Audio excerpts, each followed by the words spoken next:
You keep calling the phone. I know she wanna laying it up in that bitch, she wearing Prada. 20 of her friends be that Delilah. See us get the line, I know she about it. I know she about it. I know she wanna laying it up in that bitch, she wearing Prada. 20 of her friends be that Delilah. See us get the line, I know she about it. I know she about it. We don't wanna go too hard. We just wanna party, party. We don't wanna go too hard. We just wanna party, party. We don't wanna go too hard. We just wanna party, party. We don't wanna go too hard. We don't wanna go too hard. You keep calling the phone. You keep calling the phone. You keep calling the phone. You keep calling the phone. I know she wanna laying it up in that bitch, she wearing Prada. 20 of her friends be that Delilah. See us get the line, I know she about it. I know she about it. I know she wanna laying it up in that bitch, she wearing Prada. 20 of her friends be that Delilah. See us get the line, I know she about it. I know she about it. We don't wanna go too hard. We just wanna party, party. We don't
Hi, everyone. Happy Monday.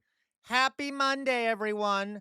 Our God is an awesome God. He reigns. I don't know why I decided to sing that. Anyway, hi, guys. Hello. How's everyone doing? How's everyone doing? Everyone doing well out there? Everyone doing well out there? Let me see. Let's see who we have here, right? Let's see who we have here. We have, we have James Nordoff. Hello, James Nordoff. First one in here. You get a free boop, James Nordoff. Boop, a boop for James Nordoff. How are you doing, James Nordoff? So glad you're here. Hello, Tater Tot. Hello, Tater Tot. How are you doing, Tater Tot? So glad you're here, Tater Tot. As always, wouldn't be a stream without Tater Tot. Hello, Dolly Boy. Another classic. We can't survive without Dolly Boy. Hello, Dolly Boy. For those who don't know, Dolly Boy is Cycling Boy, 1888. So glad you're here, Dolly Boy. Hope the cult is doing well. While I'm actively trying to dismantle it. Hope everything's going well for you, Dolly Boy. Hello, Elevator Lady. Elevator Lady's here. By the way, everyone, we have a book club over on the YouTube. I mean, on the Discord that you should check out. Check out the book club. We're currently reading The Jakarta Method by Bevins. I can't remember. I always forget his first name because I always want to say Anthony Bevins, but I'm pretty sure that's wrong. So it's a great book. Everyone should go check out the book club. That's run by Elevated Lady and Weird More with Blob. And it's a really good book. And you don't even have to read the book to show up, and you'll learn about what's the book's about. Okay. Hello, Chairman Bart. Hello, Chairman Bart. So glad you're here, Chairman Bart. As always, so glad you're here. Without Chairman Bart, the world would truly be a very dark and depressing place. Okay, Chairman Bart brings the light to all of us, and I'm only saying this because I feel my life is in danger at the hands of Chairman Bart. So Chairman Bart is the greatest. Nothing wrong with Chairman Bart. I have no negative things to say about him. Hello, Jay Williams. Jay Williams Art. How are you doing, Jay Williams Art? How are you doing, Jay Williams Art? Jay Williams Art is an artist. You can check out his art if you join the Discord, which is linked at the top of the Twitch chat and the bottom of the YouTube chat. Find his profile, open it up. You can get links to some of his art, and then you can see if you like it, and you can do a commission. He's great. He's great. He's a great artist. Check out his art. Get some commissions from him. How are you doing, Jay Williams? Always so glad you're here. Okay. Hello, Alyssa. Alyssa's here. Hello, Alyssa. Alyssa is one of the original members of the community, one of the founding members, along with Lee Lane and probably Louise. There's a few people who are basically founding members. I need to go back and remind myself who are the founding members. I know Real Life Cat DJ had been here for a really long time too. Okay. Uh, so let's see here. Loisa, but I know for a fact Alyssa and Lee Lane were two of them. Okay. Loiso, actually, I am on a planet and it's only partially burning. What's your response, commies? My response is that you're a dirty capitalist pig, Loiso. So, anyway, how are you doing, Loiso? So glad you're here. We all love having Loiso here. Loiso is, we just love, I don't know what to fucking say. It's Loiso. We all like Loiso, okay? Loiso currently is working at a new job and we're all very happy for Loiso. I'm sorry, I'm not trying to like infantilize you, Loiso, but we're happy for you. Let's put it that way, okay? And yes, you should be working though, Loiso. Okay, just kidding. I don't give a fuck. I don't give a fuck, obviously. I'm just being a dick. Hello, Matt Saigai. Hello, Matt Saigai. So glad you're here, Matt Saigai. Matt Saigai has been here for ages too. What have you been up to, Matt Saigai? How's your new job? Do you like it? Matt Saigai's like one of the originals too, has majorly helped finance the streams. Matt Saigai, of course, just got a new job and has been we haven't seen him around as much because he's been super busy, which I guess is a good thing for him, I suppose. But I hope you're enjoying your job, Matt Saigai. Hello, Gwen. Hello, Gwen. How are you doing, Gwen? So glad you're here. The witch from the UK that we all love very much. And I don't mean that as a derogatory. I mean, she's a witch. But okay, how are you doing, Gwen? So glad you're here as always. Hope you're not you're not dying over there in the UK with all the. I don't know if the heat's probably better by now. I haven't checked the weather over there, but I know there's been wildfires all across Europe at least. All right. Hello, Macon. Macon, another great. Oh, Macon, you've been here for ages too. Love having you here, Macon. As you know, you're one of the best, Macon. I mean, we all know that you're one of the best, Macon. Everyone who knows Macon knows that Macon is one of the best. Okay. And also a raging lefty, which we all deeply appreciate, Macon. Okay. Jay Williams says, you've finally converted, Sam. Jay Williams, I'd rather jump out of a 5-story building. Okay, let's see here. Philly cheese. Hello, Philly cheese. How are you doing, Philly cheese? I love Philly cheese. Philly cheese, when are you going over to? When are you going to be going over to Scotland? I don't know why I framed it that way, but when are you going to be going over to Scotland? So glad you're here, Chill Philly cheese. Our favorite sandwich. Our favorite sandwich. Oh, by the way, Jay Williams also is one of the two founding members of the film club, which you also join, which is over on Discord as well. Okay, along with Le Quabois. All right. Ivana, hello, Ivana. I'm so glad you're here, Ivana. We all love having Ivana here. Okay, Ivana. Hello, Ivana. Are you doing well, Ivana? As always. How are things? You're in Indiana, correct, Ivana? You're in Indiana. How are things going on over in Indiana? Okay. Anyway, let's see here. All right, let's speed this up. Let's speed this up a bit. Let's speed this up a bit. Let's speed this up a bit. Okay. God damn it. Let's get through some of this shit. Let's get through some of this shit. Jesus Christ, Darling Blind, Philly cheese, don't burn alive. Decay. Yeah, yeah. Oh, that's right. Philly cheese, please don't burn alive because Philly cheese is in Washington, where I know there's massive wildfires, which we'll briefly talk about today. Okay. Hello, Fox Emblem. Fox Emblem. I'm screaming all the time too. Hope wedding preparations are going well for you, Fox Emblem. We all love Fox Emblem. Fox Emblem's been in here for ages too, and brought many more people to the server. Okay, hello, Smith. Love having you here, Smith. Still really hot in London. God damn it. I'm sorry, Smith. That's terrible. I know. Yeah. On behalf of the United States, I'd like to apologize for all the pollution we've done that has partially caused this problem. Okay. Anyway, all the pumping of stuff into the atmosphere and our corporations, etc. We're such an angelic country, the United States. Oh, you're in Wisconsin. Oh, I'm sorry. No, no, no. You're not. I'm sorry, Ivana. I knew that. I don't know why I said Indiana. Forgive me. That's right. You're in Wisconsin. Forgive me, Ivana. Thank God you're in Wisconsin. Okay. Um, it is great. Fran Han is doing great. Yes. Okay, good. I'm glad, Ivana. All right. Hello, Mayflower Kid. Hello, Mayflower Kid. How are you doing, Mayflower Kid? Roar to you too, Mayflower Kid. Roar to you too. I'm so glad you're here, Mayflower Kid. As always, we all love Mayflower Kid, who is the founder of the Writing Club, one of the totalitarians in the server, etc. Boy, so Brits invented, but that's true, Industrial Revolution, though I suppose the United States puts out a lot more now than the UK does. But yes, you're right. Um, okay, guys, you know what? Let's get into it. I've been doing this for way too long. I've been doing this for way too long. It's getting boring. I'm bored. Let's move on. All right. By the way, I am eating a sandwich because I always have some kind of food I'm eating. So this is just a ham and Swiss sandwich. So you will have to watch me enjoy it on stream. I'll try not to eat into the microphone because I know Elevator Lady gets triggered by that.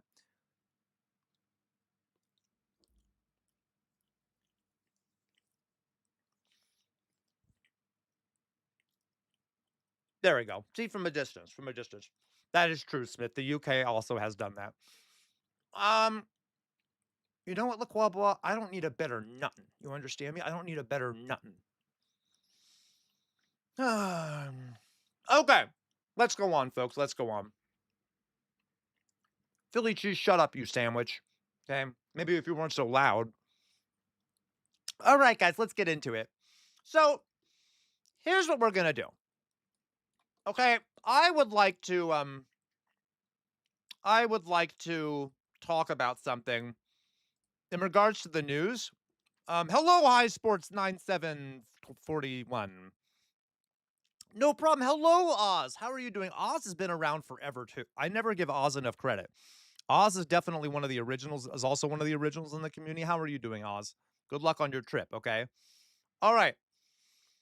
All right. So let's talk, guys.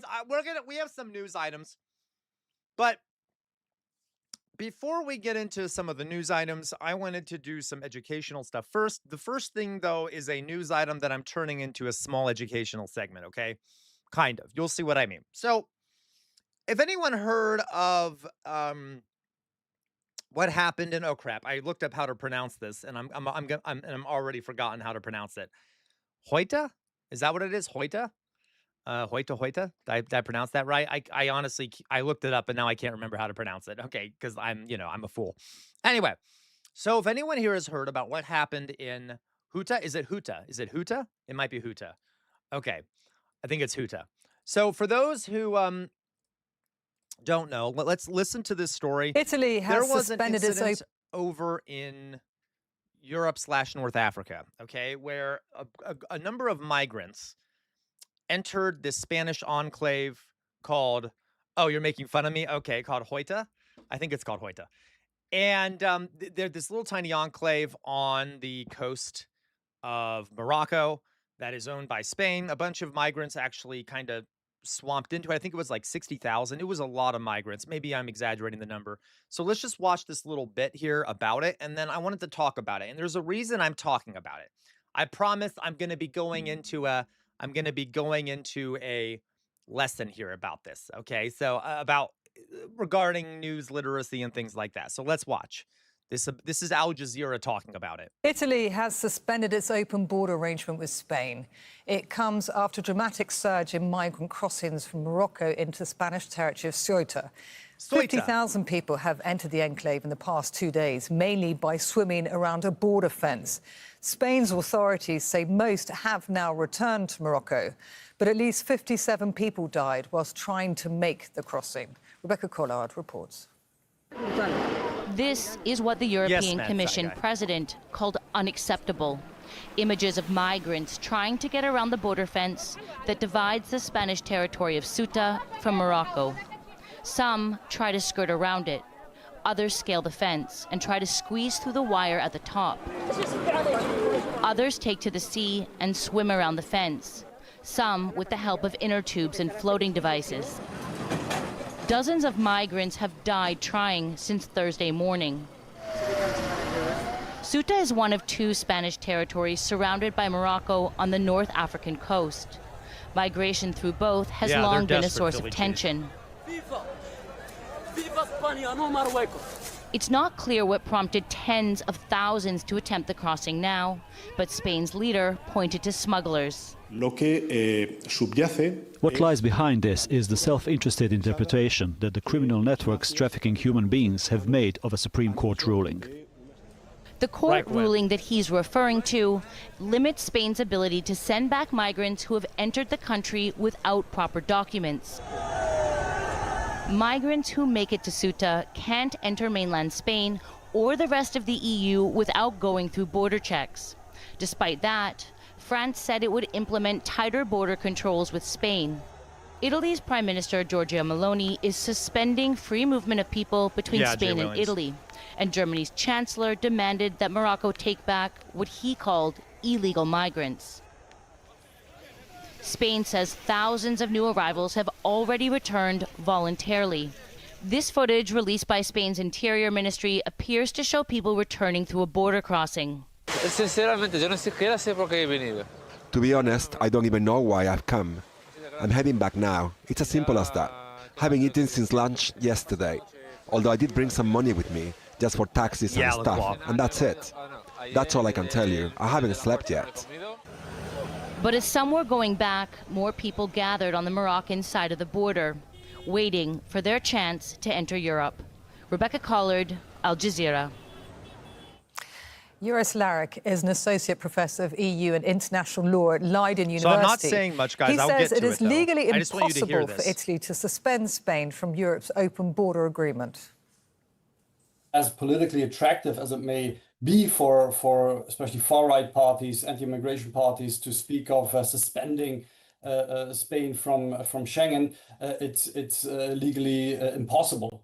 So you cannot suspend unilaterally, certainly, one country from the Schengen zone. Actually, you can't even, by some kind of common accord, suspend anybody from Schengen.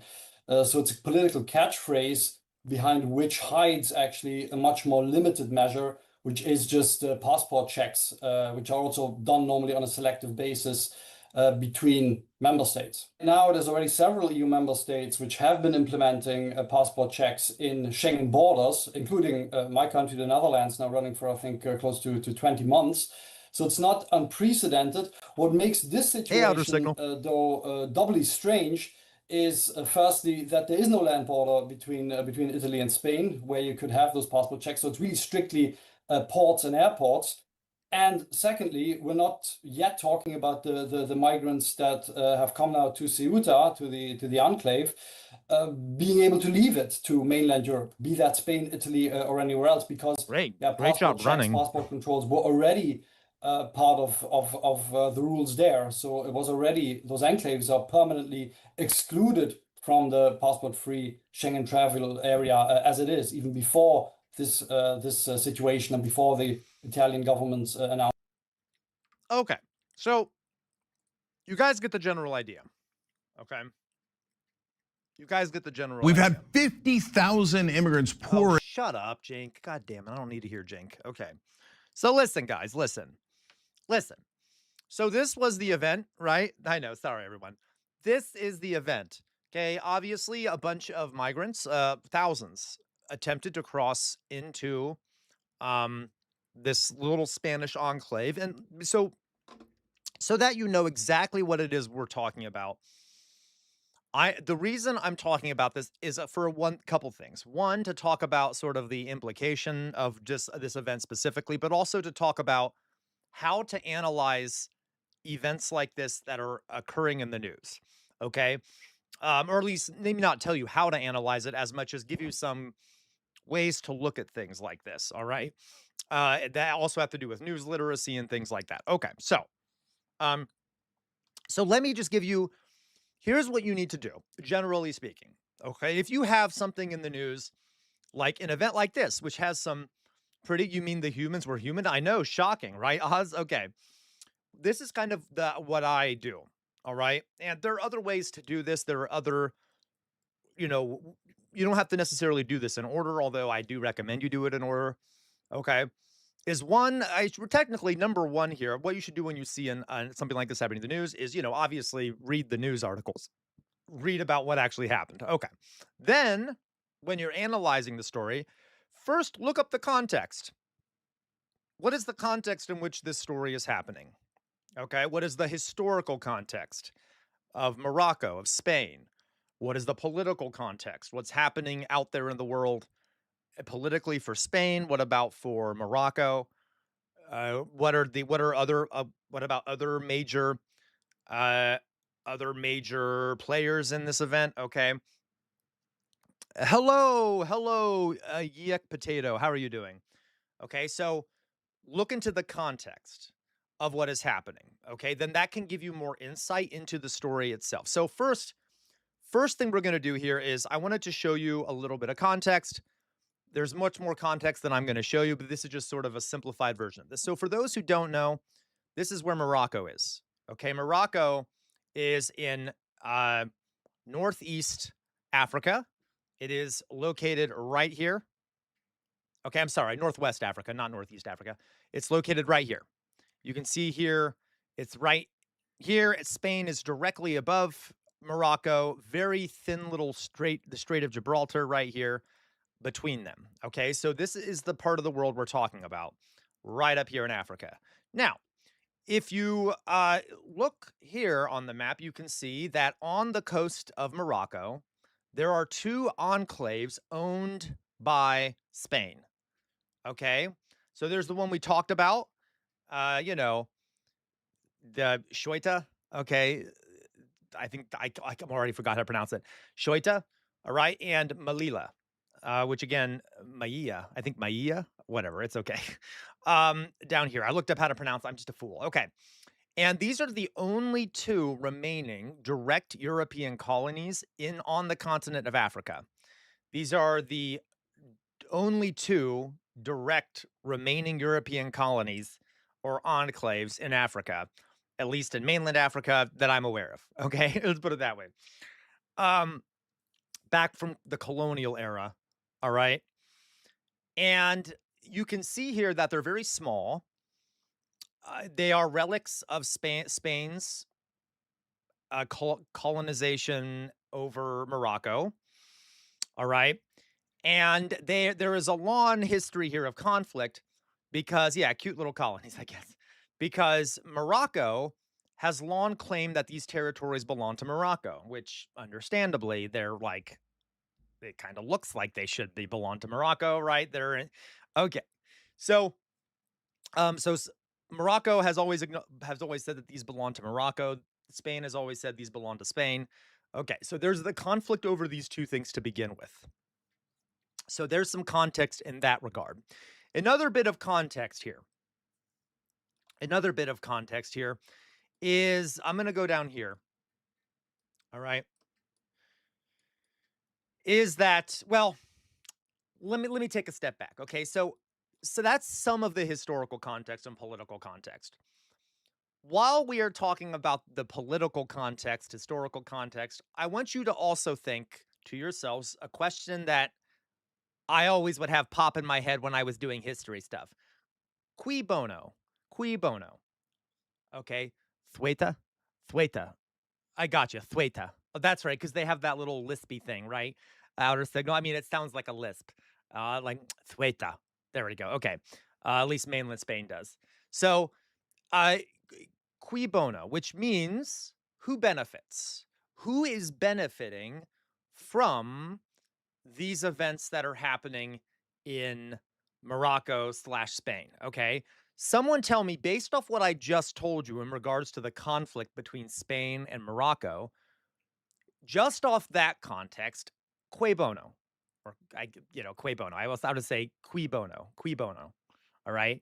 Just only about what I just told you, who would benefit from this event of a bunch of migrants trying to bash into this enclave? Okay. In terms of like perception and things like that. Um, someone tell me here, based off what I just told you, you might need more context than that. So between Spain and Morocco, exactly Morocco, right? It makes Spain look bad and things like that, just within the context of me telling you about Morocco and Spain, right? Now, there's other people, which we'll get into, that benefit from it, but we're just doing this as a thought exercise, right? It would appear that Morocco benefits. Now, let me be clear, though. That does not mean that this is Morocco's fault. I'm just saying that it's a way to look at things, is to ask yourself who benefits. Okay, so now you understand what I mean by who benefits when I ask that question. Okay, so let's go on and look at some context and start trying to think to ourselves who might benefit from this. Okay, it might be cui bono. I can't quite remember, Gwen, to be honest with you. All right, so let me give you some political context. Okay, some political context. All right, so in Morocco, by the way, I've been seeing a lot of folks online, I guess, making commentary on this and blaming different parties. Okay, so some of the parties that are being blamed. In 2022, Morocco was one of the signatories of something called the Abraham Accords, which was a bunch of countries got together and signed these accords. And under these Abraham Accords, Morocco acknowledged the existence of Israel and kind of had normalized relations with Israel, amongst other things, in exchange for Israel, in exchange for Israel and the United States acknowledging Morocco's claim over a piece of land called the Western Sahara. What do I mean by that? So, for those who don't know, in Morocco, all right, I said not in Morocco, okay, south of Morocco, there's this territory called the Western Sahara that is not officially owned by anyone, okay? At least in theory, it's kind of it doesn't really have an official ownership of anyone. And there are native groups down there, indigenous groups down there that want independence. They want the Western Sahara to be owned by themselves. They want to own it. Okay. Morocco says, no, it's our territory and we should own it. Okay.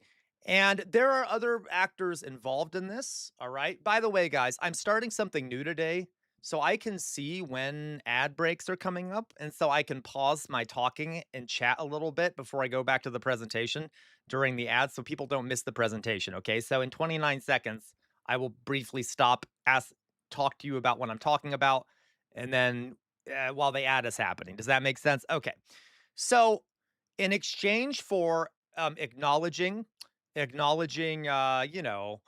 Israel and normalizing relations with Israel, the United States and Israel agreed to recognize the Western Sahara as officially part of Morocco. Okay, now for the ad. So, guys, now we're waiting for the ad to go on here. I recommend everyone look into this conflict. this kind of debate over the Western Sahara. The Morocco has been awful towards the inhabitants of the Western Sahara. Okay, like pretty fucking bad. And this is an issue a lot of people don't talk about. So yeah, we could debate. There are people who claim that it doesn't belong to the people of West. I think the Western Sahara should belong to the people that live in Western Sahara. So, that's my thought there, okay? So these are called these were the Abraham Accords. We understand that? Has anyone here read online that the people to blame for this what's happening in Spain is Israel? Or what's happening in Morocco in these little enclaves is Israel? Has anyone heard that? I've heard I've seen it in a lot of places actually. I've seen it blamed on them and okay, you see what I mean? Yes, right? Okay. So anyway, going on here. All right, I know we still have 20 seconds left in the ad, but I'm going to go on just for the sake of time, etc.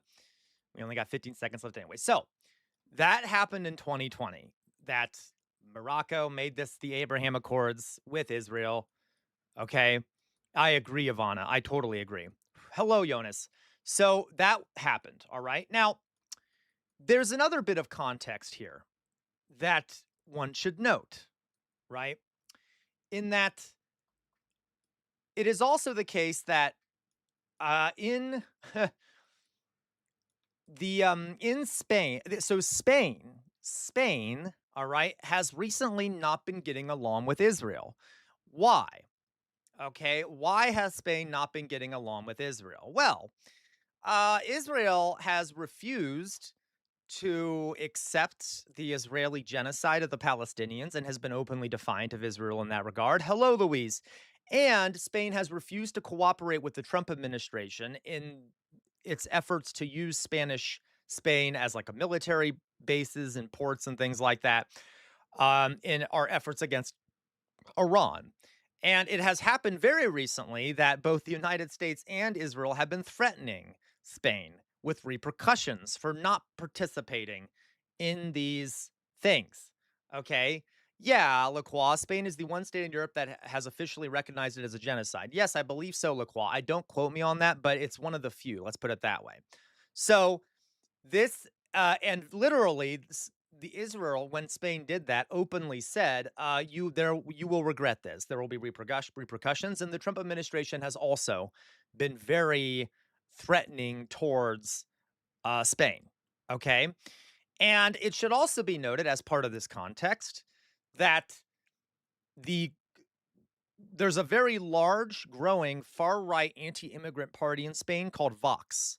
Here you have an image of Vox, all right, of this leader of Vox, which means, I believe, voice, okay? Very far-right anti-immigrant party that formed in the wake of Catalonia desiring to have a vote on independence, okay? And the Spanish, exactly, Jonas, the president of Spain is a socialist.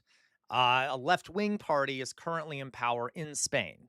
So, how do you think this migrant crisis might make this prime minister, this leader of Spain, this socialist look? Okay. What group will this migrant thing benefit within Spain? Okay, come on. Which of these parties will be benefited by this migrant thing? The fascists, of course. The right wing. Okay, and to be clear, guys, it really wasn't that big of a disaster for Spain. There were many deaths. There were like 60 or so people that died, which is always a disaster.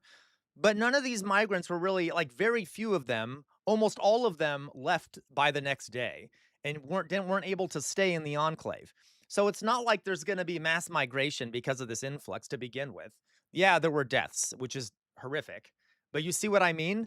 But the right wing is already capitalizing on this in order to score political points and blame the left-wing government.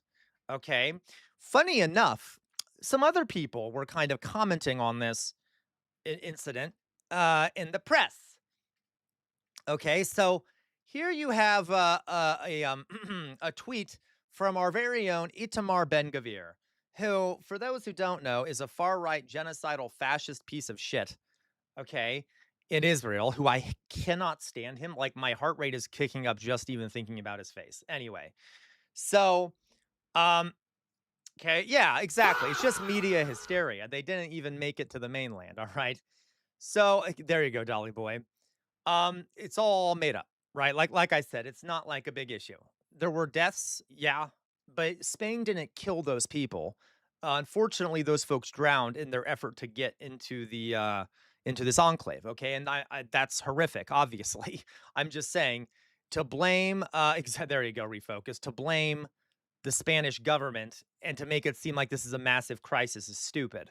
But all the right-wing governments that are in Europe are really exploiting it. Okay, so Itamar Ben-Gvir, in the event of what happened in Spain, said the following.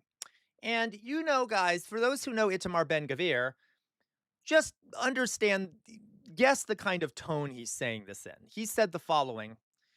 My congratulations to the president of the government of Spain, Pedro Sanchez, for his profound commitment to welcoming immigration and quote-unquote human diversity. He literally puts it in quotes. As someone who demonstrates great concern for Hamas and the residents of Gaza, I call on you to translate words into actions. Open the doors of Spain and grant refuge to the residents of Gaza who seek to immigrate. This is an excellent opportunity to contribute a little more to Spain's, quote, human diversity. And on the bottom, there is a Spanish flag and a Palestinian flag next to each other. Okay. So this man is obviously a monster who really ought to suffer the worst consequences. Anyway, so that is what Itamar Ben-Gvir said. Let me now, which, by the way, I don't know about you, kind of sounds like a taunt a little bit, don't it? Don't it kind of sound like a taunt? Now, let me go on to what the Trump administration said. Okay, the Trump administration also had very similar words, whereby they're blaming Madrid. The State Department of State called the influx a direct result of Madrid's openness to immigration. Okay. And the U.S. President Donald Trump said his top officials are slamming Spain over the migrant crisis unfolding there. About 50,000 migrants crossed into the northern African enclave. But again, they practically are all gone. Okay. So the U.S. Department of State more categorically laid the blame squarely on the socialist administration of Prime Minister Pedro Sanchez. Okay. This unacceptable incident, this is what the Trump administration said. This unacceptable incident is the direct result of the Spanish government's deliberate efforts to enable and facilitate mass illegal migration into Europe. We are considering actions to defend the Americans at home and abroad from this threat. Hilarious. So, making it seem like this translates into a threat to Americans, which it is stupidly, obviously doesn't. Okay, so they're getting political points out of this. From this threat, and we stand ready to assist other European allies considering similar options. Okay, so that's cute. Thank God POTUS and our country's border no longer looks like this. These images out of Spain are an unfortunate reminder of the consequences of mass migration and the radical left-wing globalist policies that have enabled the invasion of the West, wrote U.S. Vice President J.D. Vance. If Spain had their own President Trump, this wouldn't be an issue. So, okay. Interesting. Remember, this really wasn't that big of a deal. Okay. Meanwhile, folks, the other party involved in this is, remember that Morocco claims this enclave for their own, and they have good relations with the United States and Israel. And by the way, I forgot to mention this, that Vox party in Spain, in Spanish, the slogan that they use in Spanish is "Make Spain Great Again." I'm not joking. Okay, like basically "Make Spain Great Again." If you translate it and kind of turn it into an English phrase, "Make Spain Great Again." Anyway, yep, there you go. Outer signal. The you gave Marco a subtle green light when Congress committee backed. Yep, outer signal. So, correct. The America has backed Spain's claim to this enclave. Now, uh, there you go, Matt Zygai. That was actually perfectly timed, right? Okay, thank you, Matt Zygai. So, but the other thing too, guys, is that the leader of this enclave has said that this migration was, in fact, was likely encouraged or permitted by the leaders in Morocco, in Rabat. Okay. And I buy that. That's a lot of fucking migrants to come together in one place over what, 60,000 in order to enter this enclave without Morocco knowing about it, at the very least, ignoring it, if not encouraging it. So it is likely that, yeah, Morocco probably did have something to do with it. And other Spanish officials have blamed smugglers, human smugglers who make money off smuggling people into Spain and possibly with the backing of Rabat with Morocco. Okay. So again, this is, how does Morocco benefit? They benefit because Morocco believes that that enclave should belong to Morocco. They're also aligned with Israel and the United States. And those two countries have backed Morocco's claims to the Western Sahara. Okay. So all of these things are interesting. Okay? This is some interesting context, right? So if we look at everything that I just mentioned, also some of the effects of this.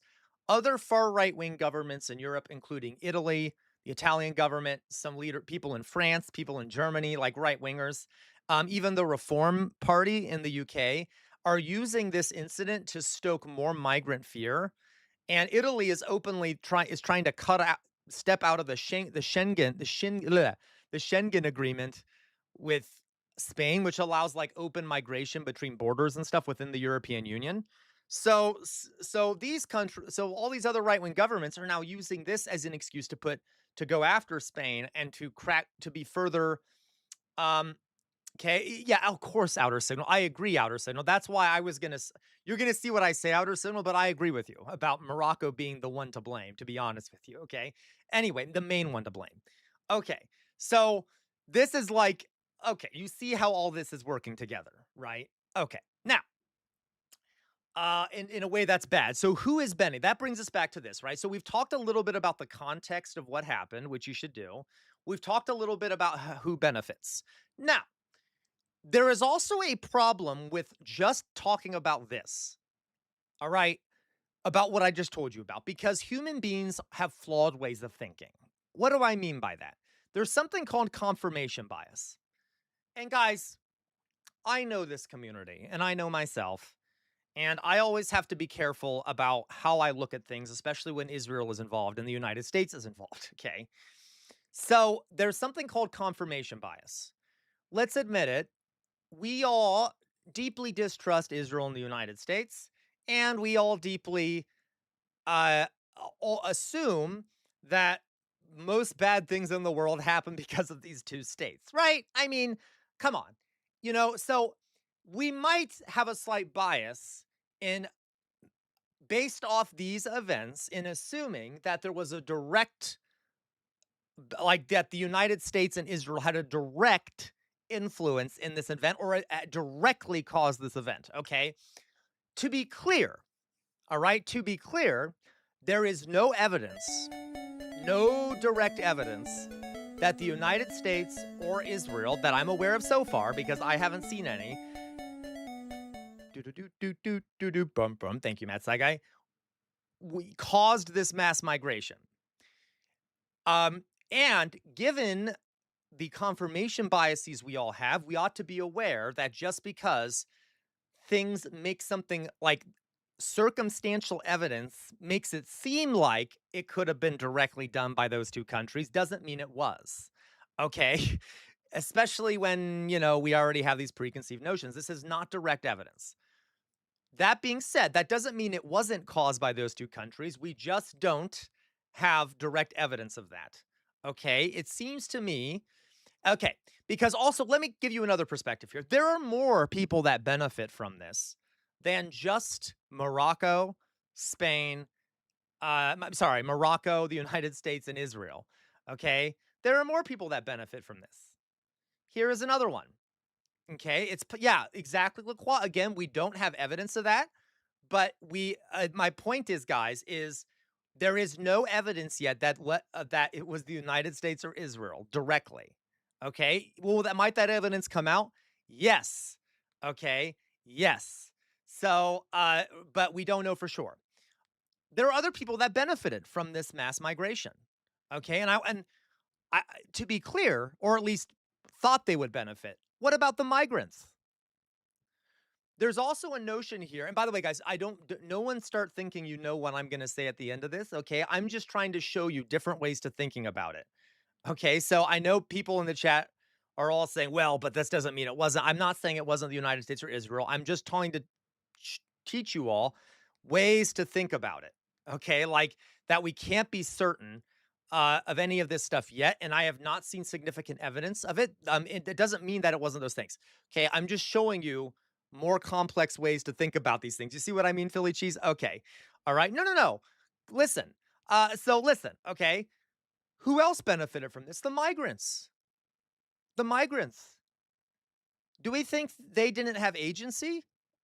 They want a better life for themselves and their families, right? With the way a lot of these migrants, I'm assuming, came from North Africa, the Middle East, which has been destroyed over and over again by the United States, especially by European powers, by civil wars and stuff in the Middle East.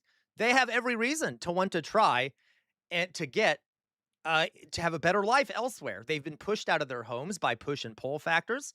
Not only that, folks, not only that, all right, it is also true that not that long ago, I believe it was a couple months ago, it wasn't that long ago that the Spanish Supreme Court passed a law. They made a decision that made it a lot easier for migrants to enter Spain by sea without being turned back immediately, okay, without being rejected at the border. The Spanish Supreme Court recently made this ruling. The Spanish Supreme Court's judgment provides a welcome clarification that the rejection at the border regime does not apply to migrants intercepted while attempting to reach the enclave or Melilla by sea. Okay, this basically says that if you reach Spanish territory by sea, you cannot be immediately turned back and pushed away from the border. You have to go through the legal process. All right, which when it comes to these migrants, that's how they entered this enclave. All right, the vast majority of them. If you look here, what they did, guys. Let me show you here is a let me show you here. Okay, so this isn't going to be a great image, but they went around by sea, something like this. This doesn't look great. Okay, they went around by sea. They swam into the enclave, which is an excellent way, okay, is an excellent way. The Loiso, the biggest demographic in this case were left-wing and ethnically minority. Well, there, okay, even then, Loiso, I wasn't sure who went in there, but that still makes perfect sense. The left-wing isn't well treated in Morocco, and there's a lot of poverty in Morocco, and yeah, so they're trying to get political asylum. That's another perfectly justifiable reason why you'd want to run into Spain, okay? So they actually went by sea, almost like they understood that there was this Supreme Court ruling. Admittedly, there is like a that it could have been that they couldn't have made it anyway. But it appears even the government of Spain is saying that some of the people who were pushing even the people in Spain, the Spanish government is saying that the people who kind of probably organized this are taking, oh no, I understand, Loiso, are taking advantage of this recent Supreme Court ruling, and they likely were able to convince a lot of people, okay?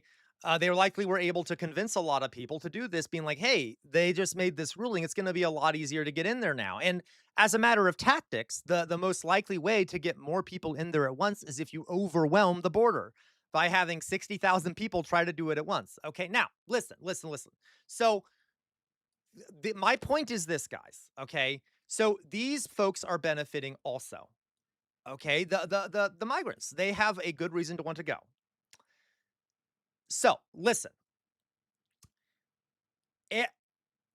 based off my analysis of this, okay, at the very least, Morocco is responsible for this happening.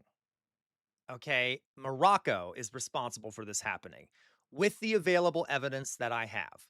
Let me explain what I mean by that. Okay, it seems to me deeply unlikely that 60,000 migrants organized in Rabat, according to the Spanish government, was done without of left-wing dissidents, okay, especially if that's true, that the Moroccan government didn't know about this, and then didn't see it coming as they were moving towards the border, and then, so for right now, I think the main perpetrator of this event is likely Morocco, okay?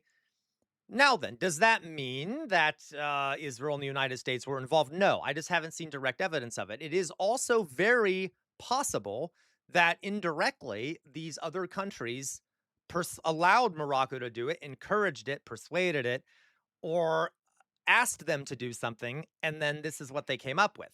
We just need evidence for that, okay? I'm not saying that's not the case. So Morocco, I think right now looks like the obvious culprit. Um, and because they're also, if those migrants really are just left-wing folks and dissidents of the government, then they also are the ones who are kind of okay with pushing those people out, to be honest. So to be clear, though, um, to be clear, that doesn't mean Israel and the United States aren't involved. There's a lot of circumstantial evidence. Okay, there's a lot of fucking circumstantial evidence around this. That does suggest that the United States and Israel, at the very least, knew in advance. And we definitely know are trying to gain benefit from this incident. Okay. Philly Cheese, I'd like to know what the migrants were told and where they got this info from. Exactly, Philly Cheese. That's what I'm waiting for, folks. I want to hear from these migrants. Who organized them? Where did they hear about this? Like, how did they know to come at this time? Who organized this mass migration? Okay. If we can figure out who organized all of it, then we will have more direct answers about what happened. Okay. I'm just asking all of you as a matter of, I'm saying this as a teacher, as a historian and stuff, is that every community, every political ideology, everything in the world have confirmation biases that kind of where we kind of, we come to conclusions before we have evidence. And when you have a confirmation bias, you're much more likely to look at circumstantial evidence and think that's good enough evidence to make it clear who to blame is. You see what I mean? We don't have good enough evidence yet. So it's okay if you guys want, I mean, of course, I don't care. You guys can still say it was the United States and Israel. Just realize that might not be true. It could be, though. We just don't know. All right. But for now, it looks mainly like Morocco. Now, I am not, I obviously could be wrong. I don't have a monopoly on truth. So I just want to give you that general sense, guys, of when we have an issue like this, okay, when there is a problem like this, you have to look at the context of what happened. This isn't just, it's just kind of like when Zionists talk about October 7th. History didn't begin with these migrants trying to get into Spain, right? This wasn't like the first thing, the first event. There's a bunch of series of events, okay? So there you go.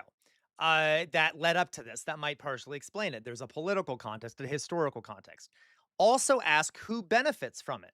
Who benefits? And who benefits from it? And don't forget that, like, the migrants also benefit from it. They have agency in this. So we can look, we tend to like think of powerful actors as being the only things that matter. Well, the actions of individuals also matter.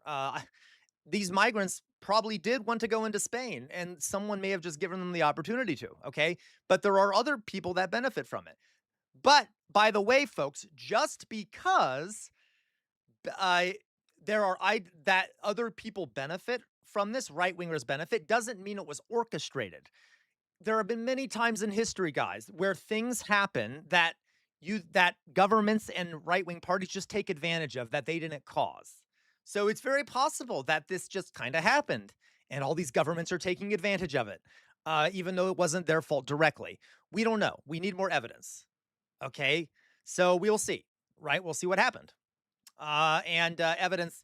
So, and then of course, then guys, what we don't have fully in this equation is evidence.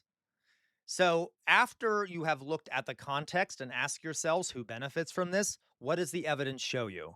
And so you really can only get a fully complete picture if you ask these three questions and then look at the evidence. Okay. Sometimes you don't get the evidence, which is, okay.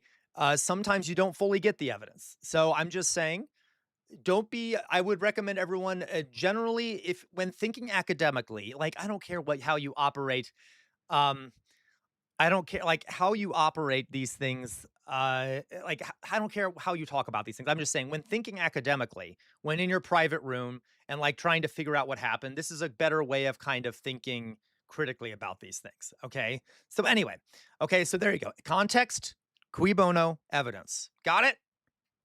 All right. And again, I could be wrong. I'm just saying think critically about these things and look at evidence. All right. Lacroix, the framing of this being an invasion of the brown masses into Europe seems incredibly disingenuous. Oh, absolutely, Lacroix. It is completely disingenuous. Can I also point out, folks? Okay, yeah, Yoda. So, to also point it out, they also keep mentioning Western Sahara, but never explain the context. Yeah, that's for sure, Matty Holmes. So, what was I going to say here? What was I going to say? Oh, yes. The framing of this as being innovative. Yes. So Lacroix, and remember, folks, this wasn't that big of an issue.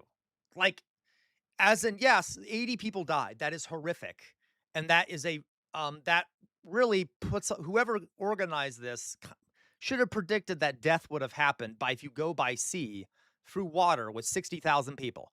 Okay, so but there are but these migrants have almost all already been returned.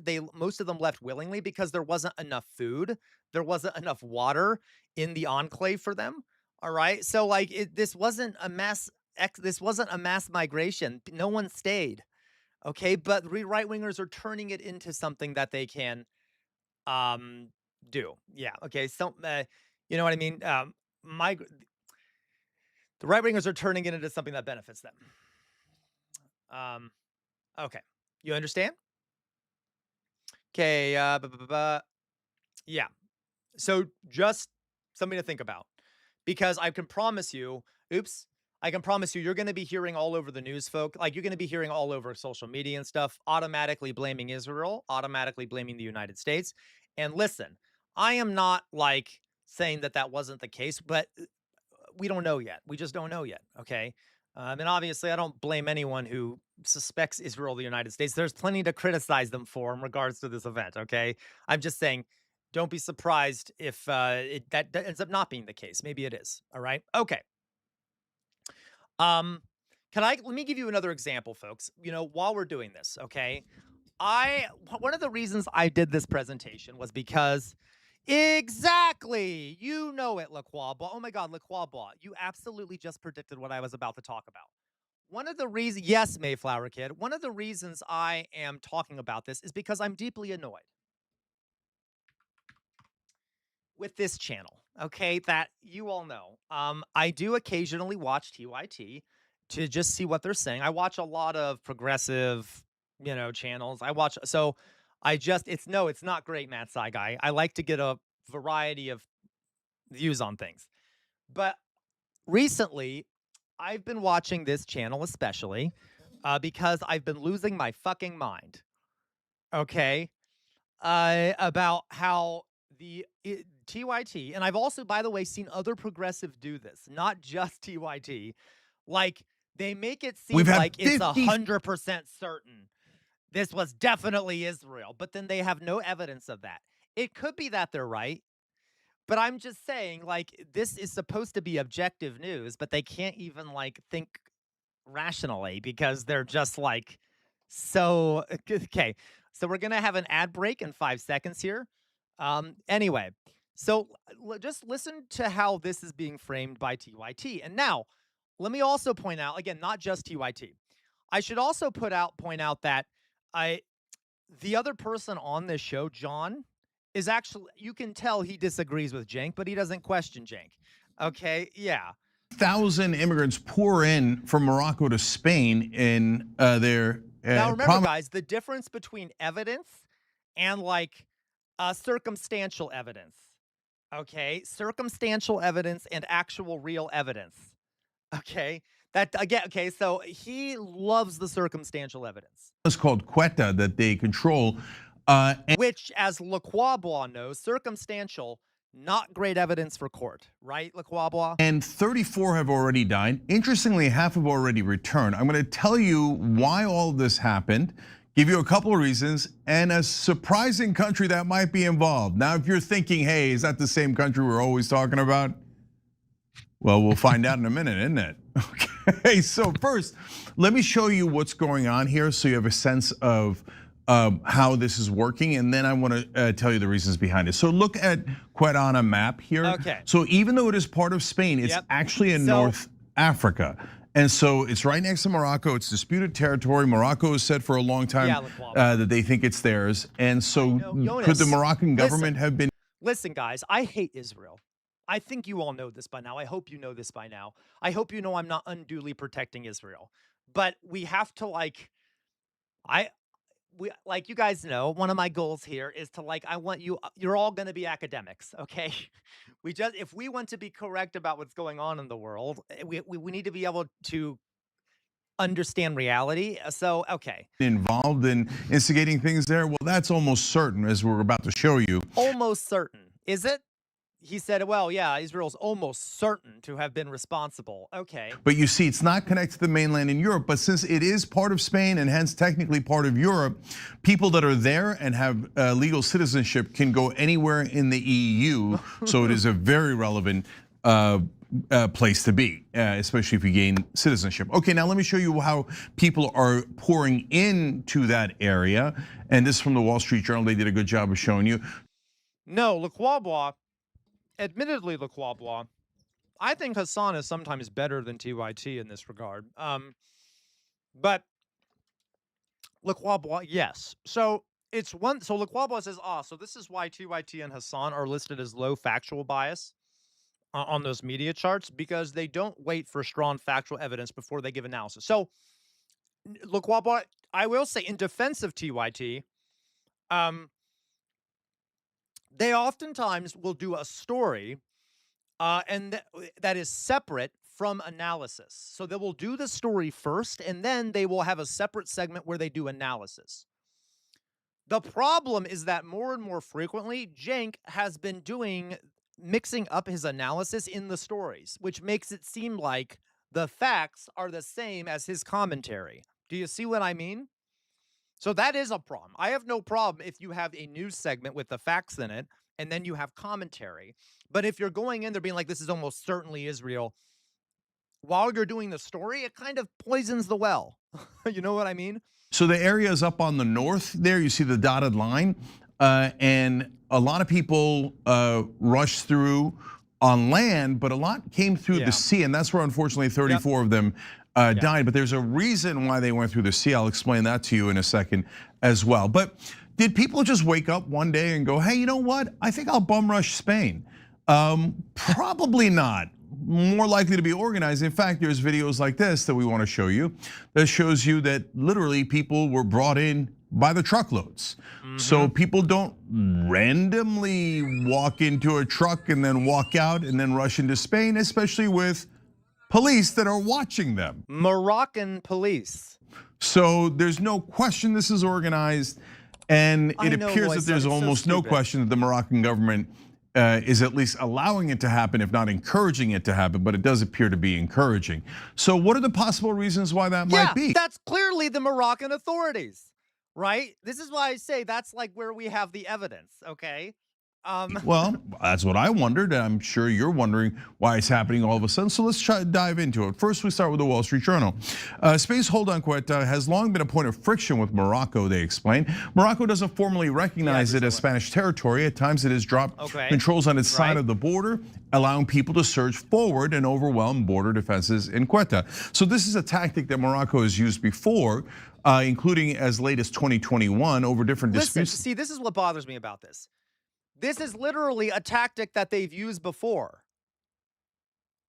Okay, like they've done this before. Morocco has done it before. Okay, anyway. They've had. So now this is done on a much larger scale than in the past, but it's not like the Moroccan government's above it. They've done it before, and like I said, almost certainly involved in some way now. So Wall Street Journal continues. This time, analysts who study the region suggest Morocco may have loosened its border controls as a warning shot to Spain after Spanish Prime Minister Pedro Sanchez showed a desire to improve relations with Algeria, Morocco's historic rival for influence on Africa's northwest coast. And I forgot to even mention this stuff. So that's a plausible reason right there. Might be That's plausible, but it's almost certainly Israel. Algeria. Okay, they're angry about Spain's relationship with Algeria. But there are other possibilities. Moroccan lawmakers have said the influx was more likely to have been triggered by a recent Spanish Supreme Court ruling that made it more difficult to turn back migrants if they arrive by sea. Okay, so that's a potential reason as to why now. So Spain's courts rule, and then people go. But again, if it was not organized, it would be a little burst and another burst and a couple people and a couple of families, and maybe a couple hundred people. But it would certainly would not be an organized 50,000 person basically raid, right? But it's certainly the Supreme Court decision there in Spain could breathe life, light, free Western Sahara, 100%. Have made a difference, and definitely in how they arrived through the water, because if they go through the water, there was a special ruling saying that they're more likely to gain citizenship. So I'm sorry this is boring, folks. I hope, please keep listening to him. This is an excellent exercise. Are we all analyzing this and seeing the flaws in how the argument is being presented? We see that, right? So that gets into the details of the Spanish court system, but relevant as to how they arrived, but maybe not necessarily as to why they arrived. So one more from the Wall Street Journal. They explained that still other European countries are nervous. France said it was tightening security at its border with Spain, and Italian Prime Minister Giorgia Meloni said her country might consider suspending the Schengen rules. And the Schengen rules are what allow people to go anywhere they want within the European Union. So they are saying from now on, at least Italy is beginning to wonder if that should not apply to Spain. France is closing its borders with Spain. So this has had dramatic effect on Spain, and it's hurt Spain in a lot of different ways. So now, as we told you, one possibility is just Morocco's randomly mad at them and over Algeria. There's a second possibility. Does it involve Kazakhstan? Well, of course it does. No, I'm kidding. Of course it's about Israel. See, like, how can you say that when what evidence is there? Exactly. See what I mean, Philly cheese? Oh my God, he doesn't know what he's talking about. 1 second.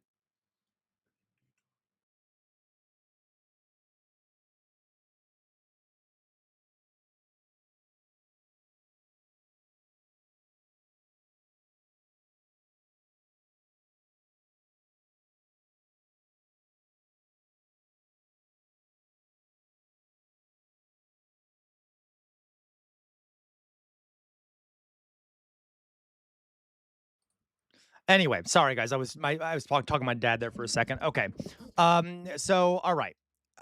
Unfortunately, I didn't think so, but we have overwhelming evidence, which I'm going to share with you in a second. But first, John, before we get into if it's Israel, what do you make of all of this? Also, guys, can I also tell you something else that kind of bothers me? And I'm guilty of this too a lot of the time. We do know that Israel is a puppet of the United States also, right? I sometimes overblame Israel too in lieu of blaming the United States. But it also might be a bit of a bias on Cenk's part. Like, if you were like the one country I should be blaming first would be the United States in almost every case. But okay, whatever. Let's go on. Relatively normal. Hey, yay, immigrants going to Spain. There's nothing wrong with it, or all of this is problematic. Now, wait till you hear some of John's pushback. You can tell he wants to push back. What's your take? I mean, none of it seems like totally normal in any way. The sheer numbers, the fact that it occurred basically inside of a 24-hour period is unlike anything that I've seen. Bearing in mind that I will acknowledge what very few people talking about this topic in the news today won't acknowledge. I know basically nothing about that. I didn't even know that Spain had this sort of city that they control right there. So I'm learning about this in real time as everyone else coming to the story is. But yeah, the fact that it happened in such a short period of time makes some of the explanations, as you pointed out, hard to believe. Like the Supreme Court decision, okay, I could see that having effects over time, but that would have to filter through. And even if it led to a bunch of people in different countries wanting to come through, they all got there on the same day. That doesn't really make sense to me. None of those explanations necessarily make sense. Just the sheer quantity all coming at once. Look, you guys know how I feel about this. One second, we're gonna go on here. Sea of other people swimming, and that's, I guess, easy for us to focus on the politics, and we should, because going forward, that's what's going to matter. But that's a horror movie that basically we saw acted out with dozens of people dying just for a chance to get through. That said, you can't overwhelm a small city with more than its actual population of migrants inside of a 24-hour period. That clearly isn't tenable. The entire thing is an absolute disaster. It's also fascinating when you showed that video. Like obviously when Donald Trump and Republicans talk about border crossings at our southern border, they often talk about it almost exclusively through the lens of this is an organized thing, that they're emptying out their prisons, they're emptying out their asylums, and they're all being sent, rather than it being an organic thing where people are coming in every day. And there's many different reasons for many different populations drawn from decades of American foreign policy and the economic devastation of the area and everything. And it feels like there's more evidence in one day for this one than I've seen presented by Republicans for the American southern border in years of them talking about it. Like we get and it. so, none of those explanations make sense to me. Maybe the next one will, though. What do you got? Yeah. So just to point out a couple things there. Yeah. So every accusation is a confession, right? So if we're organizing or Israel's organizing mass migration events, they might assume that others are as well. Like, well, then Mexico must be doing it, or Nicaragua must be doing it, but not necessarily. So, all right, so let's dive into what the Israeli papers are talking about. Because if you want to know what's going on, don't turn to American media. They will lie to you 100% on Israel's behalf on almost every instance. But if you go to the Israeli press, they're actually quite terrific. So, and part of the reason why they're so. Which parts of the Israeli press? Which parts of the American press? Listen, I'm okay with not being nuanced like normally, but he annoys me. So like, what do you mean you can trust all the Israeli, you can trust the quote Israeli press versus the American press? Which parts of the Israeli press and the American press? There are certain American outlets I would trust far more than most Israeli outlets. There are certain Israeli outlets I would trust far more than most American outlets. You see what I mean? Good at getting us information is because a lot of their local officials and politicians and policymakers brag about how well they've done in manipulating certain situations to get what Israel wants at the cost to others, including in this article at Ynet, where the person writing the article is in favor of all the actions that I'm about to read you that Israel has done, like attaboy, way to get Spain. Now, if you're wondering, wait a minute, wasn't there somebody who said something about Spain? Oh, right, Netanyahu. Remember when he said this? ישראל לא תשתוק מול מי שתוקף אותנו. ספרד הכפישה את גיבורינו, את חיילי צה"ל, חיילי הצבא המוסריים ביותר בעולם. I hate this man. Anyway, okay. ולכן הנחיתי היום לסלק את נציגי ספרד ממרכז התיאום בקריית גת, לאחר שספרד בחרה שוב ושוב להתייצב נגד ישראל. מי שתוקף את מדינת ישראל במקום את משטרי הטרור, מי שעושה זאת, לא יהיה שותף שלנו לגבי עתיד האזור. אני לא מוכן לסבול את הצביעות הזאת ואת העוינות הזאת. אני לא מתכוון לאפשר לאף מדינה. Why is the flag AI? The flag is not AI. What do you mean? Okay, all right. לנהל נגדנו מלחמה מדינית בלי לשלם על wage a כך diplomatic מחיר war against מיידי. us without paying an immediate So, price. for those of you who are listening to the podcast, he said in Hebrew, he always talks in Hebrew when he wants to hide his message from the Western press. Not that they'd report it anyway, but he said that Spain will pay an immediate price for daring to care about the Palestinians. Okay, now wait. And saying that maybe they shouldn't be slaughtered. He was enraged. We're to slaughter anyone we like, okay? And if Spain objects, But there'll be consequences. Well, now let's check out the consequences. Emilio, you wrote in Wine. Admittedly, guys, he also said that they were removing the Spanish ambassadors, right? The Spanish representatives, or he either said they're removing the Spanish reps in Israel or the Israeli reps in Spain. He said something like that, which is the punishment. So he said they're going to suffer immediately. This is the action we're taking, right? So like he even says the action they're taking, which means that it might not have been Global. Spain's refusal to allow the United States access to Ceuta and Moran military bases during the Iran campaign, its consistent failure to meet NATO defense spending targets, and Prime Minister Pedro Sanchez's confrontational posture towards the Trump administration have collectively generated something rare in North African affairs: a genuine crack in Spain's strategic armor over Ceuta and Melilla. And into that crack, Morocco's most consequential new partner, Israel, is uniquely positioned to press. So what? Some random news, some newspaper saying that this is something you can take advantage of doesn't mean they're taking advantage of it. I also don't know. Listen, folks, can I also point what I also exactly Lacroix? That's right, Lacroix. Can I also point out, guys, we don't know when was this article written that is saying that that is saying this. Was this published before the event that happened? Before the migrant thing? Was this published after the migrant thing? There's no date on this. I have no fucking idea if this, if this was said before this migrant crisis thing, then okay, so someone did suggest using it as a thing, but that was just one newspaper, and that doesn't mean that it was what Israel did, but we don't even have a date. They wrote this a little while back, right? previewing what might come next. And Melilla is another city that Spain controls in North Africa.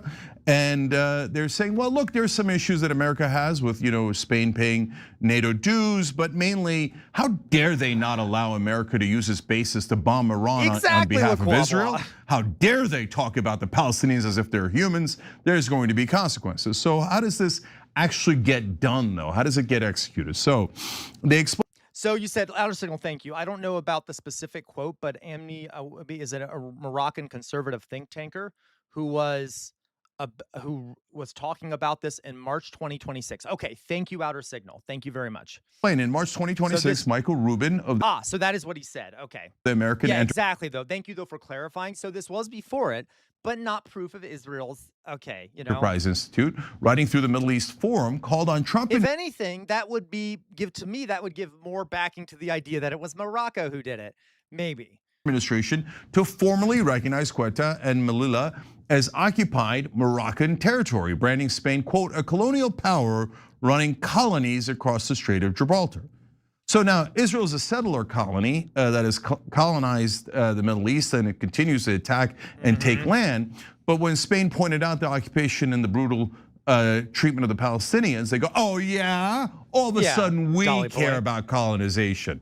But it's only connected to when Spain criticized Israel. Then all of a sudden, American Michael Rubin at the American Enterprise Institute writes a policy paper about, we got to do something about Spain and this land they have in North Africa. It's time to do something against Spain. Obviously, just because he cares so much about America, Connecticut, Alaska. Okay, so by the way, if that was their goal, was recognizing these two enclaves as part of Morocco, how does the mass migration thing do anything to push that? So if the suggestion was we need to recognize these as part of Morocco, doing a massive influx of migrants doesn't accomplish that. I don't know what that doesn't really accomplish that goal, does it?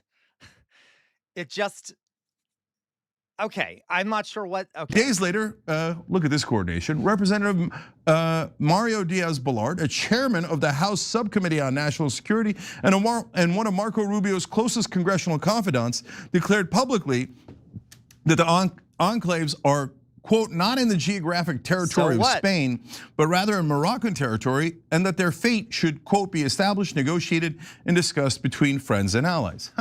So all of a sudden, a so-called American think tank writes a policy paper attacking Spain right after Israel ordered them to, at least publicly.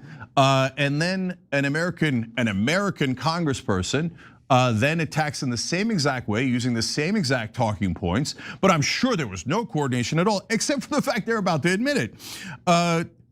They write in Ynet Global, this was not the fringe speaking. This was the architecture of a coordinated, strategic I need context for all this shit. Positioning.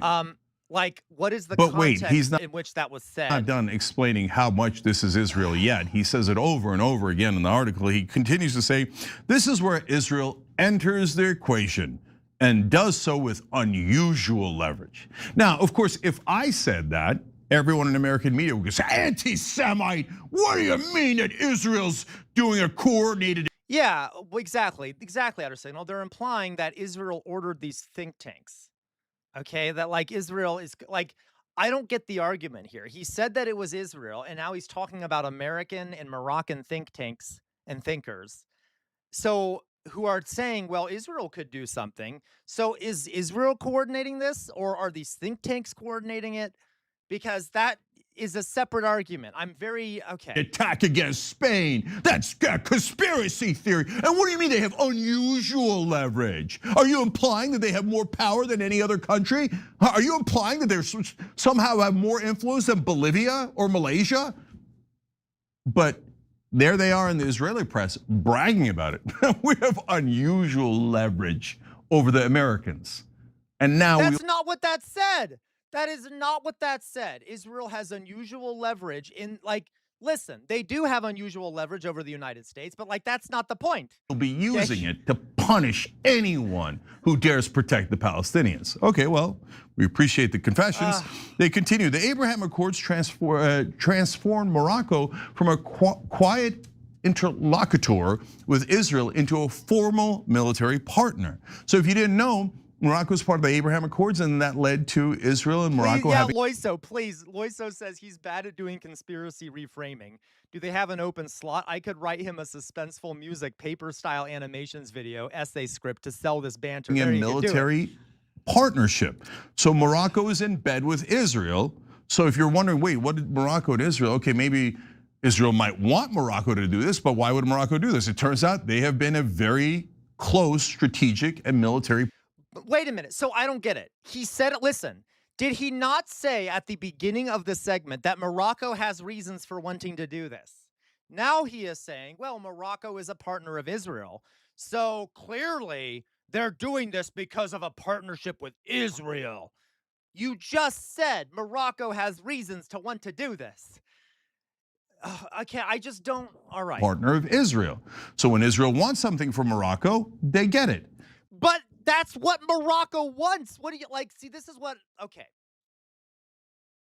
Listen, honestly, guys, this is not that big of a deal, okay? I have just grown increasingly frustrated with some progressives, including the TYT, not really, and I get it. I get it. I get it. There's an inordinate amount of influence that Israel and the United States has in the world, but we just like need to breathe for a second. Because like this makes us look like conspiratorial lunatics, all right? When Israel wants something from America, they get it. When Israel wants something from almost any country, they get it. In fact, when they wanted Spain to bend a knee and to join the war, and they didn't, they're like, no, that's unacceptable. We have to send a message to all countries on planet Earth. You are not to ever defy the Israelis. Okay. They continue, Israel's voice in the triangle carries disproportionate weight when Israeli officials signal alignment with a partner's strategic interests.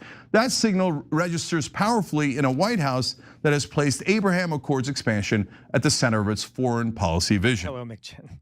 In that case, the triangle is America, Morocco, and Israel. But basically, there's only one point in that triangle directing both, as this article clearly explains over and over again. Israel's in charge. We have the leverage. We tell America what to do. We tell Morocco what to do. And then they do it exactly as we order them. Now, if you weren't Gwen, John actually absolutely sure yet, you'll see what I mean. then here comes Ben-Gvir right after the event happens, and they rush the border. And he can't help but brag. Yes, thank you, Outer Signal. Like, listen, and guys, to be clear, as I said, it's very possible. It is possible that Israel and the United States has something to do with this, okay? But it doesn't help at all to go, like, bumbling into this story, sounding conspiratorial and only citing circumstantial evidence, okay? How is anyone going to listen to you in the future, okay? Like, all right.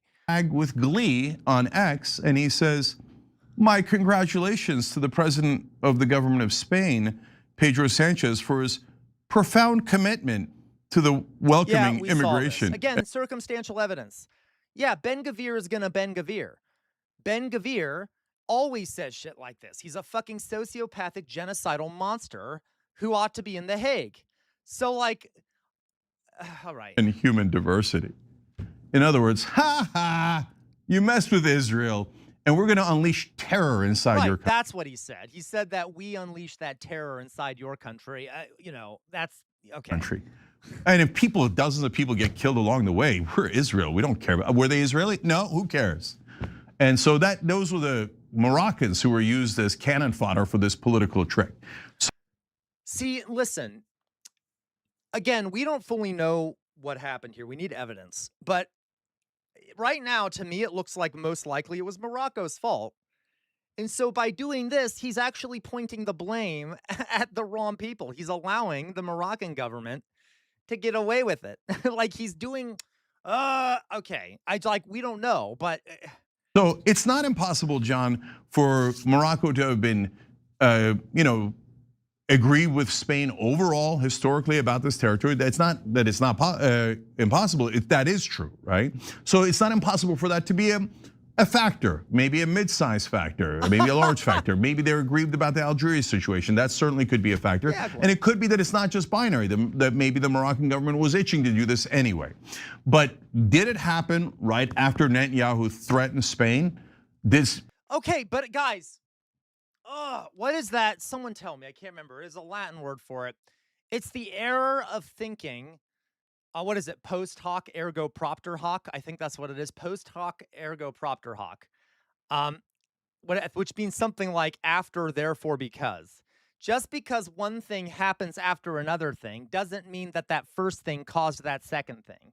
Just because this happened after Netanyahu threatened Spain, by the way, also said what he was going to do because of that threat, doesn't mean that one caused the other. It's possible it did, but that doesn't mean, that is what happened, okay? Like Israel basically brag about it afterwards, before and after, yes. And it was certainly coordinated and gigantic and much larger than any other type of event like this. See, I don't know. This also annoys me. It implies that like the Moroccan government or something is too incompetent to plan something like this, which has a weird, you guys know what I mean. That's kind of a weird tinge to that idea that this African country government couldn't have thought this through and planned it out. It had to be Israel or the United States or something. We don't know, but like they're perfectly competent. They could carry this out. Okay.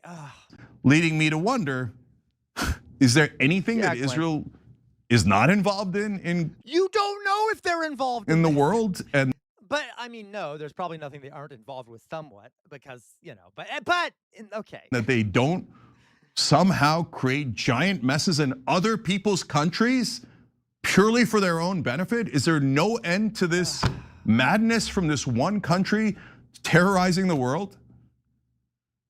Jesus. Yeah. Okay, we're going to stop there. John has a more reasonable thing where he's like, well, we're not sure, and we can't be certain, etc. But like, come on. It just isn't much. Oh, look, there's a new one up now. There's a new one up now where it says, Oh, no, this is the same one. Okay, it says that Cenk brings the receipts. This is the title on this YouTube video. This is the title on this YouTube video. Okay, it says here, Cenk has the receipts about the migrant surge in reference to the things we just saw. Those are not fucking receipts. Okay, that's a lie that TYT is putting there. Those are not receipts. They would not work out in a court of law. And there might be receipts, but we don't have them yet. Okay? Listen, guys. This isn't the only thing I have seen recently out of some progressive news things that frustrates me. Okay? And in terms of it's not excellence. Let's put it that way. It's not excellence in thinking or reporting. There have been some commentary recently about Ukraine that has been very annoying to me, in that there's like the implication that Ukraine is working with Israel, or that Israel wanted to distract Russia by getting Ukraine to start a war with Russia. Like, there's been some, I'm not even joking, there's been some weird shit going on progressive circles about Ukraine, because Ukraine does not get along with Iran. Okay? Ukraine recently bombed a transport ship going between Russia and Iran, transporting what Ukraine claimed were supplies from, I know, Lacroix, Iran to Russia. And a bunch of left creators, let me give you an example here. Okay? Oh,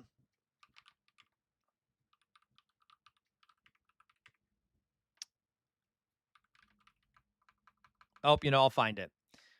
Listen, and I want to be clear. I don't like I'm not trying to start drama with any of these creators. Okay, I hope you guys know I'm too small. They're not going to care anyway. And I love what they do. Okay, I'm just saying. And listen, I probably make the same mistake sometimes too. I got to be clear. But it's just, okay. Okay, let me show you what I mean. Okay. He explains over and over again. Cenk, shut your goddamn mouth. Okay, sorry. I respect you, Cenk. My apologies. Yeah, exactly, Outer Signal. Okay, exactly, Outer Signal. So, Kalinsky on Ukraine. So, Kyle Kalinsky recently did something that really annoyed me. And,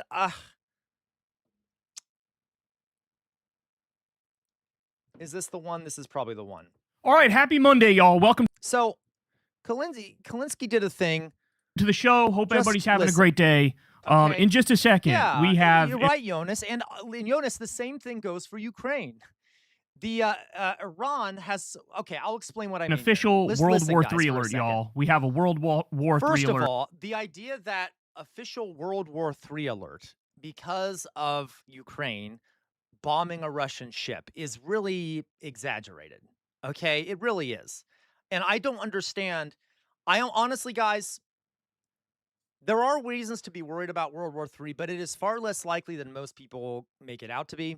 And there is also, okay, we'll get back to that.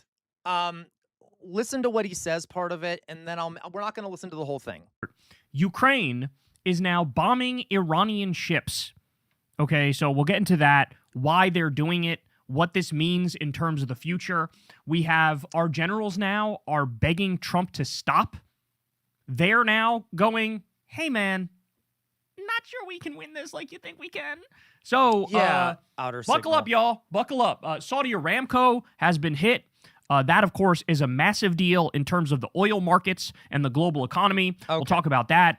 And then later on, we have Trump's brain is now officially figgy pudding.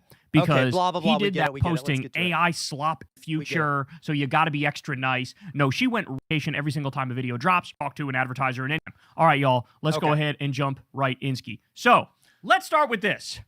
This was massive news that broke over the weekend. Take a look at this. The two wars have officially merged. Iran says a Ukrainian drone attacked its own ship in the Caspian Sea and it killed a sailor. Ukraine earlier said it was targeting vessels ferrying arms between Russia and Iran on the Caspian Sea.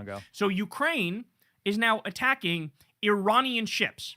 Yeah. That very clearly links the two wars together officially, okay? Midas Touch says, this reported Ukrainian strike on an Iranian vessel supplying Russia in the Caspian merges the two conflicts and expands the war as more nations gain direct stakes. So, you can already see the outline of World War III unfolding right in front of us.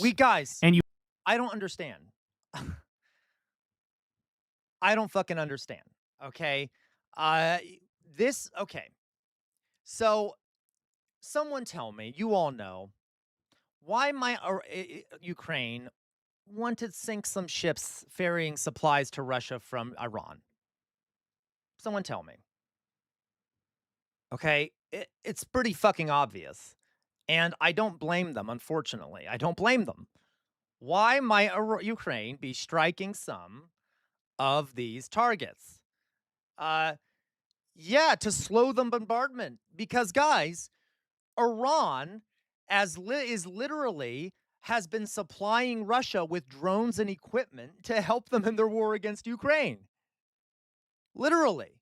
A lot of the drones that have been used to bomb Ukrainian cities are called Shahid drones, which were sent to Russia and are now being manufactured in Russia when were sent to them by Iran. Iran has been a big partner with Russia in its war against Ukraine.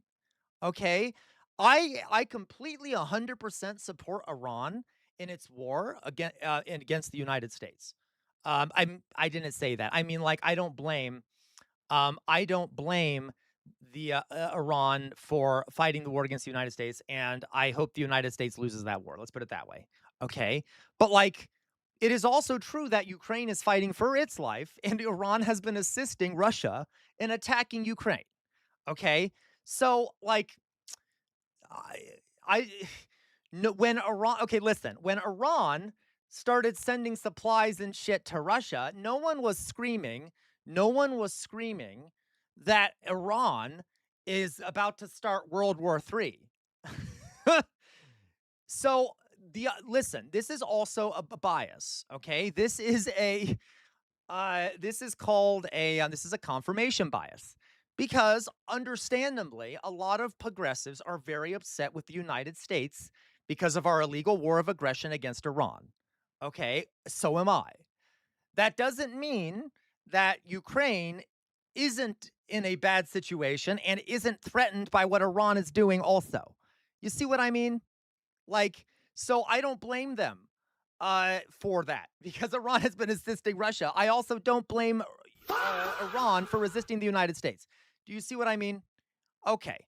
And in the end, the person to blame for all this is fucking Russia because they invaded.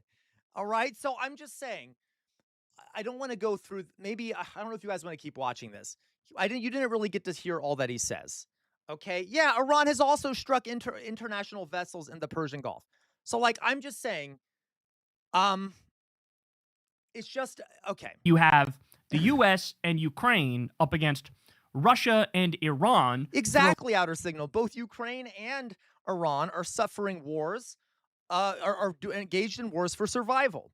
Guys, the reason I haven't talked about Iran supplying Russia is I don't blame them, partially, because they need fucking allies.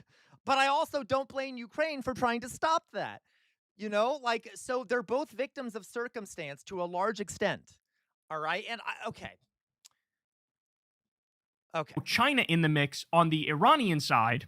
Okay. And then on our side of the ledger, you could also potentially throw, Europe, Australia. It is getting dicey out here, y'all. It is getting dicey to say the absolute least. So this is the first time in a while that there has been a real. And guys, TYT was even worse. They went on a rant saying that Zelensky is a threat to global peace, that he's allied with Israel, that, maybe we should stop aiding. And listen, if we want to do that, I'm okay with it. I'm just saying that, like, I mean, if that's what Americans want to do, they want to stop aiding Ukraine. I mean, whatever. Okay. I support Ukraine because they are victims in being invaded. But, like, this demonizing of Ukraine and forgetting that they're an independent country that is fighting for its survival, regardless of who's supporting them, I support them because they are trying to fight for their survival. They're going to ally with whoever they need to ally with. Okay. Of like, holy cow, this thing is going to expand, because the reason Ukraine would do something like this is effectively to say, hey, look, US, we're on your side against Iran. We just attacked an Iranian ship for you, right? We're doing your dirty work for you. Blah, blah, yeah. Therefore, you got to do more of our dirty work for us. You know what I'm saying? Like, you got to officially join against Russia, which would be two nuclear powers up against each other, which is like quite literally the nightmare scenario. They're already, I don't understand this. Okay, we'll stop watching this. You guys get the idea. I just want to point out, he says more. I'm getting way too caught up in this and getting frustrated. That's why I'm showing you all these clips. Guys, I don't understand how this would increase the likelihood of nuclear war. Okay, that would have probably happened already. Given that, okay, it's just whatever. And then they go on to say that he goes on to say, that Zelensky is being selfish and not considering the situation in the world. No, he's trying to save his country from extermination. That's like, he's going to do what he has to do. The people to blame for this are the Russians, who should not have launched a fucking war of aggression against Ukraine. Okay, anyway. All right. I'm done. I'm done with that. You guys get my idea here. I'm going to put my face up. Well, actually, we'll go back over here because I have one. Okay. Let me pause for a second. How's everyone doing out there? We good? Yeah, they do. Of course, it would take a lot, outer signal.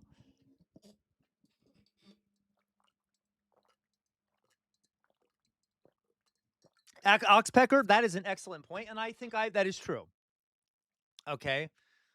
Yeah, let Zelensky consider Persian Gulf above drones hitting hospitals in his capital. Yeah. All right.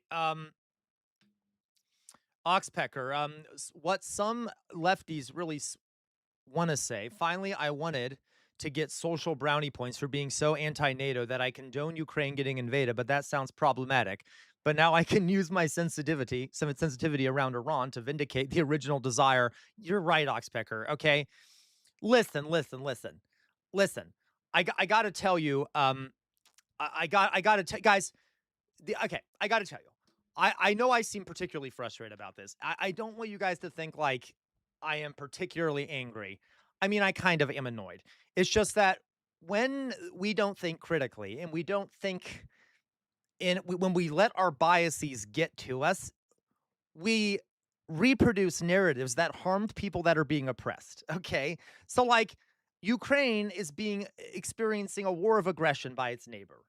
Putin has literally been charged with genocide. He has been taking children from Ukraine, carting them back to Russia, and then turning them into cultural Russians. That is genocide. Okay.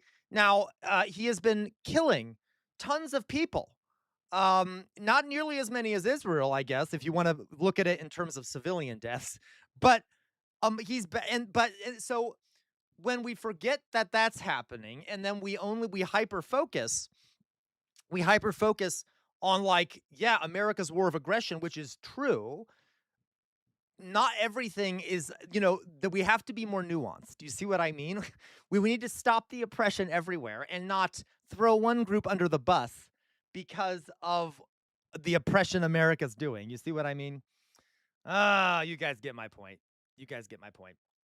Yeah, thank you, Louise. It's frustration. So I'm just saying, guys, please be careful. Also, when you're watching, oh yeah, Lacroix, I'd like a stream on your thoughts about NATO. I'm not a fan, Lacroix. I could sum it up that way. If we're talking about the war between Russia and Ukraine, yeah, has NATO been a bit aggressive in its eastward expansion? Yeah, okay. In the end, though, that doesn't obviously excuse a war of aggression being waged by Putin. All right, it doesn't. And admittedly, Putin hasn't really made it. By the way, for those of you out there who hate NATO, you know who has been the number one group to strengthen NATO recently? Putin. You can thank Putin for making NATO seem indispensable at this point, because now that he's invaded yet another neighbor of his, a bunch more countries have joined NATO. So he has not done a great job in preventing the growth of NATO. Okay? You see what I mean? Regardless, it is aggressive. NATO has been aggressive. It doesn't mean that you attack a neutral country. Okay. So anyway, we could talk more. We could talk more about it. Um, no, I completely disagree, Jonas. Jonas says, is NATO even necessary? Doesn't it just result in more division? Obviously, I despise Putin's regime, but he'd be easier to deal without it. No, I completely disagree. Listen, lefties have a lot of disagreements on NATO. Um, we have to understand there's more dangers in the world than just NATO. Jonas, listen, that is not true, Jonas. So Jonas says why you can maintain alliance, but remove justification Putin had for his attack on Ukraine. Jonas, it is the fact that it's an alliance. If they had an alliance that was not NATO, he still would have attacked if he thought that they were going to join that alliance. Regardless, Putin is not a good actor. There are more aggressors in the world than just the United States. And yes, I agree. Let's see here. Jonas, wasn't it U.S. main failure to maintain agreement? So Jonas, okay, I'll do a stream about this sometime. Okay, that is what the Russians claim. The Russians claim that there was a verbal agreement between the West and Russia in regards to the cessation of NATO expansion eastward. We have no documents that show that. That is what it is possible that there was a verbal agreement. We just don't know. If there was a verbal agreement, yeah, that's pretty shitty of NATO to keep expanding. Oh no, that's okay, Jonas. Forgive me. That's pretty shitty of NATO to keep expanding eastward for aggressive reasons. It does not excuse, though, of course, an invasion of Ukraine. It just doesn't. And if Russia doesn't want to have a war against the countries next to it, it shouldn't go to war against them. Right? Like, even if all those countries were in NATO, it's unlikely that they would launch. Russia has nukes. It's very unlikely they're going to invade Russia collectively without some kind of provocation or his invasion starting first. Like, this is complicated. I know I'm oversimplifying, but there's this is not. I'll do a presentation on it sometime. Okay, people are going to yell at me if I don't prepare because I'll say something wrong and then okay. Yeah, Russia wants to expand. NATO is but to be clear, Russia has also attacked multiple of its neighbors already. It invaded Georgia. It invaded, where else has it invaded? It invaded, the Crimea. It has done tons of border things. It has been an aggressive imperialist nation. It is an empire. Also, Ukraine is not even closer to Moscow than existing NATO territories. Yeah. Okay. Yeah. Lacroix, that's why I wanted your analysis, because everything I hear about is that NATO is the greatest thing ever, or that Russian, it's neither is true, Lacroix. And I hope you know, I hope you know I wasn't saying all that to you, Lacroix. This is a much more nuanced thing than NATO all bad, Russia all good. Okay, it is NATO is bad, Russia is bad. Here is honestly, guys, this is my sense of it at the moment, and I know I'll piss off lefties. I don't care. I'll say it anyway. Okay, unfortunately, I want NATO to exist at this moment. Because it seems to me that if NATO doesn't exist at this moment, who knows who else Putin will invade? That's the issue. If it's preventing a massive war, then I guess for now it's okay, but I would rather it not have to exist, but Putin keeps making it relevant. That's the problem. He keeps making this unnecessary military alliance appear necessary. So, all right. Okay. And by the way, a bunch of the nations in NATO joined it voluntarily because they feel threatened by Russia. So it is an oversimplification to say that NATO is just this Western branch of imperialism when a bunch of nations have joined it willingly, partially out of fear of Russian expansionism. So this is complicated. We'll talk about it a different time, okay? You guys got what I mean? All right. All right. Yeah, he does outer signal. Putin is a snake, takes advantage of lefty anti-imperialism to carry out his own imperialism. Yes, he does. Pet Gone Bad, what would happen if we gave Ukraine its nukes back? Well, that would almost certainly cause a nuclear war, all right? Because they're at war with Russia. But it was an unfortunate mistake. By the way, guys, there's also the fact here that Ukraine willingly gave up the nukes it had, okay? um, has willingly gave up the nukes it have in exchange for being protected, in exchange for a guarantee from Russia that it wouldn't be invaded, and in exchange for being protected. Okay. So that is another issue. Okay. Jonas, if NATO was useful, then why are they half-assing the Ukraine war? Jonas, if they were to get directly involved, Ukraine wasn't in NATO. And if that's the issue, right? Ukraine wasn't in NATO. Countries that are aligned with NATO have been giving a ton of aid to Ukraine. They're not necessarily doing it directly through NATO. I think they are in some ways because they don't want a war with Russia. That would be a nuclear war, right? That is why so many countries want to be part of NATO, is because if you're part of NATO and Russia invades you, you're at war with all of NATO. Okay, so if Ukraine had been part of NATO and Russia invaded, that would be a fucking disaster because that would probably be a nuclear war happening. So Russia almost certainly wouldn't have invaded Ukraine if it had been part of NATO, which is why Ukraine wants to be part of NATO. So I'm sorry, I'm not trying to sound frustrated. I was already riled up because of the other takes that were from those other lefties. This is very complicated. We'll talk about it sometime. Okay, we will talk about it sometime. Bob Bank, NATO has been useless, to be honest.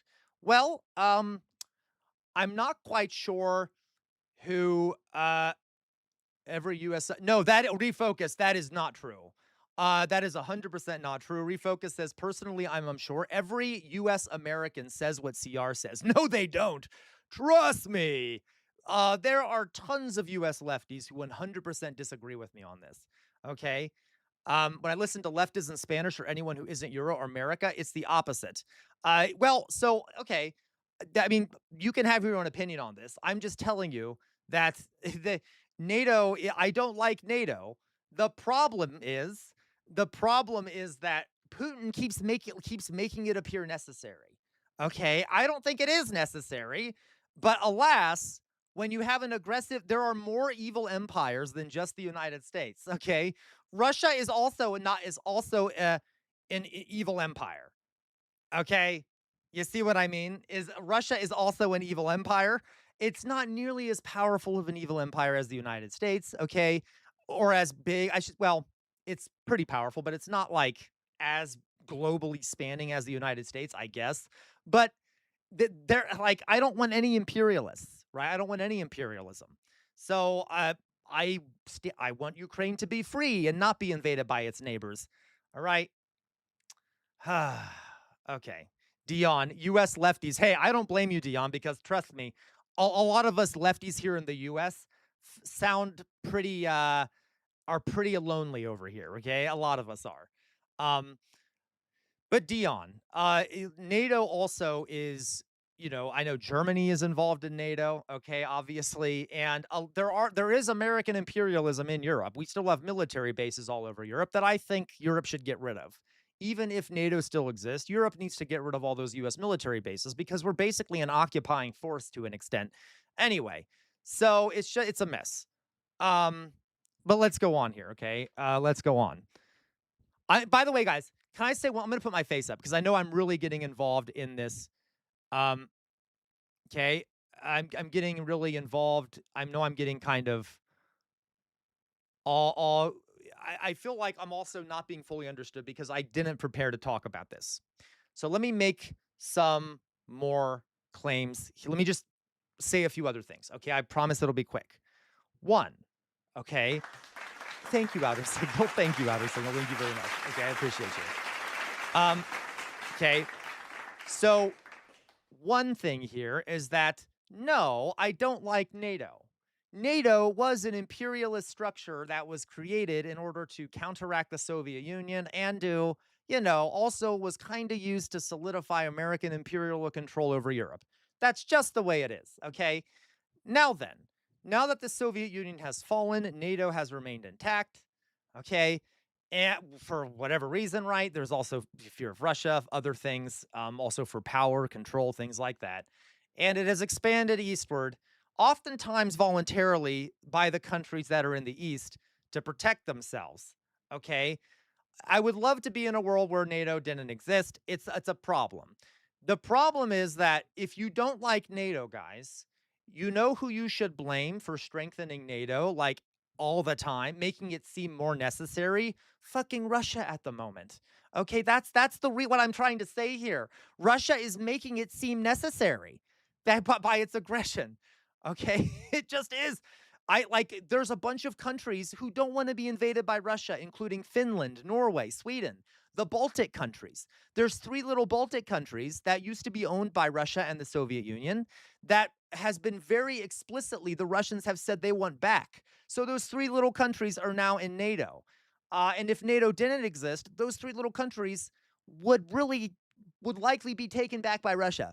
So like Russia perhaps needs to stop its aggression also. Okay. This is more simple. There's much more to this. Okay. Yeah, he's done it for 20 years. Okay. So I'm just saying. All right. And Bob Banks. So Bob Banks says, I'm not a fan of the U.S. taxpayer-funded world police protecting all these countries. Guys, I'm not even commenting on that. I am not saying whether America should fund Ukraine or not fund Ukraine. All I'm saying is that I support Ukraine. Okay? I support Ukraine because they have been invaded. Now, we can decide after having supported them this long whether we want to continue supporting them, whatever we okay, I'm just saying that would be we would but that would have to, we would have to then acknowledge that we're allowing a country to fall to Putin, even though it looks like they're losing at the moment, unfortunately. And guys, in the end, by the way, Ukraine's probably going to lose. And I'm not saying they've already won in that Russia didn't accomplish its original goals, but they're likely going to have to give up some territory. So I also don't like the people out there who claim that Ukraine is on the verge of winning. Ukraine is on the verge of winning. Ukraine is on the verge of winning. No, unfortunately, right now, Russia has gained territory that it's going to be really hard to dislodge them from. So at some point, there will need to be some kind of agreement that will unfortunately result in Ukraine probably having to give up some territory. Okay. But so I'm not even talking about the aid thing. I'm just saying in regards to NATO, I support you. I support Ukraine. That's why there's a flag back there. Just like I support Palestine. I don't want anyone to be victims of aggression from their neighbors. And to be honest, guys, it really annoys me when people talk about like the Ukrainians like they're just pawns in a game and that they don't have any agency and that no, we can't support Ukraine because they're just agents of the United States and NATO. Try saying that to some of the Ukrainians who have lost their loved ones in Russian bombings and the bombing of their cities and the deportation of their children into Russia. Okay, that's who I care about. I care about the Ukrainians. Okay, so like I don't like the bigger geopolitics, kind of irrelevant. I care about what the Ukrainians want, and right now they're victims of an invasion. So okay, so anyway, so can we stop talking about them like they don't matter in themselves? Just because you don't like the United States or NATO doesn't mean that Ukraine deserves to be invaded by its neighbor. Just because NATO and the United States support Ukraine. Okay, all right. Loiso, eastward expansion NATO is almost exclusively Putin. I agree, Loiso. Yeah. Yeah, yes. And again, stop. There you go, Loiso, right? Which is what I just said, okay? Did I hope you guys understand. Did I just say that? Right? So that's exactly right what I just said, Loiso. Like Ukrainians have agency. They're human beings. Bob, no, Bob Bank, what are you talking about? I know I shouldn't be feeding a troll. What do you mean Vladimir Zelensky has a lot of blood on his hands for how he's handled the situation? Like it's nonsense. Okay, nonsense. I agree, Jonas. So like that's the issue. Okay, like the Ukrainians are human beings. They're not just pawns for us to like talk about. They're not only relevant as pawns for America or victims for Russia. You get what I mean? Right. Anyway, guys, Druzilla, CR, can Putin become a Hitler type if he gets to continue? I heard some czar. Yeah, it's possible, Druzilla. Like, that's the issue. Oh, no, Outer Signal. I'm sorry. I didn't even see you say that. If you said something about trolls, I didn't even see you say that, okay? I was just talking generally. What are you going to say here, Druzilla? Can Putin become a Hitler type if he gets to continue? So, Druzilla, that's one of the reasons why he's made NATO kind of relevant, because it's going to be hard for him to be a Hitler type character while NATO continues to exist. So, yeah, given his ideology and stuff, Druzilla, he doesn't really want to bring back the USSR as much as he does kind of have a tendency to. He said that the collapse of the Soviet Union was the worst geopolitical disaster in history. So like, but I mean, he has been aggressive. I don't know if I'd say he's like a Hitler. He might be if he could be, but at the moment he can't be. Let's put it that way. All right. But like, he's still aggressive and an imperialist. Anyway, okay, I'm done ranting here. So guys, I wanted to briefly talk about something else. What I'm going to do here is I really have to pee. So I'll be right back. And then I have one more little bit.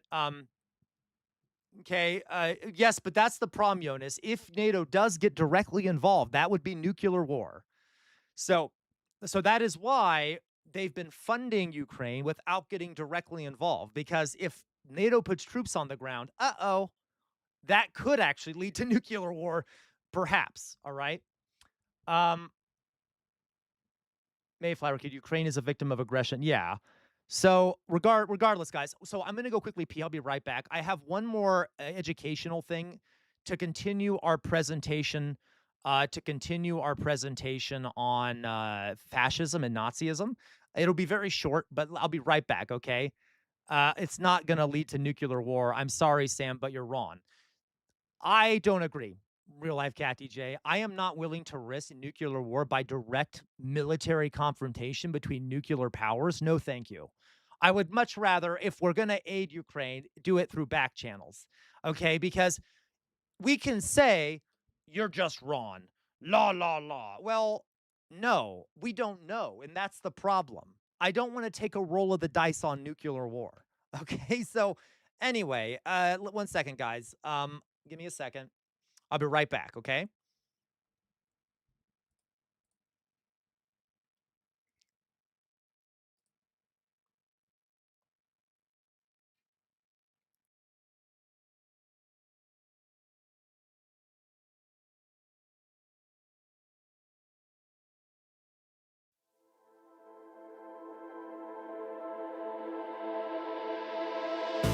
In the dark haze, polarized gaze, trying to find my way to you, where the spaces can't erase this. You're the feeling that I choose. I'm tired of running, 'cause you lost the feeling. You're disconnected in your touch. Are you believing in what I'm seeing? Or did the high life get too much? It's all on you now.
All right, guys, I'm back. I know that was quick. I got a nice little cute little orange cream ice cream thing.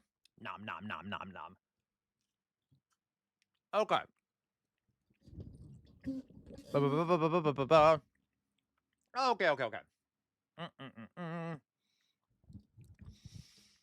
So,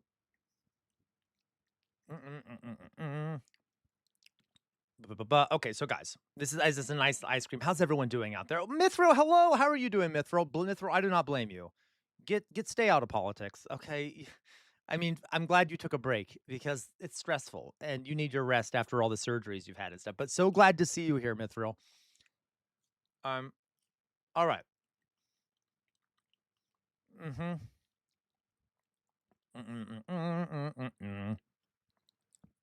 Yeah, they're very good, Mummified Butterfly. They're some of the best. Love it. I'm just reading the chat here, guys. How's everyone doing? I have one last little presentation to give you. Educational segment, I want to say, okay. Educational segment. So, and then we will go on to some reactions. I tried to do a lot of educational stuff today, guys, and politics stuff because I was away for a few days. And I know Elevator Lady loves it. I always blame Elevator Lady for everything. I don't know why. She is my muse, my flame. Anyway. Okay. So all right, the people responsible for actually turning on the thrusters for nukes won't let them fly. So real life Cat TJ, if you want to take that risk, that's fine. I don't want to take that risk. So if a nuclear war starts, luckily the odds of a nuke going up very closely are quite high. Yes. Okay. So let's go on, guys. So I changing topics now. For those that are new to the community, this is going to be very brief. The last month. Okay. Oh, Mithril, I haven't seen that. I don't have comment, Mithril, because I haven't seen it. That's interesting. I'll look into it though. Okay. I just wanted to add, German Bird, I hate you so much. I hate you so much. Okay. I'm going to be trying to take some breaks from the Nazi stuff because we've been doing so much of it. So I'll try to throw in a little bit here or there to kind of wrap it up. But we've been learning a lot about fascism, so you all are going to know way too much about Nazis by the end.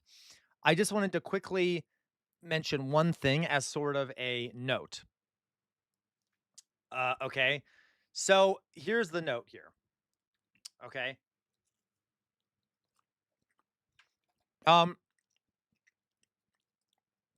Here we have a map, exactly, Elevator Lady, of the Nazi government. Okay, now, someone remind me. We've talked about what was the last event?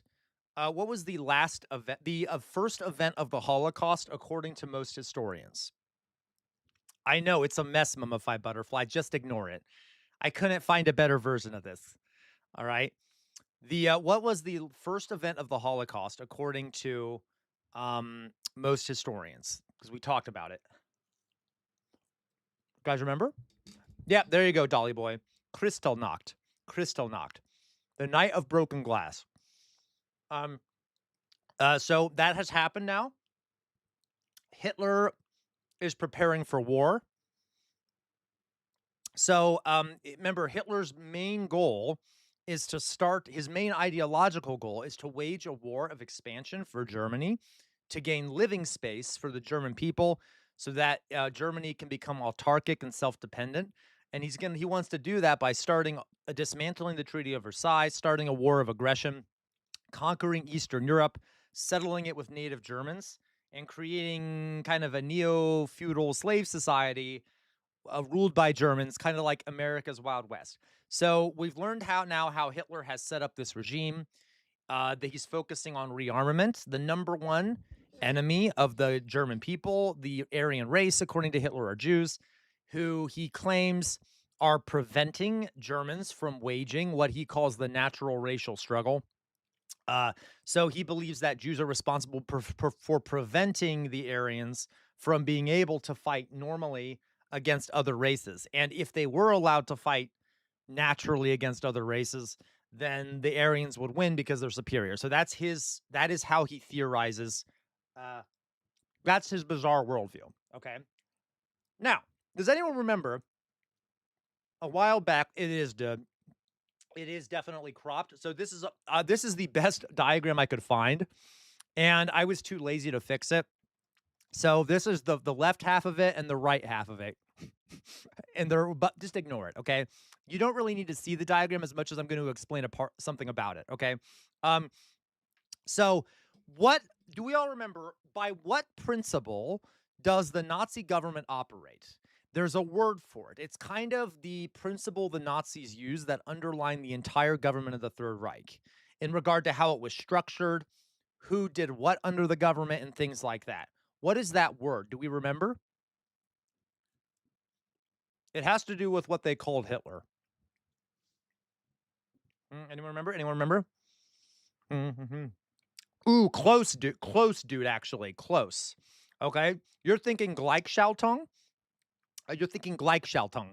Führer, right? Okay. So but you're someone right there, dude. Okay. The answer is Führerprinzip. Führerprinzip. Okay, so Führer and Prinzip, which means the Führer principle or the leader principle. And so under this new regime, the Nazis set up a series of, at the very top of this structure is Hitler. Okay, let me see if I can find, it was a pyramidal type structure, the government they made. Let me show you what I mean. Nazi government structure. Like, I just want to find a better, easier version of it so you can kind of see that the pyramidal shape, kind of. Oh my God, I completely spelled all that wrong. Nazi government structure. Here we go. Something like this. Okay. This is simplified, which you'll see what I mean when I say that this is way simplified. That didn't help me. You can kind of see it here, right? You can kind of see it here. At the top is Hitler. Beneath him are a bunch of high-up officials. And then governors, Gauleiters, the German people. Okay. So under this idea of the Führerprinzip, all power comes from Hitler. All authority comes from Hitler. Hitler represents the German people. He is the German nation. That's what the theory is. And underneath him are leaders who report directly to him or directly to superiors below him. And each of these leaders has some amount of freedom in how they act, but they generally take orders from up above. So Hitler will lay out a general plan that he wants the government to do, and then the leaders below him will enact his policies independently, with a lot of times without micromanagement, almost like a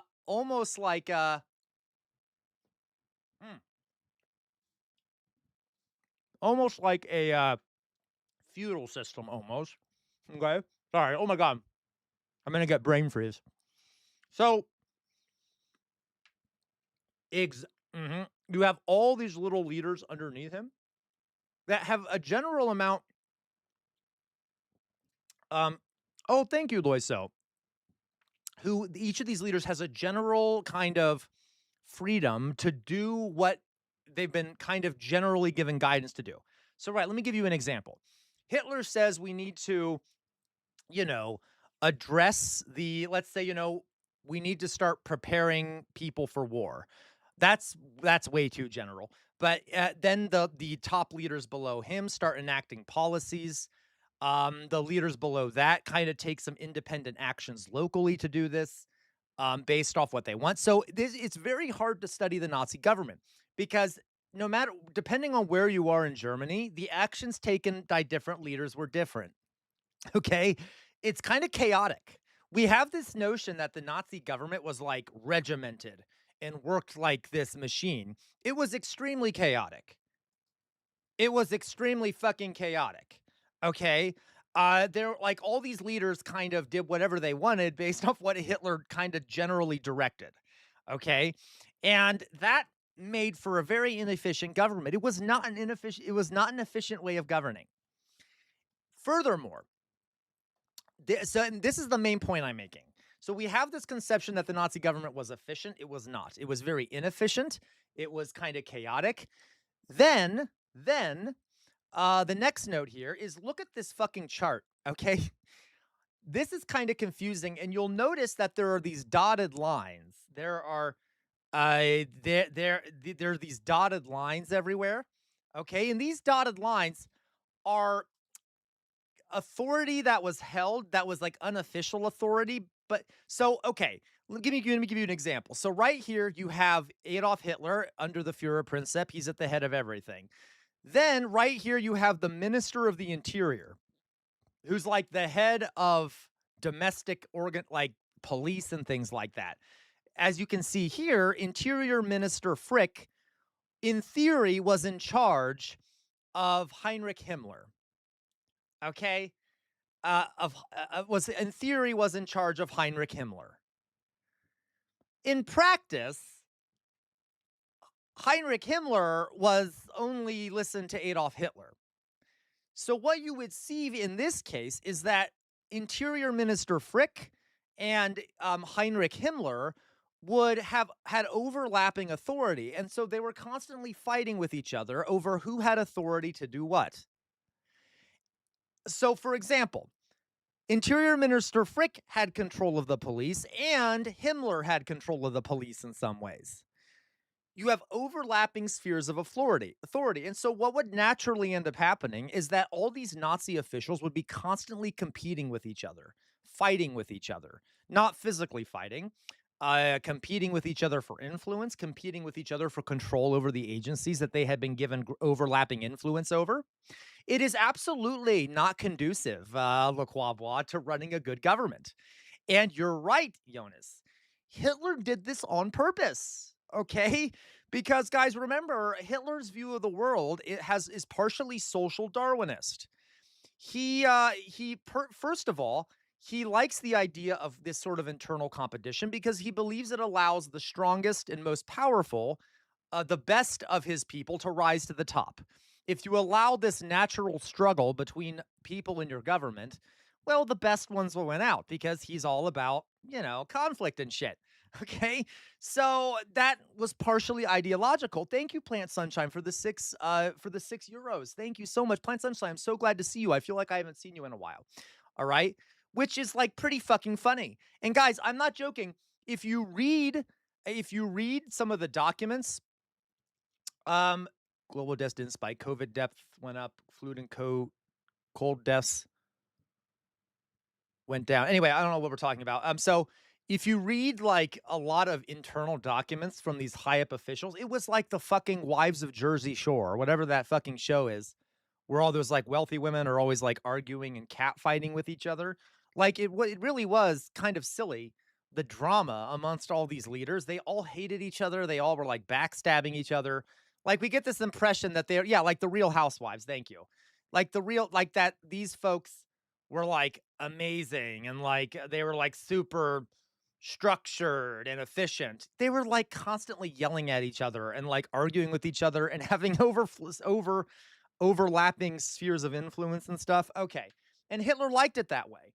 Now, what might be another reason why you want the people beneath you to not feel fully secure in their positions and constantly have to be competing with each other? Just functionally, if you're a dictator, why might that also help you? Okay, why might it also help you? Tell me that. Yeah, Dolly Boy, it helps keep loyalty to you. What it does, guys, is it allows Hitler to be the one who resolves disputes. So he could like almost there was one historian who painted a really interesting picture in my head about this that I can never forget. It almost had an aesthetic quality to it. It almost has an aesthetic quality to it, okay? Imagine like there's these guys fighting and then suddenly Hitler comes descending out of the clouds. Oh, Hitler is here. And then Hitler comes down and like says, oh, I shall solve this. So it kind of like gave Hitler the notion of Hitler as being like this force that could come down and solve disputes, okay? That was sort of aesthetically nice, but also gave him a lot of power and made it hard for anyone to organize resistance against him because everyone relied on him to settle disputes. Does this make sense? Okay. this is pretty common in any kind of authoritarian government. This idea of not having a stable government, because if the government is too stable and people feel too secure, they might not rely on you, the dictator, as much. Okay. So you have to make most people in the government dependent on you. So that is just something I wanted to point out, is that this government that we're talking about was not efficient. Okay. It was not fucking efficient. And it was extremely inefficient. There was also a lot of corruption. Shocking. Gwen? Exactly, Gwen. Exactly. Listen to what Gwen says, folks. Gwen says you're describing Trump and his administration in almost every way. 100%. Okay? This is one of the things that I think is extremely similar about the Nazis and the Trump administration. Trump has made himself the arbiter of disputes within his regime, and he has really fucked up spheres of influence and spheres of control in the regime that has made it so that, like, there's a lot of confusion internally over who's doing what. Okay, he also has made it has kind of sent out general directives and then kind of allowed his minions to carry it out, oftentimes in a very inefficient way. Okay, so he has made it really it's also made it hard for anyone to kind of work against him, because he has a lot of power to fire and hire people if they're disloyal. Okay, so yeah, Gwen. So this is kind of similar, and you see this on a lot of authoritarian or fascist regimes. Okay, there are some, you see what I mean? So I want you guys to get that in your head, because the Nazis were not efficient. They was also very corrupt. A lot of these local leaders were skimming off of the top. You guys can guess, okay? We're using public funds for personal reasons. Hitler himself was corrupt. He often he got a lot of money. He made a lot of money. He was probably a millionaire by the time he was no longer the Fuhrer.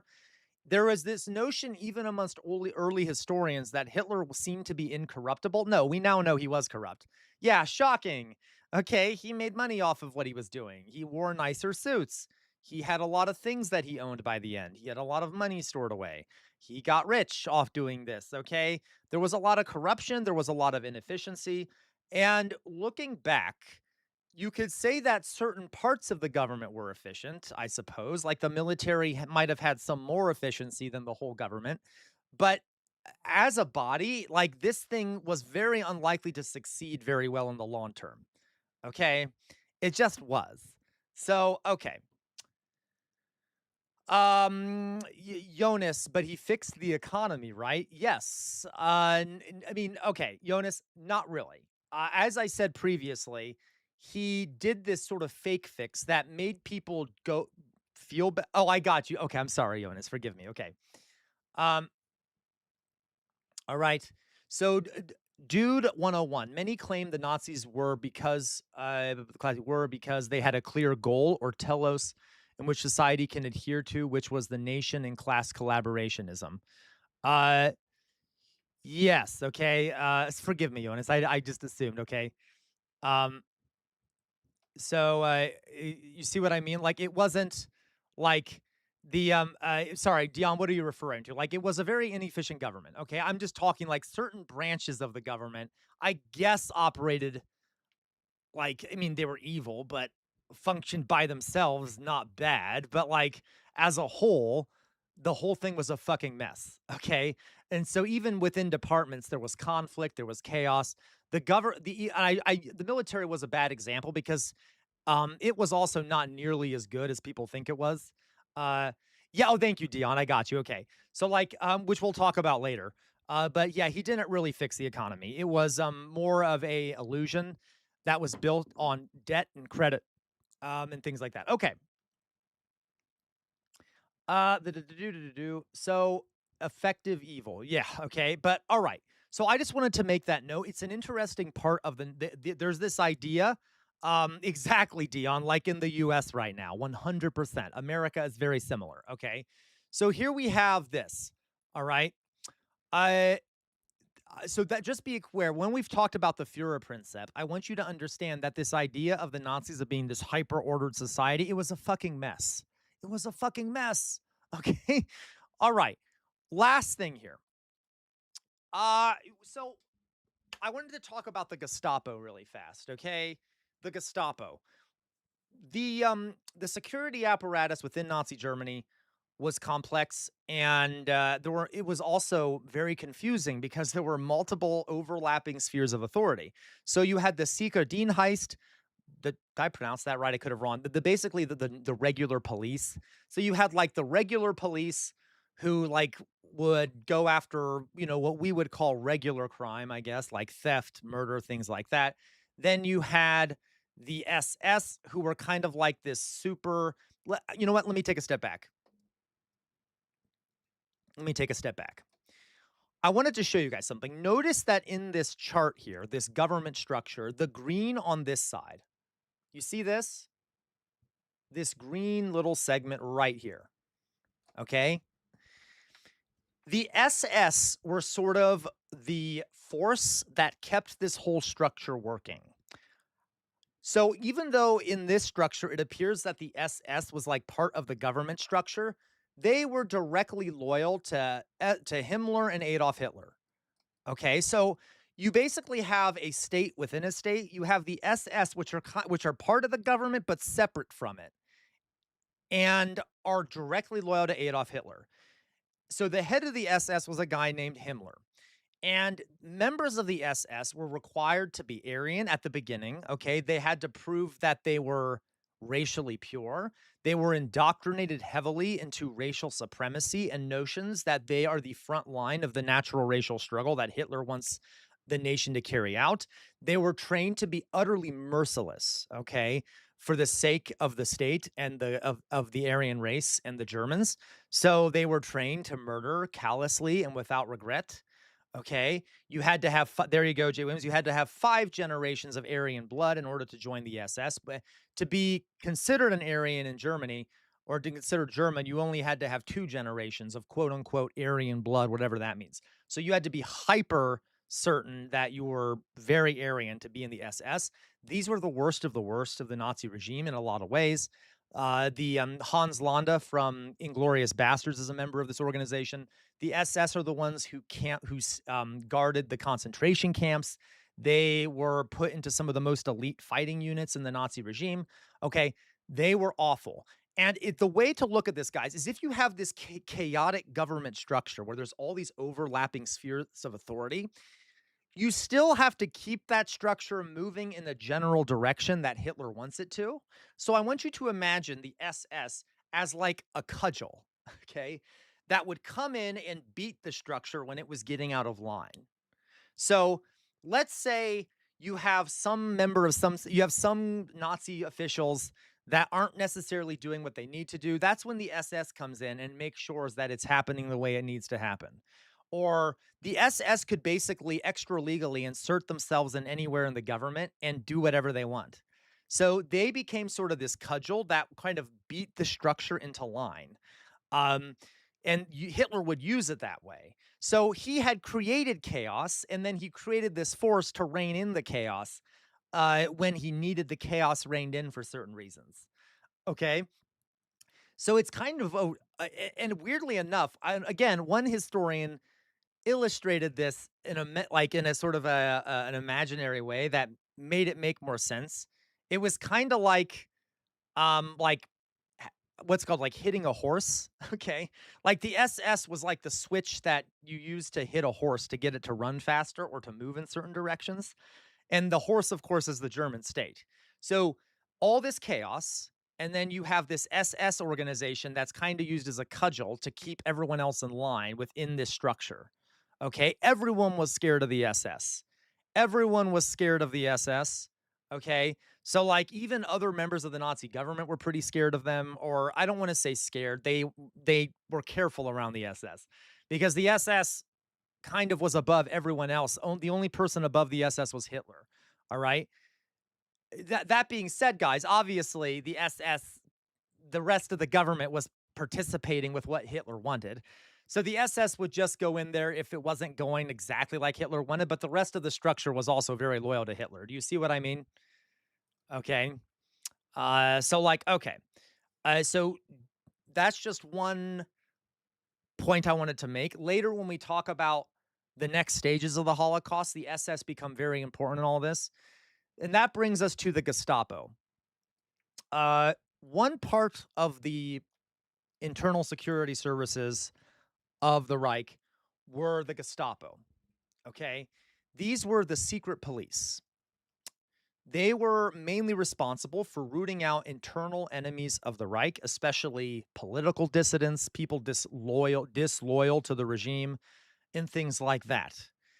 These, which by the way, would almost always include Jews, anyone who was considered, yeah, Gwen, the GOJ, anyone who was considered disloyal to the regime, anyone who was, you know, by nature of who they are, whether they be Jewish or like a disabled person who might have escaped the sterilization court or whatever, okay, they would be the ones that would hunt them down. Most people have this image of like the Gestapo as this like all-encompassing force that was everywhere, that was secret, and like, you know, that there were tons of these Gestapo everywhere. That is not true.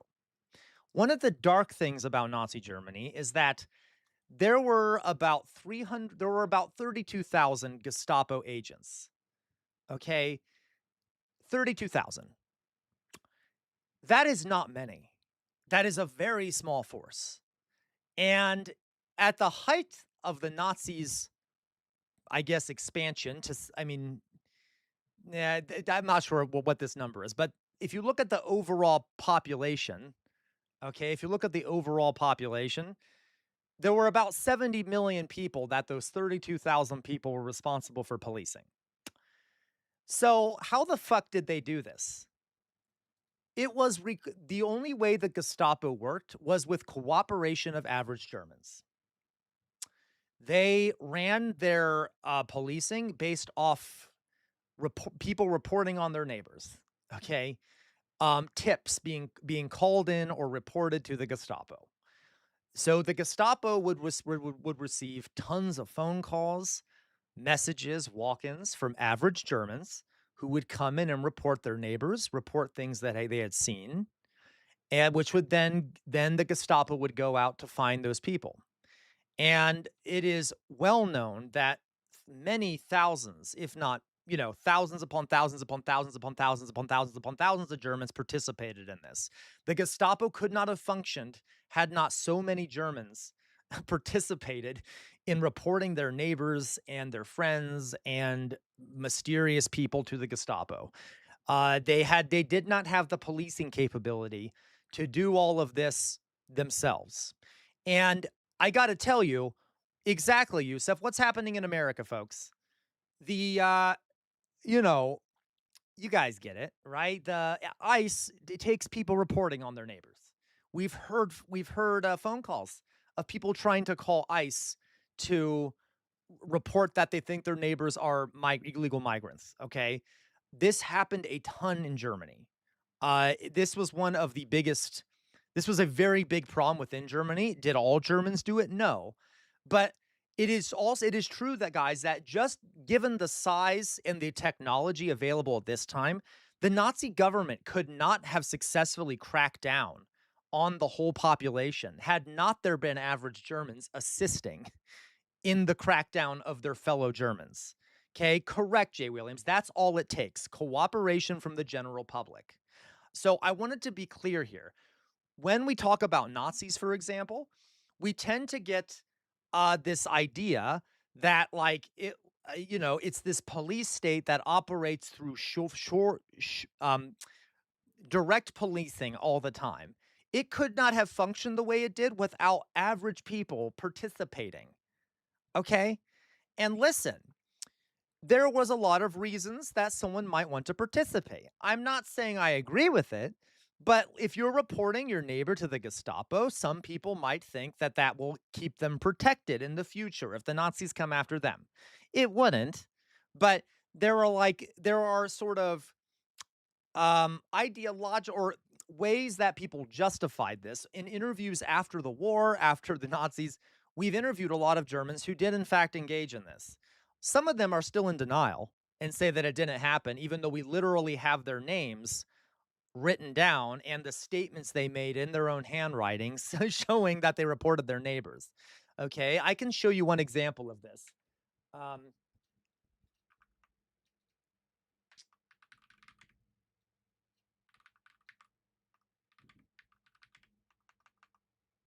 German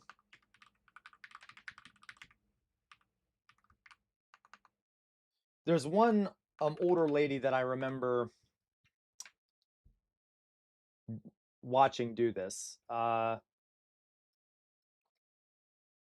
See here, German woman reported her neighbor to Nazis. Oh, where is this thing? I want to see the interview.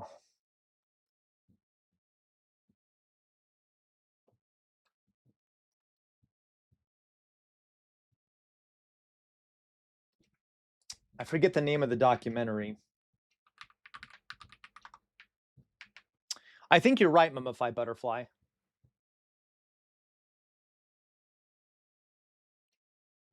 Oh, I can't find it. She's sitting on there's one particular video. I should have looked it up beforehand. That's okay. But you can find interviews with former Germans who did report on their neighbors and hear what they, why they said they did it and stuff. It's super interesting. It's dark, but it's super interesting. But just realize that yeah, this is a very human thing. This isn't like a German thing. This is like a very human thing, and we need to resist this, right? Oh, I can't find it. That's okay. So, but you guys get the idea. Yeah, sellouts, right? Some simply, you're right, Dion. Dion makes a good point. There were people who reported on others that they just didn't like. Like if you don't like your neighbor for some reason, a lot of Germans used these reporting on their neighbors as a way to settle scores. Okay, that's like, literally, you would settle scores. Like you don't like someone, you report them to the Gestapo. Like real evil shit, okay? Yeah, or yeah, you would report your wife if you wanted a quick divorce, things like that. So the Nazis gave an outlet for a lot of Germans who were suffering economically or who felt disadvantaged or who harbored massive, internal flaws, whatever it may be. The Nazis gave them an outlet in the way of reporting on people. Okay. And yeah, as a matter of fact, guys, one of the classifications that Nazis did what auctions, Drusilla? Which ones? That Nazis did is that they had a classification for people that they said were antisocial. And by antisocial, I don't mean people that were like sociopaths. I mean people who were kind of weird and didn't interact. Yeah, you're right. They would auction off the goods of like family members and stuff that had been taken. Anyway, they would people who were viewed as like socially awkward were actually a category of people that were taken to concentration camps and things like that. So like if you thought your neighbor was a bit odd, you could just report to the Gestapo, my neighbor's kind of odd and like there's something wrong with them. And then the Gestapo would come, and if they agreed that your neighbor was kind of odd, they might take them. By the way, there were lots of people who I know, Jonas, there were lots of people who the Nazis took and then that the Gestapo took, and we still don't know where they went. They're dead, obviously, but the Gestapo disappeared thousands of people where we don't even know if where their bodies are. We don't know to this day. Yeah, Le Quavois. So like this was so a lot of this purging that the Nazis did was done by average Germans who would report people. Okay. So I just wanted to mention that aspect of the Third Reich.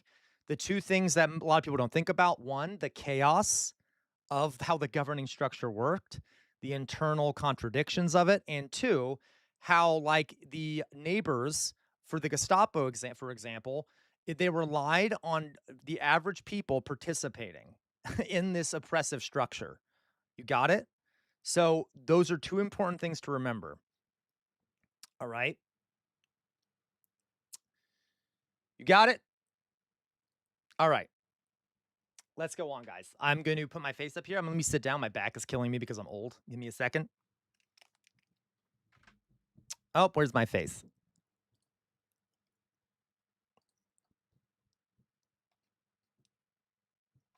One second.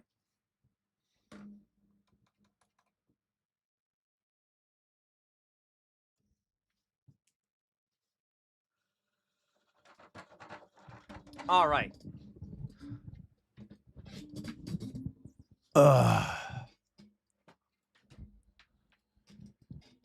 There we go. Okay. So, there are a couple news items, guys, I wanted to talk about that I haven't talked about yet, but those will be our 2 learning things for today. I hope we all learned something. With my rants about a bunch of different things today, okay? All right. So, let's chat. Let me get closer to the screen. Right, there we go.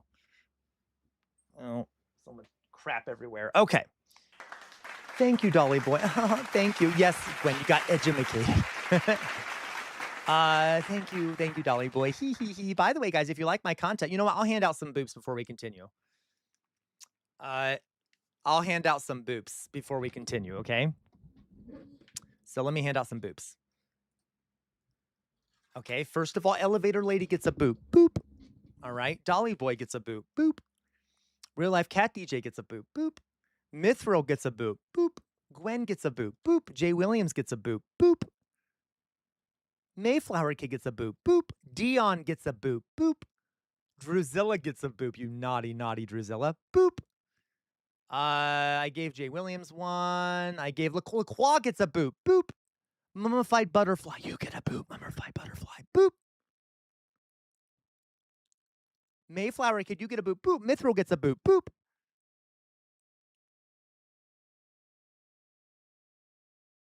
Anyone else want a boop? Anyone else want a boop? Anyone else want a boop? Boop, boop. Oh, yes, Sir Bart. Fine, Sir Bart. You get a boop. Boop. You get 2 boops, Sir Bart, for taking all the abuse I give you. Boop. Fetty, you get a boop. Boop. Philly Cheese gets a boop. Boop. Anyone else want a boop? Did I miss anyone who wants a boop? Anyone else want a boop? Did I miss anyone who wants a boop? Okay. Really, Dion? Okay, then maybe that might be where I saw it, Dion. Interesting. Okay, I just remember seeing it at some point, but thank you. The documentary, The Nazis, A Warning from History, interesting. Okay, Chairman Bart, forgive me. Chairman Bart, not Sir Bart. Okay. Oh my fucking God, Pet Gone Bad. You get a bonk! Bonk! Shame on you. Shame on you. Oh, Jonas, you get a boop. Boop. Fuck you. Fuck you, Pet Gone Bad, for that. I hate you so goddamn much. Anyway, hello, Pet Gone Bad. Jesus Christ. All right. You know what, Real Life Cat DJ? I'll do whatever the fuck I want. You hear me?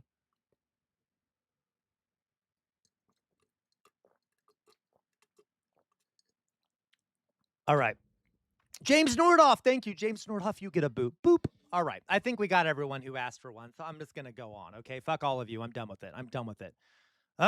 Okay, guys. So let's see what else we have here. I do have a couple news items just to talk about. There are massive wildfires. Chairman Bart, I fucking gave you a boop. Aren't you gonna thank me? I deserve a thank you, Chairman Bart. I deserve a thank you. Hello, James Nordhoff. So I just wanted to show you guys there are massive wildfires happening in DC, and not DC, in Washington right now. Philly Cheese, I hope you're staying safe. Philly Cheese is currently surrounded by fire, and will likely very soon be richest country. Charred sandwich. So okay, damn right, Chairman Bart. Okay, anyway, so let's hope that really though. I don't mean to be an asshole by saying that. Let's be careful. I don't know, Mithril. I think he's probably alive. I don't fucking know. Okay, so. Just wanted to show you this little clip here because the world is on fire, right? The world is on fire. And, no one cares. It's fine. We, planet being destroyed, going to be uninhabitable. Whatever, it's fine. Who cares? So here we go. This is what's happening in Washington, and then we're going to talk about what's happening in Europe, which is also pretty horrific. And Washington is a city under siege. Explosive wildfires have destroyed more than 600 structures, many of them within the city limits. The fast-moving flames led to mass evacuations and chaos as families fled their homes. Hundreds of firefighters are battling to save what they can. Right now, there are nearly 90 large wildfires burning across the West. Oregon also feeling the heat. There you can see the U.S. Air Force is helping guide drops of retardant. Fires across the Pacific Northwest have burned nearly 2 million acres and more than 5 million acres nationwide. CBS's Adam Yamaguchi leads off our coverage tonight in Los Angeles. Adam.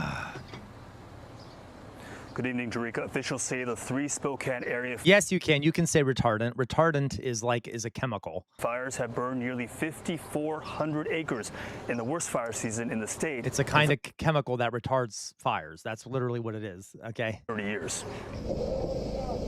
Fierce wildfires are raging on residential streets in eastern Washington state.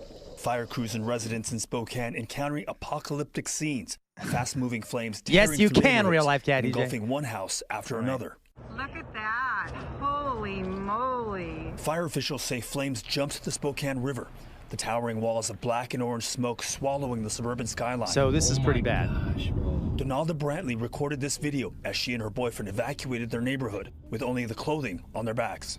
You could just hear like fire and just popping of just explosions, it sounded like, of like other fires going on. And then there's like power lines that we heard that had fallen or something. And so there's just so much going on. It was very frightening. Justin DeRider is with Don't you love how we're literally turning the planet into hell on earth? It's so cute. We've got trees down, we've got gas lines still flowing, we've got water lines still flowing. We still got That's a lot true. of work to do. Mayflower Kid, that's good. You're right. Firefighting planes can be seen dropping water and retardant to contain the blaze. The scorched landscape visible by air. Wildfires fueled by strong winds. Philly cheese. I was going to mention that Philly cheese. Philly cheese says this is also directly related to Doge cuts in the U.S. Forest Service. Yeah. So you can also blame Trump for this, folks, as always, right? Dry air and high temperatures. Thousands forced to evacuate after warnings from the National Weather. Matt Saigai, it's ironic that the No Kings crowd are the biggest fascists online and then cry about fascism as they ban. What? Unban request? No, Matt Saigai. That's hilarious. I mean, I know you're not actually going to unban him, but no. Service yesterday, issuing their most urgent fire alert. Tom Stokesbury is coordinating fire efforts for the state.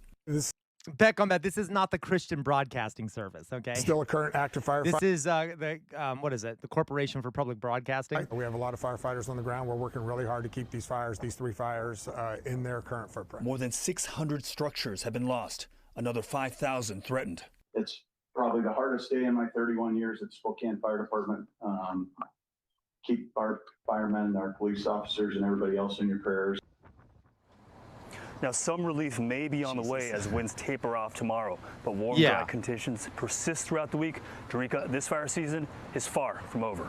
Adam Yamaguchi in Los Angeles, thank you. Turning now to wildfires in Greece, where it has been a decade. Meanwhile, in Europe, there are also massive wildfires breaking out everywhere. There have been some in Spain, Portugal. There were some in the UK.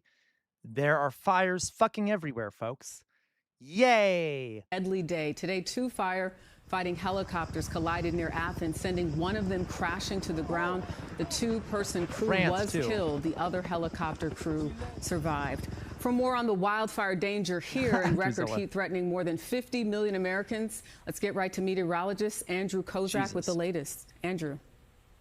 Okay, so I just wanted to show you guys that there are wildfires everywhere right now, at least in Europe and the United States. Okay, the whole fucking Europe is on fire, America's on fire.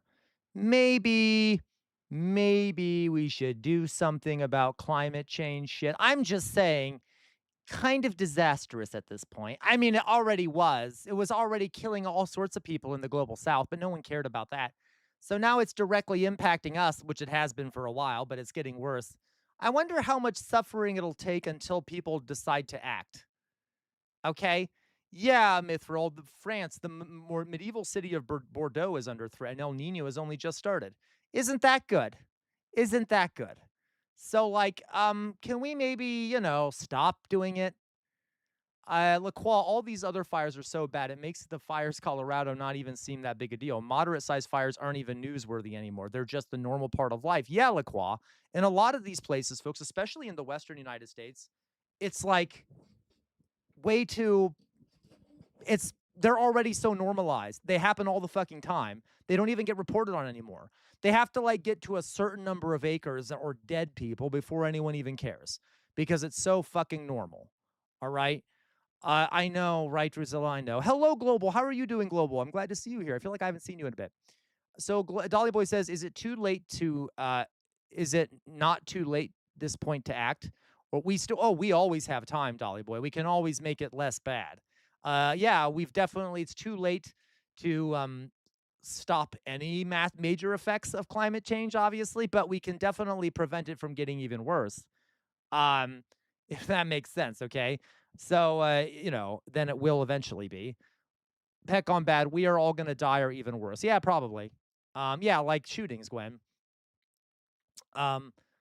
Okay. No, you didn't, Matt Sack. I hope you didn't. I hope you fucking didn't unban my Bravo Sierra. Okay, Mythril, Dolly Boy, we can slow progress. There you go. There is at least 3 to 4 major fires every year, and it's going to get worse. It's going to get worse over time. Okay, Choco Milo Brownies. History proves it every time. To break the imperial hegemony, massive war always happens to end it. In return, What? I'm not sure what you mean there, Choco Milo's Brownies. That's not... Okay. Lois, so it has been forever late to prevent anything from happening, but always possible to prevent something from happening. Yes. Like North Sam, you gross me out real, like Caddy J. The GOP will know how to slow the progress. Right, Jesus. Okay, so can we just like, you know, just a fun, I always like reminding people that the world's on fire and that no one's doing anything about it. Have a good week, and we're done with the stream. Bye. I'm just kidding. We're not actually leaving the stream. So just wanted to point that out. Isn't that fun? Yay. Great. And there's also massive, like I said, fires in Europe right now. It's a fucking problem. Okay, let's go on. So, I have a few other things that I want to talk about. Okay, a few other things I wanted to talk about.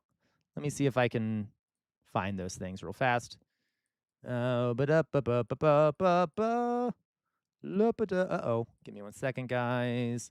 Where's my multi-chat? There's my multi-chat. So that's good. Let's go on.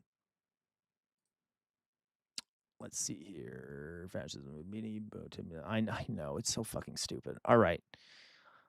Okay, so we have a few things here that people have sent us that I thought would be great things to watch. Some longer things, some shorter things, some things that are great. I'm not sure how to frame it.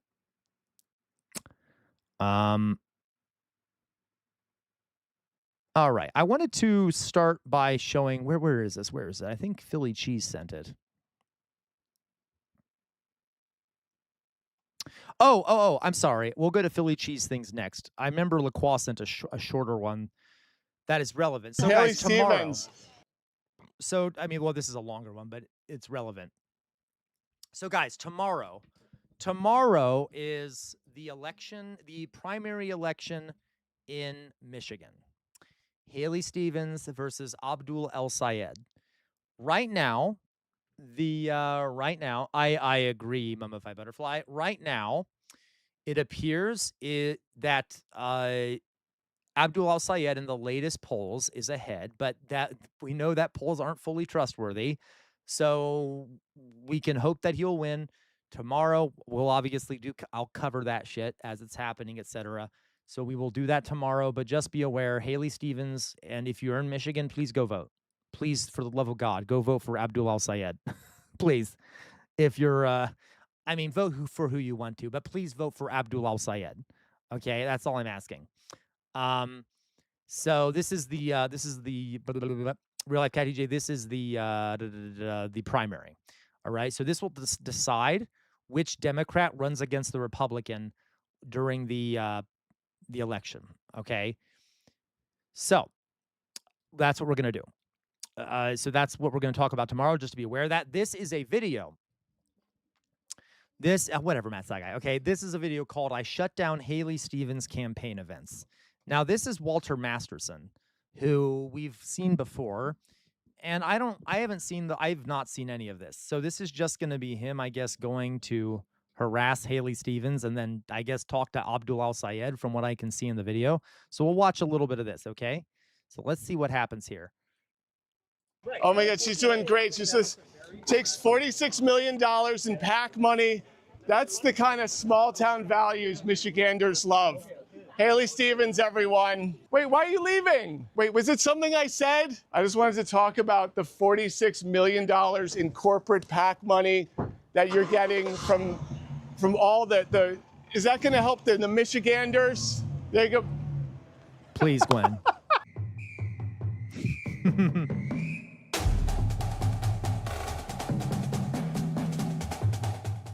Where are we in Michigan right now? We're very north, right? Traverse City. Traverse City, guys. Traverse City has really good ice cream. Traverse City has something called Traverse City Cherry, and it's like black cherry ice cream with like chunks of black cherry, and it's so fucking good. I love Traverse City ice cream. Michigan. Really? How far are we from Canada? Have you been to the Traverse City Cherry Festival? Well, we're past the border, but at like 3 hours because you'd have to travel through Detroit. We're like basically in Canada. This was a 4-hour drive from Detroit. I'm gonna go say hi to Haley Stevens. She's doing a meet and greet here, and I figured this would be the best meet and greet for me to meet and greet Haley Stevens. This would be the last place her campaign would expect me to show up. I'm gonna show up here, and then there's another meet and greet 2.5 hours later. And where's the other one? Bay City? Bay City. Bay City. Ew, Drusilla, you sicken me. Drusilla says popping cherries all over. Drusilla! You goddamn degenerate. So my hope is to just follow her around and let her know what a big corporate shill I think she is. I agreed, LaQual. And I just agree. make sure that she knows it. Yes, it does. And that she knows that I know it. And she knows that everyone else knows it going into the primary this Tuesday? This Tuesday. Tuesday. What do you think of all the Abdul signs that you're passing up here, though? That's refreshing. My hope is that this has happened before, where I'm not the only one there to yell at her and protest her. It's kind of like, a bunch of undercover cops running into each other at a drug bust, right? So, ideally, like I start yelling and 2 other people start yelling, and then we're all like, oh. Guys, listen, I know, guys, listen. I know this might sound like hypocritical of me to say, but you really shouldn't be filming a YouTube video while you're fucking driving. I'm just saying, listen, guys, no one here can prove that I've ever done something like, no one here can prove that I've ever done anything like that. I'm just saying he should not be filming this video while driving, okay? We're all here. Look at us. Let's see how this goes. Oh my God, that Fingers sounds crossed, amazing. everyone. You feeling nervous or you feeling ready? I'm nervous that I hope they just don't wreck I it. swear to God, you use the Hassan emoji one more fucking time and I will lose my shit. Recognize me and toss me prematurely. I want to get to, Wrong, LaQual. He keeps turning his head. Tell Haley about herself before they get to tossing. Blah, blah, I swear to God. There we go. There we go. Here it is, everyone. Is she inside or is she outside? That's a good question. She's right there. Oh, she's right there. Yes. All right. Keep it rolling, baby. Actually, maybe put the camera down for like a second so people don't think we're God damn it, sniping her. Jonas. But yeah, this is great. Oh, this is lovely. Hey, Haley.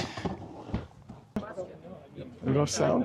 LaQual Blah, I don't want your apologia for someone who is creating videos and not focusing on the road, okay? No, I don't, like, while I'm driving with one hand holding a mic, turn and talk to someone while I'm driving. Don't do that, LaQual, okay? Maybe you do that, LaQual, because, you Coloradans, you're Coloradoans, and you're, like, driving habits, but we don't do that here. We're civilized here in Ohio. Oh, perfect.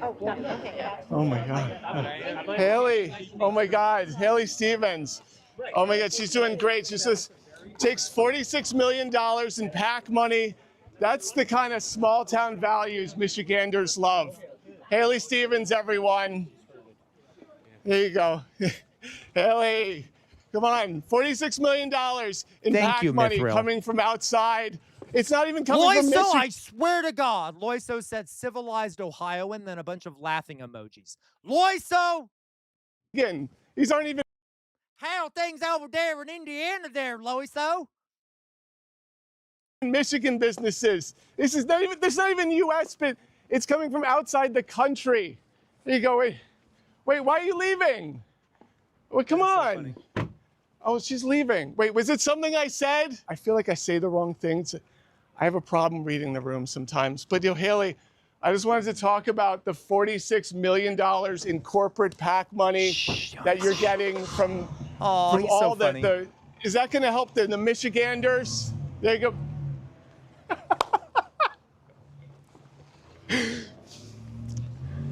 She left.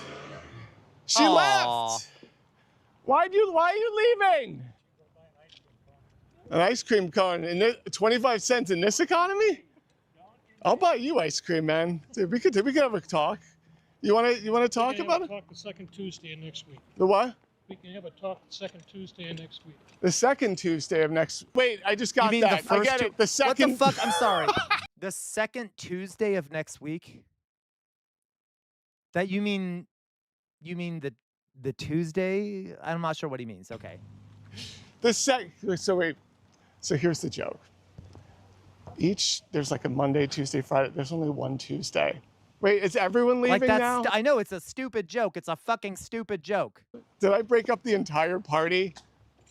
It really has nothing to do with you. You had no effect on Well, you know what has nothing to do with you? All the PAC money she's getting. She's getting $46 million in corporate PAC money, UDP, a stronger Michigan, $14 million. That's a dark money PAC. Haley Stevens is... Those people are so salty. I'm actually shocked that there are people out there that'd be so offended for Haley Stevens. I thought that like most of her fans were just like, fake paid for people. Okay. Getting $46 million in dark money, corporate PAC money. She's got $30 million from UDP, which is an APAC adjacent organization, $14 million from the dark money PAC, A Stronger Michigan.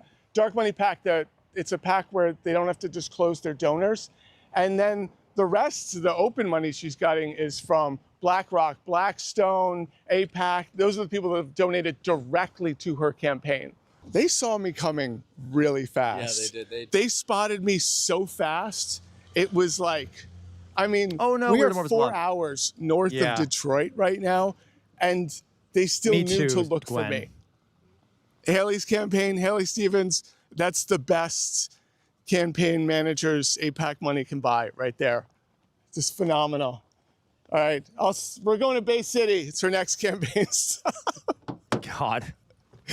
Woo! So we're at Haley Stevens' next campaign stop, and I thought I'd bring some more people, maybe some people she's not going to recognize, and just tell Haley Stevens about her.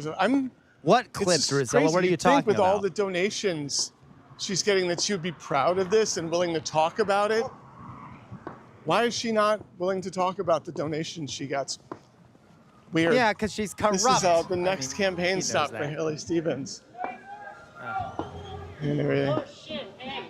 Hey, you're Antifa. Get away from me. That's so funny. Listen, we have to make a change. Unfortunately, Representative Stevens was up in Traverse City and was very much treated uncivilly by some protesters. And we all know that people have differences in the Senate campaign. Who would do that? And that's good. But when it turns in... Sorry, this is really fucking funny. To a screaming match, and she's not able to speak to people, then it's not good. And we do believe that's what's going to happen here. No. So Representative Stevens is not going to make this, but she sends her regards, says get out, use your voice, and vote. Okay? Thank you. That's amazing. No one gets to meet. Oh my God, he's doing the Lord's work, guys. He's doing the Lord's work. He's actually preventing her from speaking to people, which means it's going to be more likely that Saeed wins. I wish I had a clip in me. I don't know how it is. Oh, he's so cute. I like him. Terrible. Look at that No, smile. it's no. Listen. You know what? You have a right to your opinion, and if you want to beat me up, that's fine.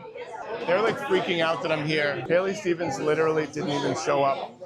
Her campaign stopped because I'm here. I think that they're waiting. And all because she doesn't want to talk about the donor money. This is great. Waiting for me to leave. I think once the second I leave, she's going to come out from around the... Not showing up to your campaign rallies is a great strategy.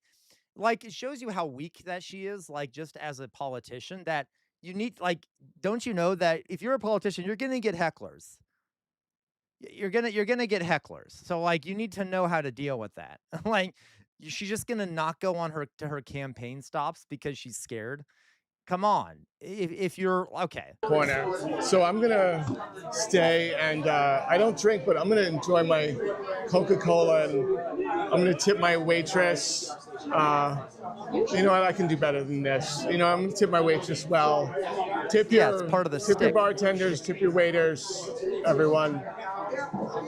If you're going to take $46 million in corporate PAC money, why would you run away when confronted about the money you're taking for your campaign? I didn't say anything that was ad hominem. I'm just talking about publicly about her donation. I didn't even get into the fact that she lied about Barack Obama endorsing her. She lied about United Auto Workers. Exactly, Chairman Bart. Literally, like, he's being a jester. Like, if this were the Middle Ages, folks, you know, I mean, he's just being a jester. He's just pointing out the reality that people in power, right? Okay, so, like, you know, this is why if I were in office, folks, I would legally mandate a jester for every politician. Yeah, we should pay people whose whole job is to constantly criticize the politician. Okay, I'm half joking. Anyway, so, like, I'm just saying. She lied about the fact that she's hired Palantir contractors to work as advisors on her campaign. She lied about being anti-ICE. I'm really excited to send an epidemiologist to the United States Senate. I think it would be incredible for us to have an epidemiologist who has worked in public policy and worked in public health, making decisions about our health care. And I think that supersedes everyone's feelings on Israel, everyone's feelings on him being a Muslim. A lot of people talk about, oh, we need someone to beat Mike Rogers. I'm talking to people about Mike Rogers. No one likes Mike Rogers. Not only do people not like him, but he hasn't held public office in, what, a decade? Took a ton of money from our prescription drugs, voted to raise prescription drug prices. Like, awful person. What? No, I am not a resident. I'm here with residents on this. My friend here, he is a president to speak on behalf of Michiganders. Yeah, everyone has left. The funny part. I love this. The funny part is that half of the people here were Abdul voters. Literally. That's really fucking funny. I believe that. This was Haley Stevens' event. Half of the people that showed up were Abdul voters. The owner of the bar was an Abdul voter who's into respectability politics. He's an amazing guy. It's Coonan's Irish Pub. He's a chief. I'll have my Oh my God, right, LaCroix. That's hilarious. LaCroix Boss says, my soon-to-be ex-representative refused to do any public speaking engagements with her constituents during the primary, and that worked great for her. Oh, I'm sure, right? I'm not leaving this campaign stop without my Haley merch, because I want to be knocking on doors. Jesus. I'm going to do some canvassing. What boring. Tomorrow. And they're fucking melting down over this. It's so funny. It's so good. So it's 3 a.m. I'm editing the videos from my disruption. I have to get on a plane to go back to New York City in a few hours. So if you like my work... What? Real life, Teddy, what do you mean? Hey, CR, serious question. Do you know why the Irish obviously love an Egyptian? What? Huh? Do they? I don't know. Okay. Oh my God, he is hot. I agree. And you want to support my travels, and you want to... I'm sorry, I didn't mean to say that out loud. Forgive me. I'm trying to be better at not objectifying people. I apologize, everyone. Please forgive me. Just like that guy that was talking about the wildfires was also very attractive. I've been trying not to say it. Support me doing more videos. Please sub my Patreon. My Patreon helps me. Anyway, Jonas just comes in here and says, slut. Rude, Jonas. Okay. Anyway, going on. So that, oh wait, no. Noi. Okay. Thank you. Let's see what else Thank you so much. Thanks for standing out here in the rain. Jay Williams. Jay Williams says, you are a slut, though. Hey, that doesn't mean you have to say that in public.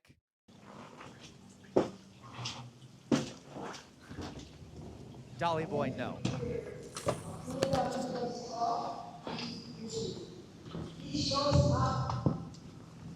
Bye-bye, Loiso. Good luck. How are you? Good to see you again. Oh, it's Abdul.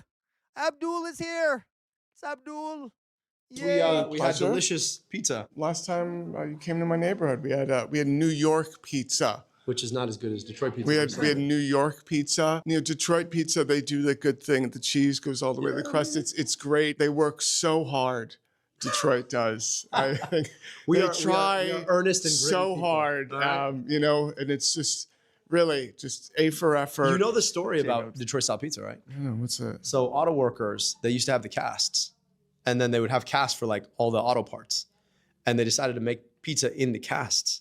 Oh, I know. So it is like authentic to Detroit. It's like an authentic, gritty manufacturing story. Okay. Wow. Yeah. No, Vina. No, I'm denying that. I'm denying that. So when you make a car part, okay, there's a cast, and then you pour molten metal into it. You used your arm when you said it, so I was like, no, like an arm cast. Oh, hey, trust me, I am Mithril. I'm just doing it privately. It's like, you're like they had medical casts. This makes no sense. Give me 3 top of mind issues that you think voters care about the most. Right. Number one, affordability, the ability to just literally afford anything: groceries, gas, rent, mortgage. Number 2, healthcare. What are you talking about? I didn't, Jay Williams. I didn't say anything in a stereotypical accent. I said Abdul. That's his name. People are sick and tired of being sick and tired. And number 3, the misuse of our tax dollars when we've clearly got things we got to build here, sending them abroad to do the worst things abroad. I noticed you didn't mention Hassan Piker at all. It's funny. That's like number 8. That's right. Okay. I spoke to a lot of voters that showed up today. Not one of them mentioned Hassan Piker, trans people playing volleyball, Thank you or for any of saying the it for me, manufactured Dolly Boy. online crises that we see. There's a lot of manufactured crises around your campaign. A lot of manufactured crises. It's been interesting coming and talking to Michiganders, especially about Mike Rogers. Yeah, is that the big talking Black point Panther is, well, shirt? I mean, you know, Syed is great, but he's not going to beat Mike Rogers. Come to find out, a lot of people don't like him. No, I'm going to beat him like a drum. I mean, the dude is like, he's the worst thing about both the Republicans of the 90s and the Republicans after Trump. Imagine like fusing the worst things you hate about both sides. Oh, God. That's that guy. Last time I saw you, you said something great. I that's know, like Chili Cheese. wonderful. It's Donald Trump is not the disease of our politics. He's the symptom. When Trump came to power, he came to power exploiting the fact that people have felt like their dollar didn't go as far, that they couldn't hold on to a job the same way. Me too, Gwen. We allow corporations to buy and sell politicians. Then at the end of the day, don't be surprised. You play corporate games, you get corporate prizes. And they've been able to figure out how to rig, in effect, the system so that legislation gets passed that's good for them and bad for us. You know, you think about free trade and the sordid history of free trade in a place like this. Who benefited? Well, big corporations. Who lost? Workers. And that's been the experience, I think, of Michiganders for a very long time. So he came in exploiting that system. Real life Catty J. We dealt with the system. You've been on, I think you've been on, what is it called, too, recently? For 4 years. The website. I feel like you're Archive. Is it Archive of Our Own? I can't remember what it's called. implying that China doesn't pay the tariff. Is that what he's saying? You're saying China pays the tariff, though. We pay the tariff, my guy. Wait, we pay what? the tariff. Okay. Yeah. All right. You know what? Agree to disagree here. But no, I So we appreciate now had that. 2 disagreements. All Detroit right. style pizza, And- clearly better than New York. And Is that who pays the Ariana tariff? Presley? Is that Ariana Which I'm Presley? objectively right It about is. both of them. But yeah. What's a good Detroit style pizza? Yeah, Dion, it's a really good documentary, and I highly recommend it, Dion. I highly recommend you watch it if you haven't seen it. In All right. Detroit Maybe I'll watch it with the community sometime. that I can. So everybody will tell you buddies, but the right answer is Sicily's in Southwest Detroit. Okay, I'm gonna go try Sicily. Char though, because I like that. It's like a it's little like char. Sicily's. Like a caramelized cheese on the edge. Okay. I'm gonna try Sicily's tonight. Last time I met him, he came to my neighborhood, and we had I'm not gonna lie, incredible it was pizza. delicious pizza. Like it was very, Yeah. very good. I mean, Yeah. and look, I mean, if you can get And Lender Street Pizza in New York, it's phenomenal. It's just not it's phenomenal. Sicily's. You know what I mean? Yeah, it's all right. So I'm gonna go try Sicily's right now. Okay, I'm gonna go try it right now. Something interesting. All right, you got the Knicks. I literally don't care. I don't care about the Thank pizza you. jokes. No, We just this go is- on. This is great. And then lastly, there's been a lot of money in politics. I've watched Haley Stevens' campaign. It doesn't exist IRL. I've shown up to her rallies. There's not that many people there. And I'm like, oh, wow. Like, there's a lot of online hype. If you look online, you think that her campaign is just dominating the state. And it doesn't exist. She's an industry plant. And I was like, I knew there was money in politics, but I was like, that was a lot. Like, she has online bots. She has, PAC money. And then that is a lot of 30-second ads telling people lies. And, if you turn on the TV in Michigan, you are getting wall-to-wall ads. Sometimes. Yeah, isn't it crazy, Dion? Maybe we'll watch it sometime, guys. Dion is watching the documentary I couldn't remember the name of. It's called Nazis: A Warning from History. It's a really good documentary. There are several parts to it. But one of the parts is where they interview some of a German who reported on her neighbors. Usually 2 ads per commercial break, sometimes 3. Yeah. And that's what $70 million in corporate PAC and APAC money buys you. It gets you. It also buys you a ton of bots. Apparently that part too. Yeah. But thank you. It's incredible meeting you again. Appreciate you. Pleasure. Thanks for being Thank you. Dr. Abdul Al-Sayed. If he had touched my back, I would never wash myself again. Lock in Michigan. I want to send an epidemiologist to the Senate. I want an epidemiologist making decisions about our health care. Yes. All right, you guys should do a video. Yes, please. You are Massachusetts, is it 7? Massachusetts 7th, right? I've been in Congress for 8 years now, and in 2018, I was elected to represent Massachusetts, first person of color, first Black woman to represent the Commonwealth, and I ran with so many. You know what? This is good, but I'm kind of bored. Sorry. Maybe we can go. Oh my God! Look at these lefties. Jesus Christ! Just kidding. Okay, let me go back here. I'm just gonna see. Independents, Democrats, Republicans, they're just people of conscience. ICE picking people up off the streets, it's only a matter of time before they start knocking other people's heads. I mean, they already kind of are. Yeah, Jonas says, ugh, all these Muslim politicians wanting free healthcare and affordable living conditions, monsters. Oh, I know. This is the price of Sharia. Okay, this is what happens when you let Sharia into your communities, guys. You suddenly get affordable healthcare. You suddenly get corruption removed from your politics. Getting money out of politics ever since the the ruling of Citizens United, it's really just muddied the waters of our politics. Yeah. Medicare for all. I'm really happy that that's kind of at the forefront of this election. Jay Williams? No. Election. I had a friend, unfortunately, pass Because it's not her election, Jay Williams. I actually don't even know if we're going to listen to these folks. away. I want to hear what people in Michigan are saying. Because they couldn't afford their insulin, and it was between paying the rent, paying for their insulin. And unfortunately, that's something that's one person in my life that has to make that choice. But I know there's many more people who've unfortunately had to make that choice. So Medicare for all is a big one for me. First of all, I care about getting money out of politics because I'm an accountant, so I see how all these monies being spent on all of these, there's a circular interest going around. No, I'd say folks, okay, you know what? We're not going to talk about this. Okay? We're not going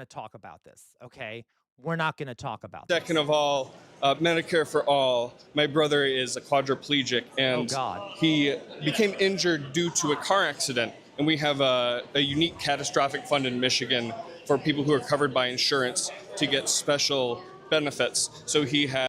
I'll return in doomsday. Okay, Dion. I'll see you soon, okay? Has, provided housing. Please continue talking over on Discord, Dion. We love having you around. Auf Wiedersehen.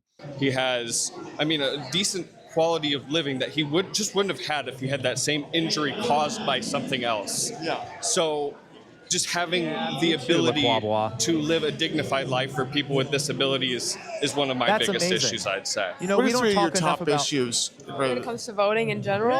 Yeah, shocking. I've actually you're the made a voter's law. criteria for myself recently. So I would say reproductive rights, no APAC or corporate funding, and no support to Israel would be my main three things. Yeah. I've been learning a lot about Michigan. I've been watching Haley Stevens' campaign. It doesn't exist. Yeah. It's very weird. It doesn't exist. Yeah. Like, and I'm No, starting to get. he should focus on getting a new chip, more chip production, or like he should focus on sending money to, I don't know, Pakistan or something. Things that people really care about. That's what he should really focus. I'm just kidding. The It's a joke, feeling that okay? her campaign is just online, and because when I show up, there's nothing. It's very weird. Yeah, I was at the Michigan Democratic Convention, and she got completely booed off the stage. It was really rough. It was pretty embarrassing. So. And that's at the that's at the Democrat convention think where there'd it's be like it's a some wide swath of people. There's enough people It there. was hard watch. It was hard to be there. Yeah. I because the one thing they keep hammering is, oh, we need someone to beat Mike Rogers, and I'm like, that's not who's going to beat Mike. No, I don't think so either. But she's a first-time voter in our family. So Oh, you're a first-time voter? Yeah, so kind of Okay. exciting. She's learning all about a few different things. Is that yes. Daniel Craig in the background? So, Okay. yeah. Can I ask you a question? Can I- Oh boy. You should, Keith. This is good. You're a first-time voter. Come on. So you're a first-time voter? Yes. Give me just three things that you care about. Oh, Well, she's I cute. Yeah, I think- like her smile, and she's nervous. It's kind of cute.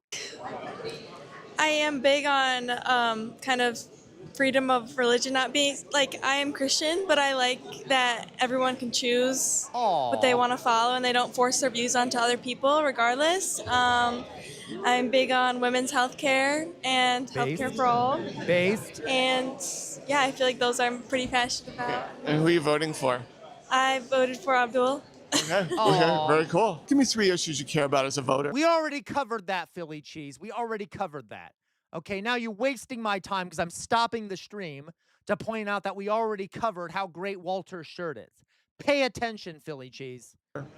So, obviously, the money out of politics is huge. I mean, that's Sorry, I just felt like attacking you for no reason, Philly cheese. I promise everything's fine. You didn't do anything wrong. number one for Abdul. But I think uniting the country again instead of the separating us, telling us why we should be divided. What the message he said today is exactly what we need to teach our children. Obviously, I'm getting a little bit older, and I have young kids as well, and I want them to have medical insurance. I want them to have Medicaid. I don't want them to have the bills that I see other people have. So absolutely, and all these other countries can do it, and we're the richest country in the world, and why can't we do it? So, yeah. I mean, it's like, I know, I'm just being a dick, Philly cheese. It's like after seeing all this money injected into her campaign, we're starting to get a clearer picture of why we don't have health care and why we don't have a lot of these things. And the honorable mention is, why are we starting wars in Iraq? Yeah, I think right? we're all. I mean, think that's that's ridiculous. Actually, I think we're all sort of That's collectively done with the forever wars. Yeah. If I went over and talked to thank you, MAGA, Priscilla. they're kind of done with that Yeah, too. exactly. So that might be that uniting thing for all of us, maybe just to get us to that was a little very top of mind issue when I went to MAGA rallies prior to Trump getting reelected. Oh, that yeah. was Well, that's what he campaigned. I fucking hate all of you. I was fucking joking with Philly cheese. I was just fucking joking. I don't mind the mention of the shirt. Okay, so fuck you. Fuck you, Norman. Fuck you, Matt Sy guy. Fuck you, all of you. Fuck all of you all the time. Okay. One of the Yeah, no new wars. Yeah. All right. No, you're right. I'm not joking when I say fuck you, Jay Williams, but I was joking when I yelled at Philly cheese. Sicily's Pizza, baby. I know you do real life Catty J, okay? Okay, let's go. I'm at Sicily's in Detroit right now. Let's Pizza, pasta, pizza, or whatever that phrase is. see what Abdul's talking about. Let's see what Michigan's talking about. I got the legit classic square here. Okay. What the fuck are you talking about? What are you talking about? It's good. Still like New York better, but okay. Detroit. You're doing all right. I'm still gonna finish all of this. That though. looks good. Like really. Okay. You know what? We're done with this. I don't care about the pizza shit. Okay. Anyway, so that's good. That's good. Let's hope he wins. I'm sorry, Gwen. Let's hope he wins. Okay. Let's hope not he, but let's hope Abdul wins. Okay. Let's hope Abdul wins. Okay. By the way, Louise, that's not how you spell neither. Okay. So work on your spelling there, Louise. Okay. If you're gonna try and stir up trouble, at least do it with correct spelling. Okay. Anyway. So let's go on here. Yes, yeah, Louise, I know you know how it's spelled. Okay, all right. It just is whatever it is. It was a mistake. Okay, Jonas, does Ohio have good pizza? Actually, yes. Now I'm not going to talk about it because all of you will make fun of me, and you're all in an adversarial mood. So as soon as I start mentioning Ohio pizza, you're all going to dogpile me and like attack me and say I'm a moron, and then threaten to kill me or something because you're all rude and vile people. But yes, we do have good pizza. Okay, we're just not going to talk about it. Okay? All right. So, exactly my point. Look at that. There we go. There we go. See? Yep. Yep. Exactly, elevator lady. Yep. So, like you can see here, you see this? You see all this shit in here? Yep. All this massive pushback. Okay. Casual Volt still being bored by the human aspects of these people I see. The human aspects of them? What do you mean? What do you mean there, Mithril? I heard people. So we actually have very good. We literally have a type of pizza in Ohio. We literally, you guys aren't going to fucking, no, literally, you guys aren't going to believe me, but Ohio is really highly ranked in states with pizza. Okay, you know what? Fuck it.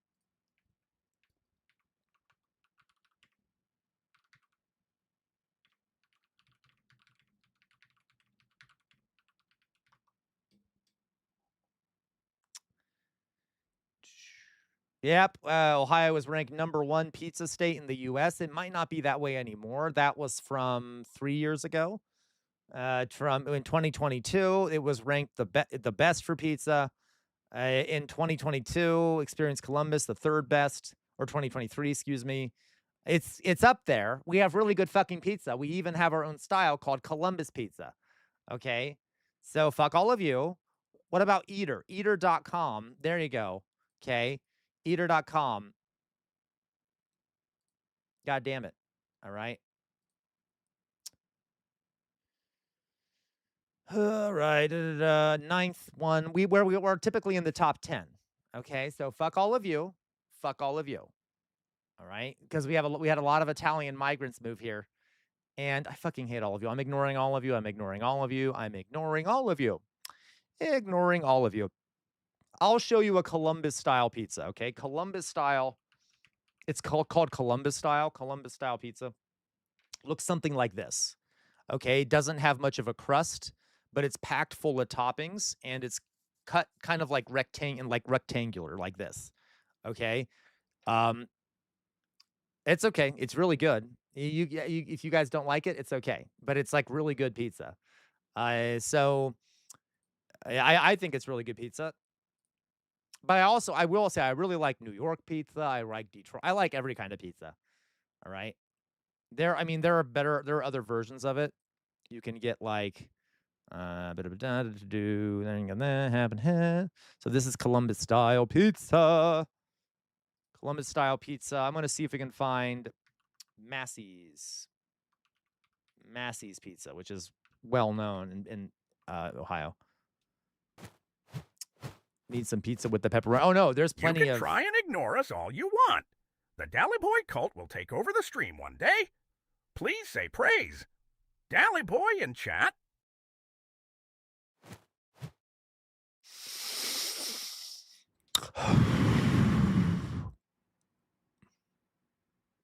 Oh my fucking God. You all just like fucking triggering me. Look at all these praising of Dolly Boy in chat. Disgusting. Absolutely disgusting. Okay. I'm going to ignore that. Macy's Pizza images. So Macy's Pizza is like a really well-known Columbus kind of thing. You can also get it sliced regularly, but they'll look at you weird. If you request like traditional pizza slices, they'll give you a weird look like what? Okay. But they're really good pizzas. I'm trying to see if I can find a image here for you guys that kind of captures it. To see, we will overcome the jester's divisive tactics. I disagree. I don't think you will. That looks delicious, doesn't it? Yeah. So anyway, so that is Ohio. That is Columbus style pizza, which is a super popular kind of pizza here. Detroit style pizza, I will say, is different. So has anyone here had Detroit style pizza? Detroit style pizza, I'm not as big of a fan of Detroit style pizza, but I still like it. Detroit style is where you have these big, thick. Sam, I concede. Columbus style pizza is very good. Thank you, La Quabwa. Thank you. See, thank you, La Quabwa. There's also Detroit style, which has very thick pieces. I'm not a big fan of it, to be honest. This is Detroit, but a lot of people love it. So, like, this is Detroit style pizza. You have like these big, thick slices with a lot of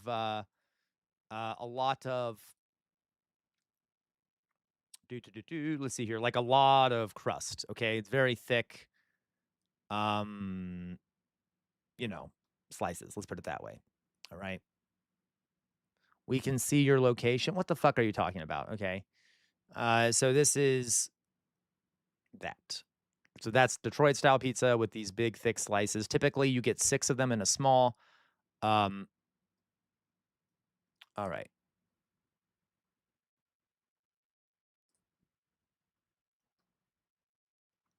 Okay. So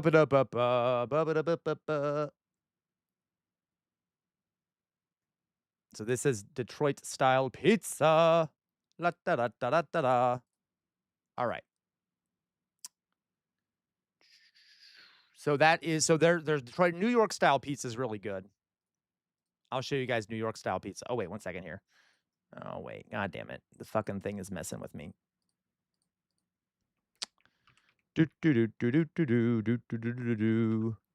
Okay, New York style.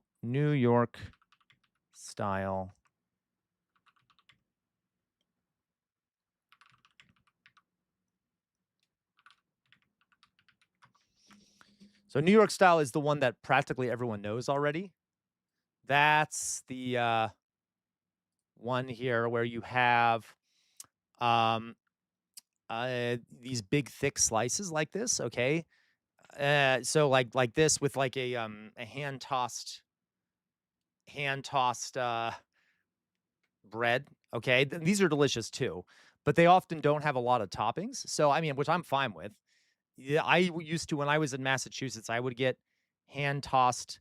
I would get this pizza, the New York pizza, that was very common over there. And you can get like, for example, a lot of places you'll have like, see, there's not as much toppings on it, but you can put like, for example, whole pieces of basil on it and stuff. That's really good. So this is the classic New York style that people think about. Okay. Yeah. So, but Columbus pizza has a lot more toppings, but there's not these big slices and there's less crust on the outside. But then you also have Detroit style, which has the thick crust. Okay, if you guys want to see a really disgusting kind of pizza, actually, let me look it up. Philly cheese. Is that a real kind? Altona pizza. Let's take a look. Oh, that looks absolutely repulsive. No, thank you. Sorry. I mean, it's probably okay. I'm just saying, like, it doesn't look like something I'd like. With the maybe I'm wrong. But what is this? Is it just like American cheese on top? That looks awful. No offense. Is this really Altoni? This looks awful. Okay, I don't know. That just looks very American. All right. There is also, let me show you another one here. There is Israeli pizza. Just to show you a really gross looking pizza, Israeli pizza. Just to piss all of you off. Ugh. God. What the fuck is that? Why would you put figs on a pizza? That's just awful. Terrible. Anyway, yeah, it looks absolute garbage. It looks like someone took a bunch of like, unused vegetables and meat and just threw it. Like someone thought that they were putting the pizza into Ew, what the fuck is that? Like someone thought they were putting the pizza into a what is it called? Compost bin and then accidentally threw it on a pizza. Ew, God, that looks awful. Okay, anyway, so that's that. Also terrible. Okay. Yeah, it looks like made by a child at a Pizza Hut, that's for sure. So we do have a particular kind of pizza here called Columbus pizza. Khachapuri, sure, I'll look it up. Let's take a look here. Khach.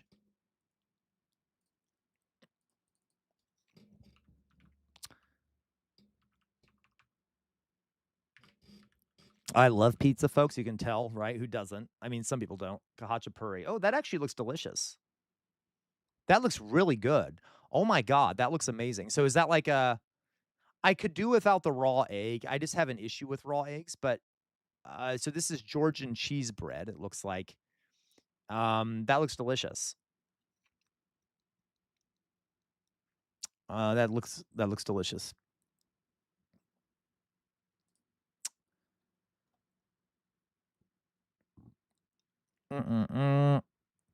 I believe it real. Like I would love it without the egg. I'm actually okay with some raw egg, as long as it's like not too much. But that looks really good. Okay. It is bread, but it looks very close to pizza, right? I love spinach. I love spinach. So let's see here. Someone else mentioned one. You mentioned one, Jonas. La Majun? La Majun. Oh, interesting. So these almost look like, that looks good too. These almost look like, interesting. Halal meat. Those look pretty tasty. Very thin crust. Kind of not that thick on the toppings, I guess you could say. Kind of a thin topping, but that looks delicious. Is it crispy or soft? And do people roll it up? It looks like some times they roll it up. The other kind of looks like it gets rolled up, but that looks really good too. Oh, I love apple pizza, Luigi. I love apple pizza. There was a kind of pizza that was common in Ohio. Let's see here. You know, there are some there's a common pizza that is in Ohio called apple cheddar pizza. You guys will think I'm crazy, okay? Apple cheddar pizza.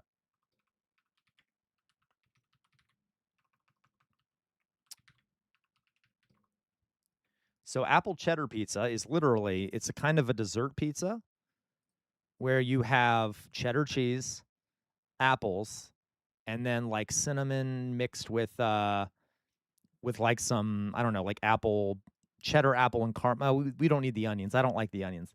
But what I do like is apple and cheddar pizza. Okay. I can go without the onions. I don't think I've ever had it with onions, but it's really delicious. And so the sauce is basically like sugary apple stuff. Okay, no, it's delicious. Yeah, literally, cheddar and fruit go really well together. Do you ever get Alfredo sauce under the cheese instead of marinara? I do not, Oxpecker. I know a lot of people that do. So I'm just weird. I very much like red sauce. If you want the one like, so there was actually one of the positive things. Yeah, you should, Louise. Try the cheddar apple pizza. They're really good. You don't have to add a bunch of stuff to it. I just like the cheddar and the apple, and then, yeah. I will say, one of the very American things I like that isn't very good for you is barbecue chicken pizza. It's like, I don't know. I feel like, I don't know if anywhere else has this, does it? Barbecue chicken pizza. Sometimes I like barbecue instead of, yeah. So barbecue chicken pizza. All right. It's literally, instead of red sauce, you have barbecue sauce, and then you have chicken. Yeah, Pizza Hut has it. This is unusual, and from what I've heard, I could be wrong. It's unusual in a lot of other places in the world, but you have barbecue. You do, Jonas? Excellent. Okay, so I was wrong about that. I've just heard that it was like a pretty American thing. But this is barbecue chicken pizza is really good. Bacon ranch. Oh yeah, there's also ranch chicken. Well, ranch. Yeah, ranch having it is very common. That's fair, LaQuabwa. You've made that too, Louise. Excellent. Okay. I want to see. I think that actually is one of the really few things that might actually be partially American origin. Barbecue. I'm just curious now. Barbecue, because that's what I've always heard. I've never checked into it. Barbecue chicken pizza. I don't know. I can't find any info about it. Boop. Whatever. Okay. So the best. Yeah. There's also That's okay, Chairman Bart. What else was I going to show you guys? I know I'm rambling about pizza now, but there are some good pizzas out there. Okay. Damn CR, missing my best. I'm sorry. What'd you say, Oxpecker? Forgive me. I'll go back up and find it. Pizza Hut has it. Oh no, what did I miss, Oxpecker? I'm sorry, Oxpecker. You must give No. your life to Dolly Boy. Say that prayer and you'll never be the same again. Dolly wants you for his army of soldiers. Invite him in and you'll stay this handsome forever and ever again. This sounds evil, like the devil's trying to tempt me into a contract. Out and sit, fall inside. His search through the long shadow eye. I'm the goat. I fucking hate you. I fucking hate you, Peck on Bad. I despise you, Peck on Bad. I hate you with the... Anyway, thank you, Peck on Bad. That was very nice of you. Thank you for sending that to me. Real, nice. Thank you. Yay. Thank you, guys. Thank you. So let me, guys, show you one last thing here. You know, like, let me show you something. There's Thurman's Cafe. Thurman's Cafe. Did I ever tell you, guys, about Thurman's Cafe? Thurman's Cafe. Thurman's Cafe. Now, Thurman's Cafe is this place in central Ohio, near where I live, but far, but near. Okay, like I could drive there if I wanted to. And like this is a thing that really I think is kind of gross about America. Do you ever eat pizza crust with honey? Yes, LaQuabwa. Oh my God, yes. Please. Yes. Okay, I have. All right. I love pizza. All right. Yeah. I have like a real love-hate relationship with food. If I start eating, I will not be able to stop. Like, I have to be very careful about how much I eat. Otherwise, I will overeat like every single time. I'm like obsessed with food. It's bad. So I'm like kind of hard on myself. I shouldn't be so hard on myself. But yes. Okay. Anyway, so this is like, so Thurman's Cafe. I don't want to do man versus food. They have things like this thing. This is like a Central Ohio thing. That is a burger. Now, yeah, the Terminator. This is like a fucking monster. It is huge. It's me. It's kind of a gag, right? This, so let me show you. That doesn't really do it justice. Terminator. You can go to Thurman Cafe, and it's this tiny little. It does, Sir Bart. Look at this thing. Like, come on. Like, you can go to this cafe, and oftentimes the wait to get in, it's a very small cafe, which means that there's often like a 2 to 3 hour wait to get in there because it's famous. And yeah, I know, Jonas. And this thing right here is called the Terminator, and you can order it, and it comes with fries. And if you can eat all the fries and the entire burger, you get it for free. There's a lot of fucking American restaurants that do that if you eat the whole dish, you get it for free, which is a sales tactic because more people would be willing to pay that money if they think they might get it for free by eating all of it. So, you know, it's really big. And to me, I couldn't do it. Like, I don't understand how this would be pleasant to eat. Like if I'm gonna get a burger, I want to eat it with my hands. You're gonna have to use like I don't know, a knife and a fork. So Mithra, it's probably not. It depends on how it's cooked. It might be because it was cooked a certain way. It might be pink on the inside, but I would not like this. Just kind of ruins it for me. I just want a regular burger, right? Your glug skills are just not that good. Yeah, they might not be. But like for example, in Texas, 1 second, we have. If anyone's ever traveled out into the Western United States, there are a lot of. See here, Amarillo, Texas. Yeah, it is. I agree. Amarillo, Texas. There are a lot of like places in Texas, especially Texas. Eat the steak, where they will have these. I kid you not. I'll show you guys. Is it the Big Texan Steak Ranch? It might be the Big Texan Steak Ranch. Yep, it's the Big Texan. Okay. So the Big Texan is this place you can go because, it's Texas. What do you expect? And you can actually purchase a massive portion of steak with a bunch of sides. Let me see if I can find what I'm talking about here. I know I'm on a rant. Just bear with me. Big Texan Steakhouse. What the fuck? Is that Michael Jackson with a fucking Soviet? You know what? I'm not going to ask questions. Okay, Big Texan Steakhouse. Oops. Okay. And it's called here it is. So this is called the Big Texan 72-ounce steak challenge. And you literally have to eat, if you eat the entire steak and all the sides, okay, you get it for free. You don't have to pay anything. And what they do is if you do take this challenge, they will put you up on this platform for everyone in the fucking restaurant to watch you. And then they will set a timer. And then everyone in the fucking restaurant can watch you try to eat this whole thing. All right?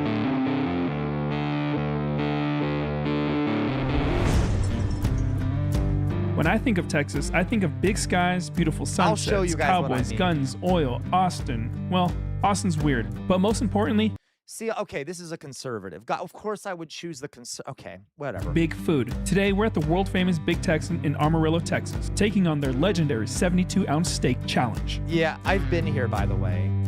I've been to this place. Yeah, that's like 5 pounds of me. No, thank you. I've been here, and I've now ate. This is the guys. This is the place where I ate I tried rattlesnake, and I tried what is it called? Rattlesnake and Rocky Mountain oysters. I don't know Pet Gone Bad. I can't remember. We'll see if they say that they did. This is a conservative guy thing from how he was framing things. 30 in the morning. Rattlesnake actually wasn't that bad, real life Cat TJ. Honestly, rattlesnake didn't taste that bad. The bull testicles were awful. And I'm pretty sure that no one has actually tried to take on the challenge this early in the morning. See, okay, so you see that raised platform really fast here? So that raised platform. No one has actually tried to take on the right here. You see how this platform is raised? And if you sit up here, that's because you are doing the challenge this early in the morning.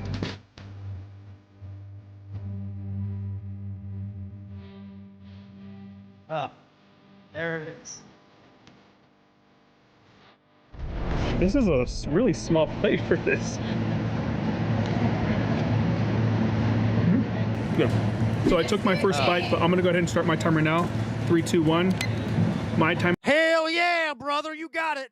Has started, and this is probably the most advertised steak challenge I've ever seen. Driving here all the way from New Mexico. I've driven like practically. Really, the leaderboard, someone completed this in 21 minutes? That is crazy. Mexico, I mean, in the entry of New Mexico. So they're having people that have completed it. That's insane to me. From Colorado, I saw advertisement for the steak challenge. So it is pretty popular, and I would say maybe. Listen, guys, like, I get it. It's okay to like do things like this, like for fun maybe, but like, I don't know. It just seems like American to me to eat like that much fucking steak, like 4.5 pounds of steak. And like, how could you enjoy that? Like, that doesn't sound enjoyable at all. That sounds painful and unpleasant. But okay, I mean, whatever, for fun, I guess. But I don't know. It's just kind of a weird. I guess this is kind of a weird. Um, there's a lot of food eating competitions in the United States. Okay? America's most popular steak challenge. No, it usually comes with a baked potato. They're actually going to bring that later because they didn't have any during this time. They won't have any for the next, I think, 20 minutes. And this challenge has just under 100,000 fails. 100,000 people have failed it. Yeah, Le Quabois. Food to me is not about like stuffing your face. It's about enjoyment. And I don't enjoy the food if I feel gross afterwards, okay? So, like, I'm not going to want to. That's a lot of fails for a food challenge. Prefer a little more pink than that, but it is what it is. Before taking on the steak challenge, you do get to try the steak, which I did. If I could go back in time, I would get the steak done a little more rare. I chose medium, so that's my fault. Lesson learned. So for the big Texan challenge, you get 1 hour to finish the 72-ounce steak, a salad. But even then, weird amorphous blob, like, I don't think, are people's stomachs even able to hold that much meat generally? Like, I know some people might be able to, but even if you don't eat for like a few days, or like for like 2 days or something, like, how could you possibly fit that amount of food in your stomach? I know some people can, but like, wouldn't a lot of people not be able to? Just a lot of fucking food. I don't know. Is this the Norman says, is this the American dream I heard so much about? For some Americans, yes. Guys, yeah, right where Norman's blob. Can I just, yes, imagine the meat. Oh my God, LaQual, that'd be awful. I hate the meat sweats. Oh my God. Can I point out, guys, that there is, yeah, it seems impossible. I also, how do I frame this? I know there's like, what was I going to say? I've lost my train of thought. The American dream, someone said, maybe don't eat for a few days prior. Yeah. I can't remember what I was going to say. But it's just like there is this, so much of American culture is built around going a new place to eat. I'm not joking. A lot of, for those who have ever been like, when you were younger, even today, when you go on vacation somewhere, so let's say, you know, you're in Ohio like I am and you go to Michigan or whatever, which I've done, okay? Or like other Americans, a lot of times it's weird, but a lot of vacations are like you just go somewhere new and eat different food. And like the whole vacation is based around eating. I am not everyone does this, but there are a lot of people in this country whose vacations are based around going to eat food somewhere else. Okay? So you go somewhere just to eat. Like for days on end. And I want to point out, I'm not demonizing that. It's a vacation. But like, that's an odd cultural thing. I don't know if that's the same in a lot of places in the world. Maybe it is. Okay. You're eating the same food in a different neighborhood, kind of. Sometimes, yes. So like you base your whole, and then what you'll do is, I feel bad because I want to point out, not all Americans do this, okay? But like that is, yeah, exactly, Jonas. But a lot of American vacations, especially for low income people, because it's all they can afford to do, is go somewhere new, eat there, and then shop. Like you just go somewhere else new to shop and eat, okay? And to me, that's like really, like, I don't know, it's kind of heart-wrenching, or like it's not like that great of an experience. Anyway, not all Americans. There are other Americans who like want to go to a beach because they want to be a beach, which I totally get, or like go hiking somewhere or whatever. But there is a large chunk of American culture that is focused around eating food elsewhere and just shopping elsewhere. And if you look at, let me give you an example here. Mackinac City. Okay, now I like Mackinac City. There's other things to do here than just this, okay? Mackinac City. Mackinac City is a vacation town on the tip of Michigan, and it's great, okay? There's a lot that's great about Mackinac City. But just to show you what I mean here, it is literally, the whole town is built around these giant shopping centers. No, yes, it is, LaCroix. The fudge is really good. Like I said, I like Mackinac. I go there frequently. Like whenever I've gone there several times. Okay, I don't go there frequently, but I've been there a few times. Okay, so I'm not bashing it. I'm just making my point here. They're like the whole town is based around these little shops. Okay, it's just a town to shop in and then try different food. Like that's what the vacation is. Now there are parts of it that are more than that, but it's just like a new place. It's a pretty environment to eat and shop in. I know real life Cathy J. Doha is very similar. There are other places in the world that do this. Well, that's Mackinac City. That's Mackinac Town. But like here's a shopping center. And it's just like you eat food, you get a bunch of sweets, you walk around going into. I have not, Carl, I don't think I've ever had bad fudge. There is a lot of fudge here. Okay. And it's delicious. I'm not bashing Mackinac City. I'm just trying to get the point about how a lot of American vacationing is just eating and shopping somewhere else. Okay.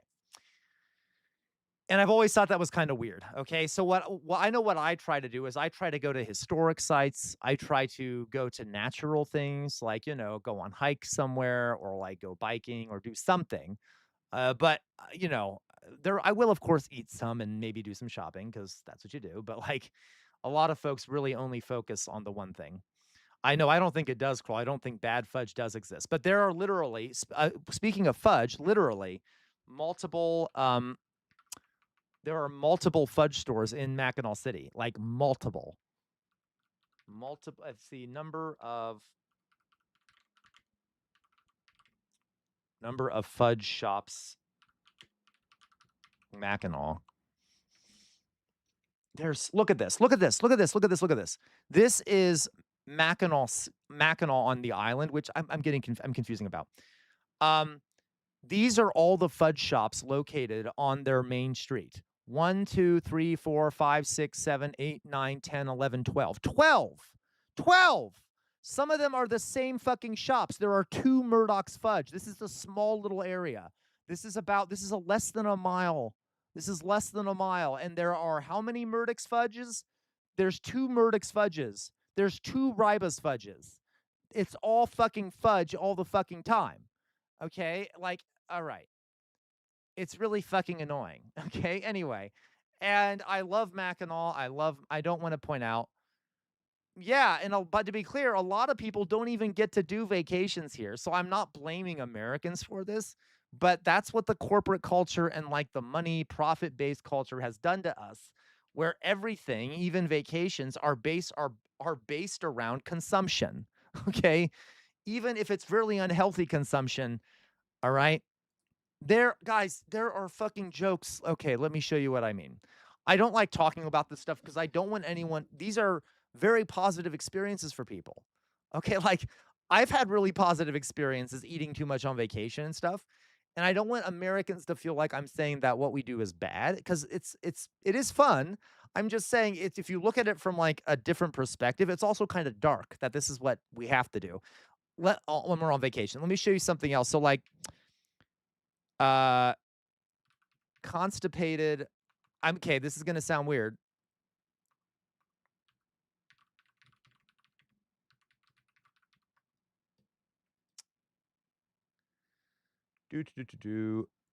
All right. There is a big fucking problem. Well, no, that's not the right one.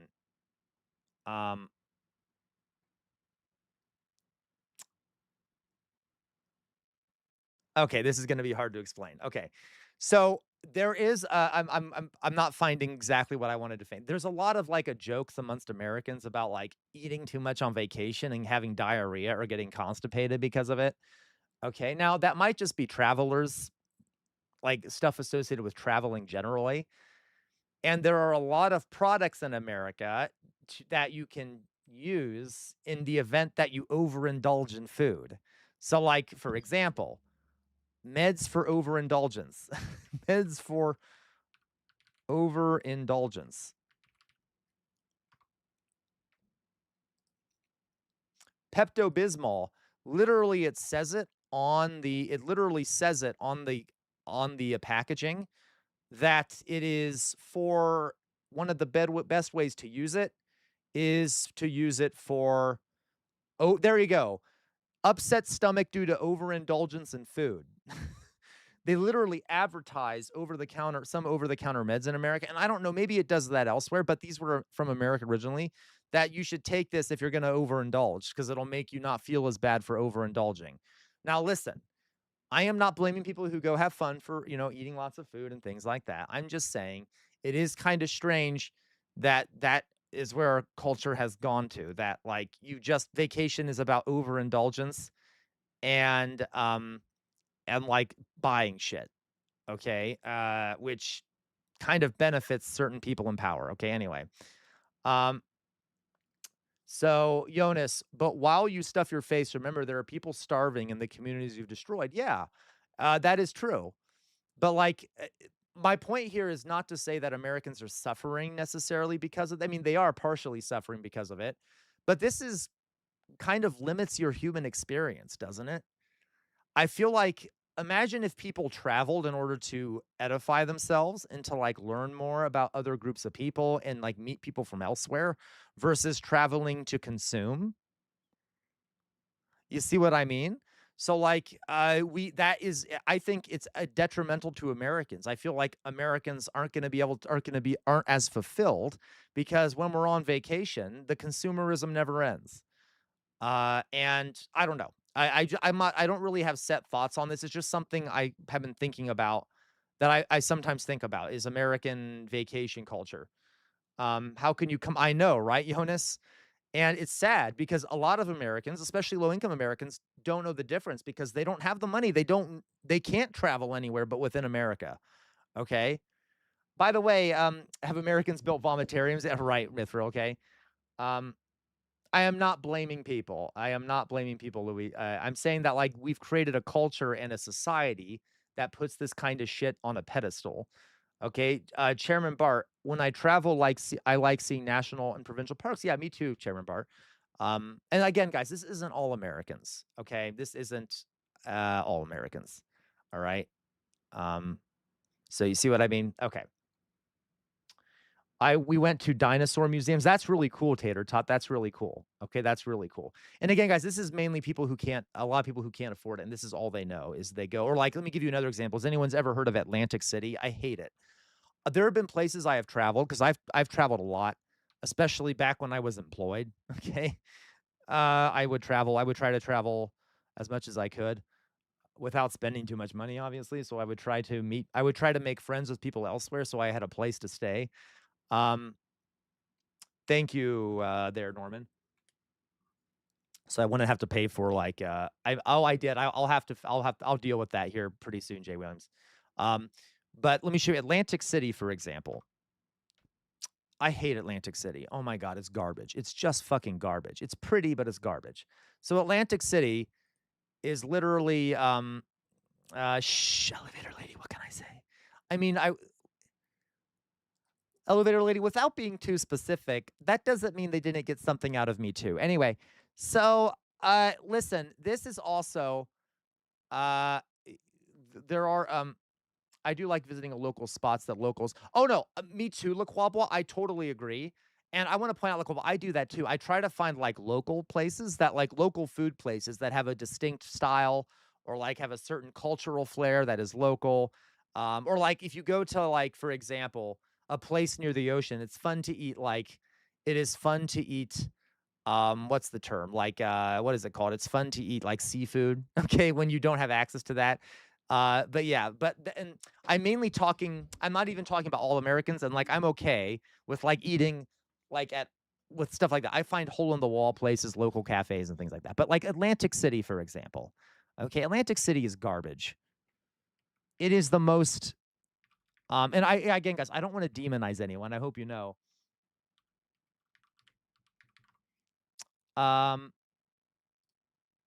It is how do I frame it? I'm trying to find a good picture of it.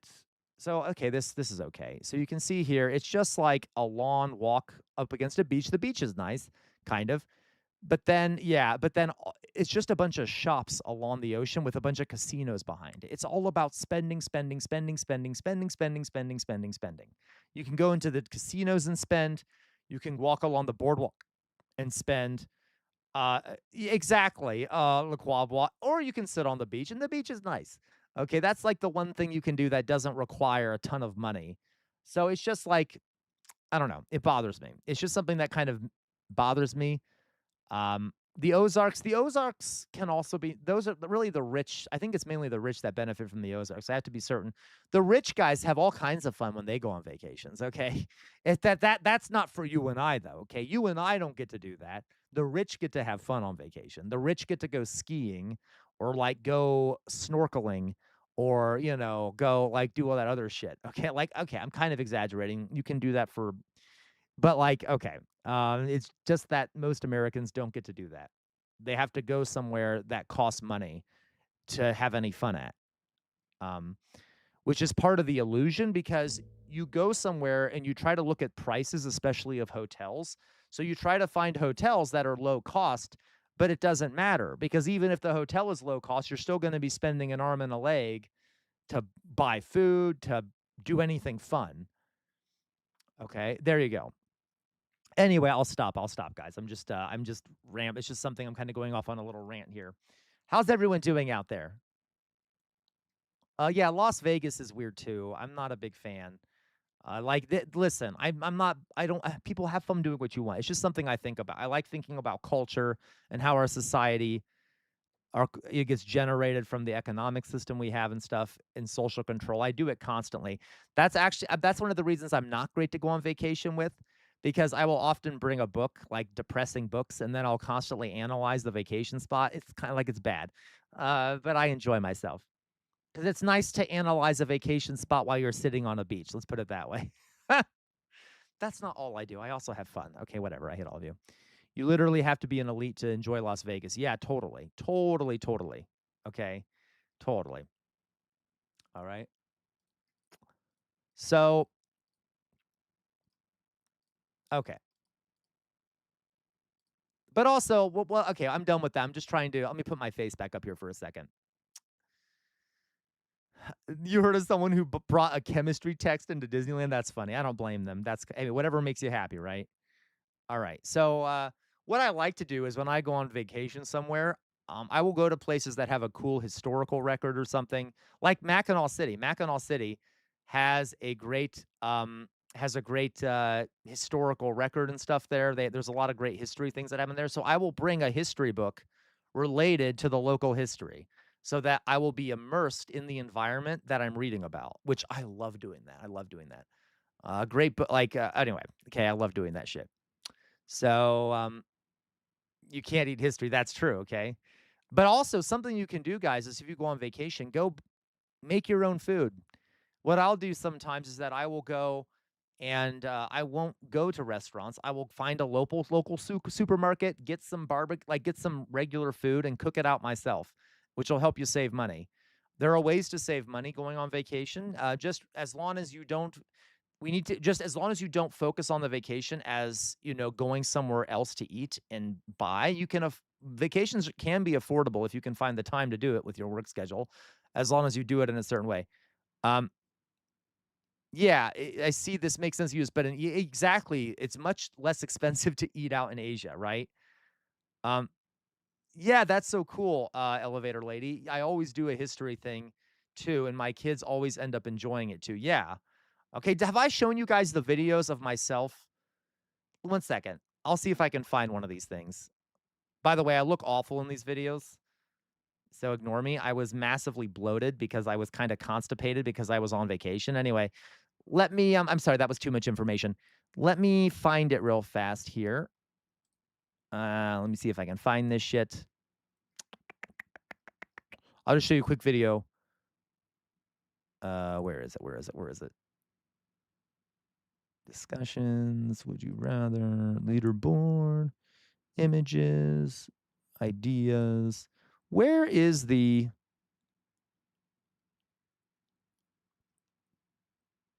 the photos and stuff that we uploaded of me?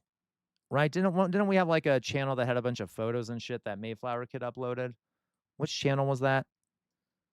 The videos I'm looking for are there. If I can find the video I'm looking for was there. If I can find it. Which channel was that? Do you guys remember? The photo channel disappears. Is that true? Mayflower Kid, are you here? Photos? Okay, I'll take a look.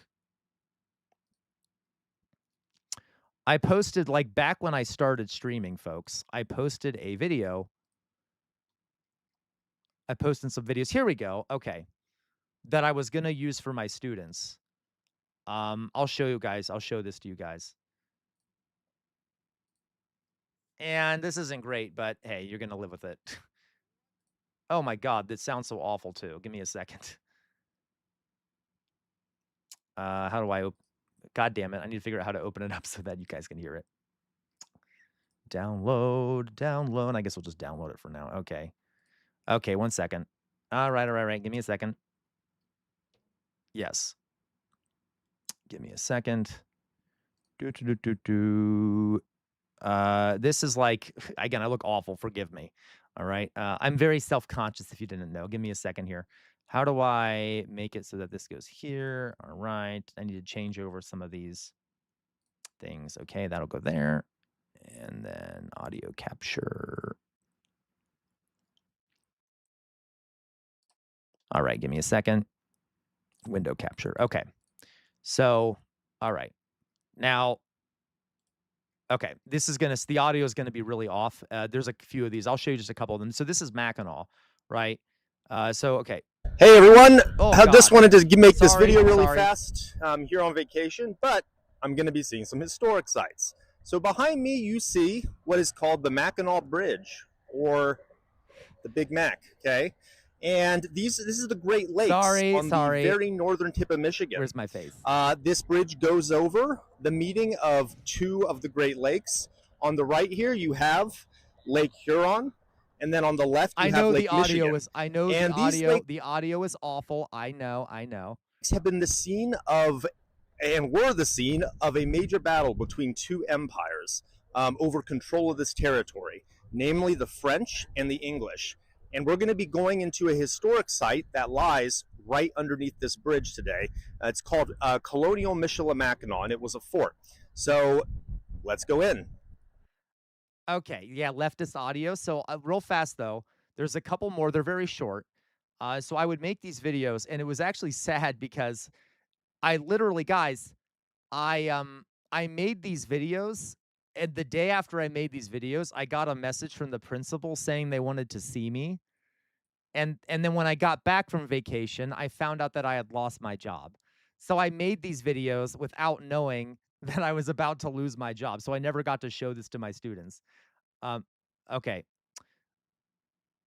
Next one Hey here. folks, here we're actually. Is this the same? Can you see this one? Okay. Actually inside the fort now. All this area you can see around you. These are all reconstructed houses, and yeah, buildings that were actually here according to the archaeological record. And all the wood, if you look here at this, for example, if you were to turn the camera up here, you can see that this was actually made in a sawmill. There's actually a sawmill down the road from here that creates the wood like it would have been made back in the time period that this fort existed. Not only were these buildings made using an actual sawmill, there's actually an active archaeological site back here where they are still uncovering artifacts from the multiple generations of people who lived here and worked here. So this is still an active archaeological site. Yeah, it's very interesting to go and see. You can actually go and see, and maybe I'll take some footage there. Some artifacts still being uncovered. Okay.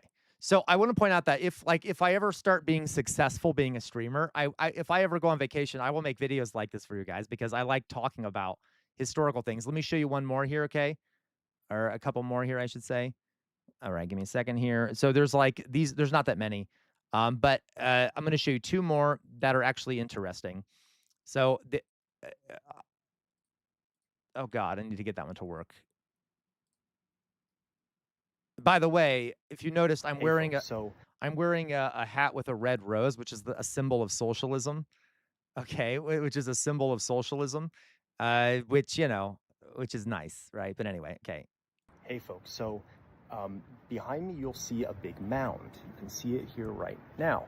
And we'll have to remember. I was being quiet because there were like other people around. Fort Michilimackinac was a military site, and at this time, this was the age of gunpowder. So one of the most important supplies that these militaries had, both the French and the British, was their black powder, which they would use to fire their weapons, including cannons, muskets, and such.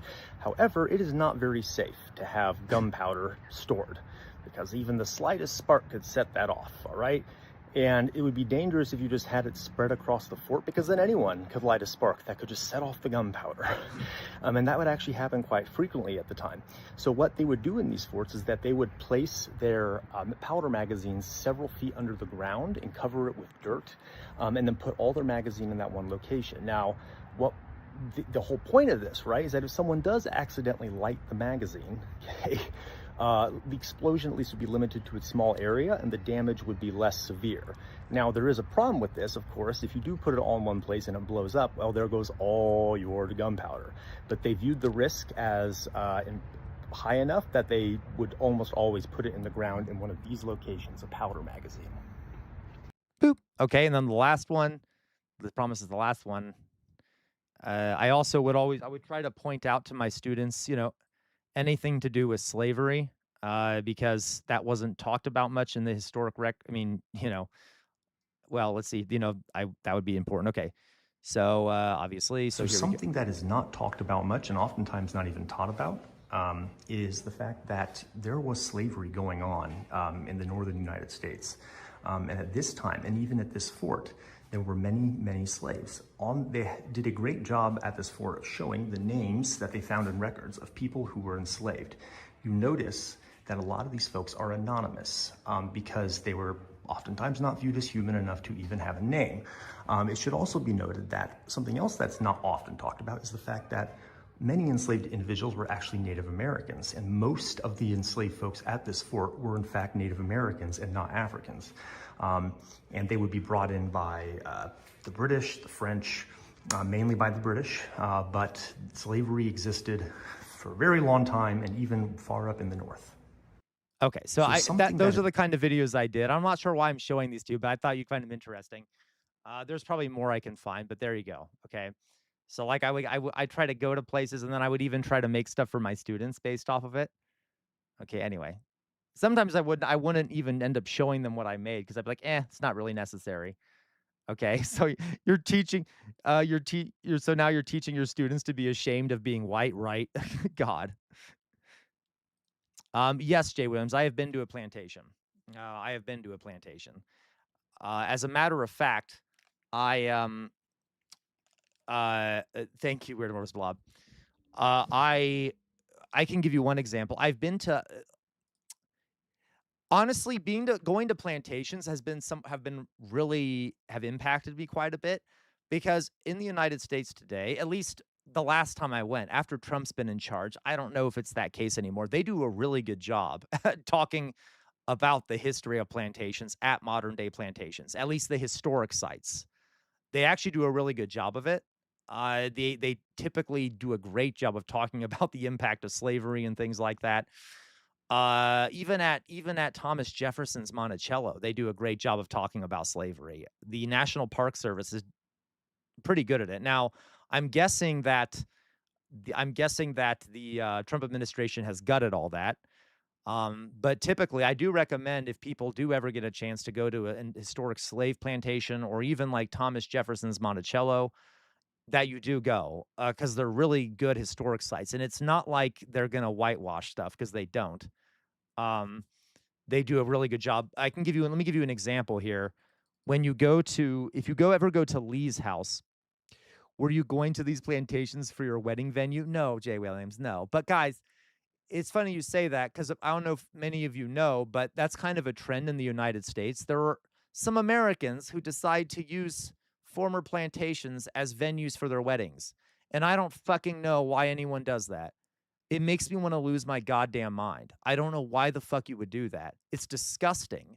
It is absolutely disgusting that you would want to get married on, like, okay.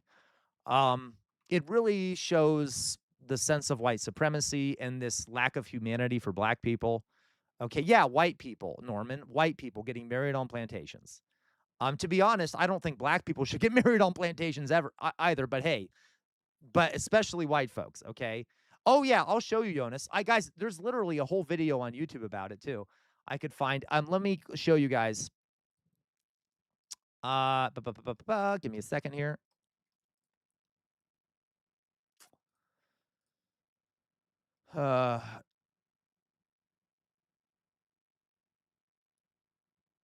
Yeah, absolutely, Winterlinde, absolutely.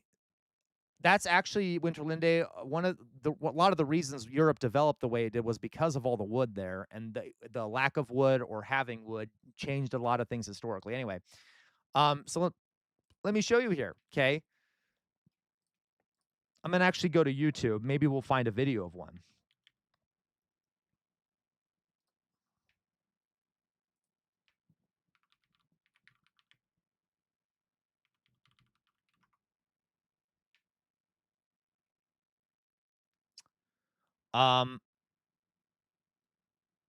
The plantation wedding curse, plantation weddings under scrutiny, my friend's plantation wedding.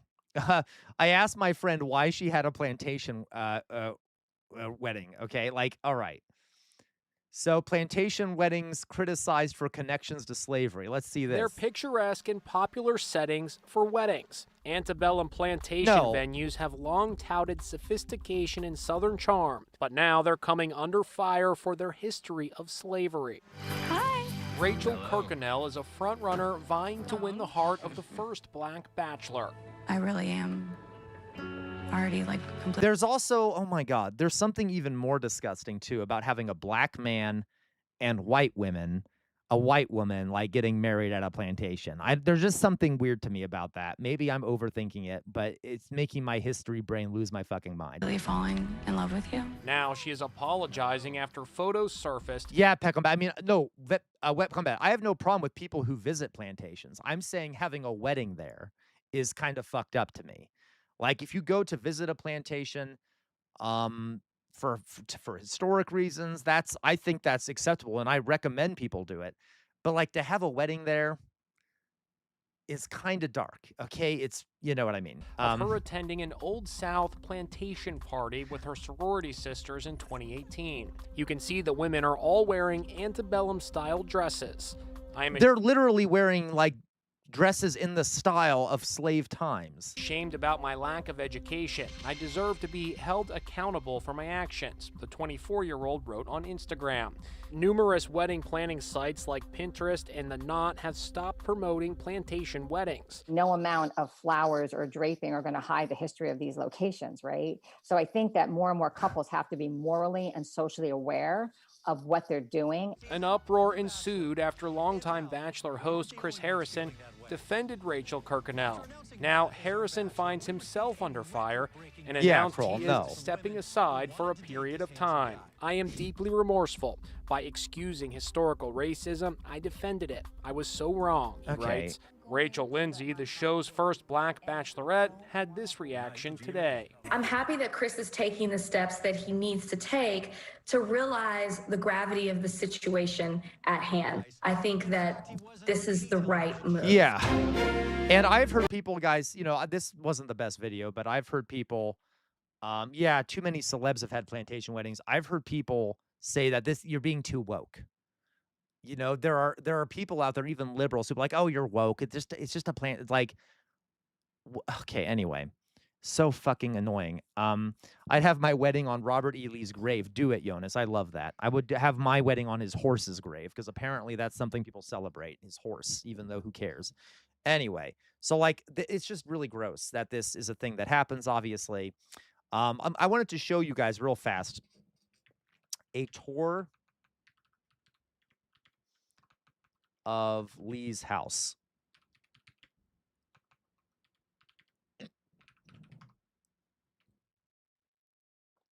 Arlington House. So,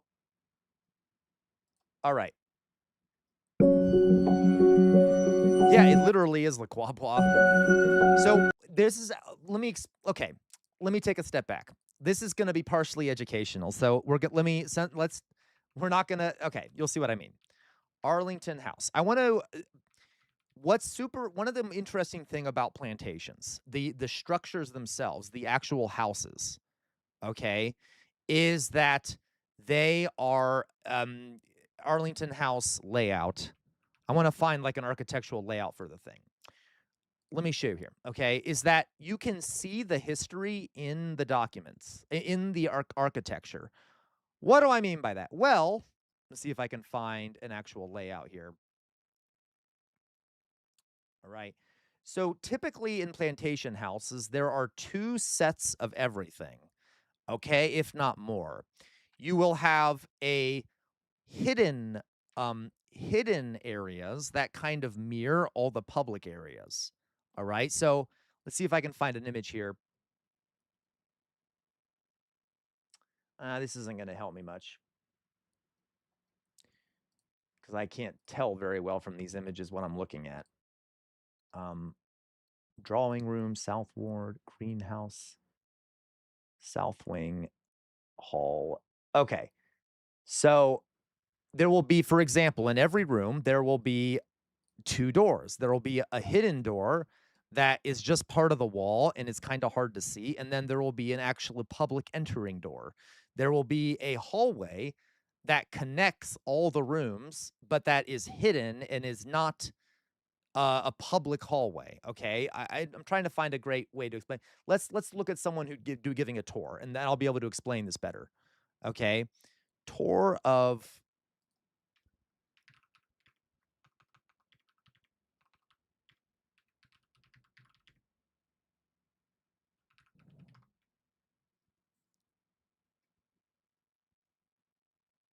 Okay. What's happening, guys? Chris, VA Travels. If you're while I'm taking behind it. Okay, I'm gonna try and I want to. Looks like some T blocks okay, right there. So here we go. Like there's George right marks So there. here's The inside White the House, house. Library of Congress, Jefferson Memorial. All right, let me find out where I buy tickets. All right. Okay, so this is the public hallway that connects all of the. You know what? I will mute him. That connects everything. Okay. So you'll see what I mean here. So like you see, this is the public hallway. All the rooms on the ground floor are connected by this public hallway. Okay. And this one's kind of weird because there isn't like a room that you can step into as an introduction. Then if you go into each room, you will notice that that's a public door entryway. All right. He's just kind of looking around. I kind of want to move forward here.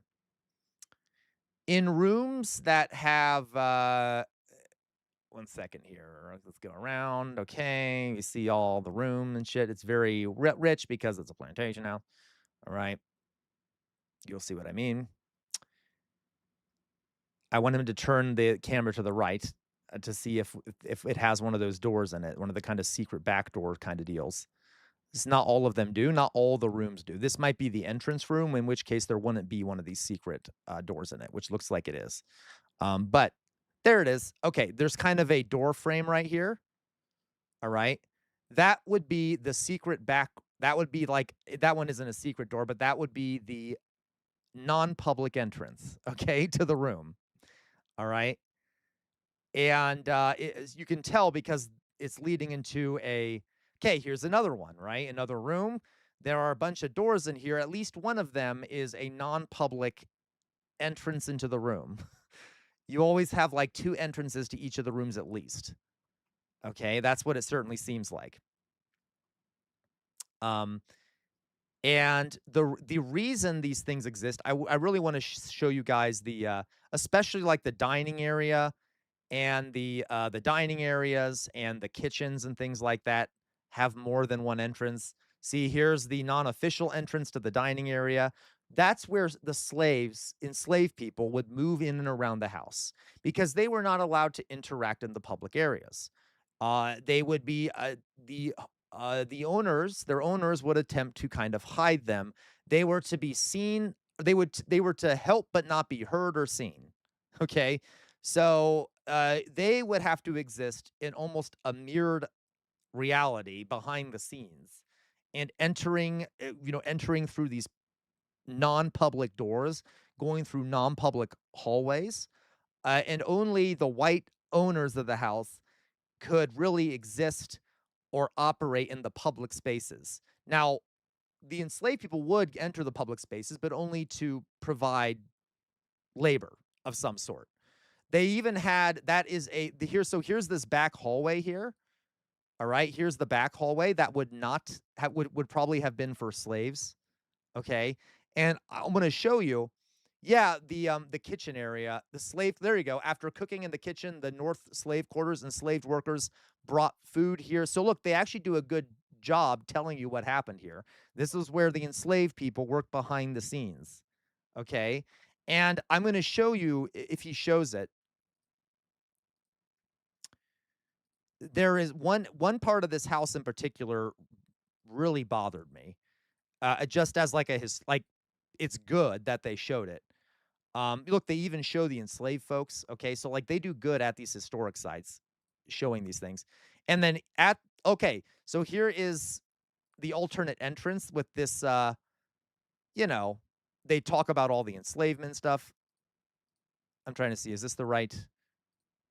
Okay, they even at the Arlington House, they even have the slave quarters, so you can go in and see the slave quarters. All right, so compare what we just saw, the wealth, and then you come in here, and enslaved people would be stacked in here basically on bunk beds with like no space.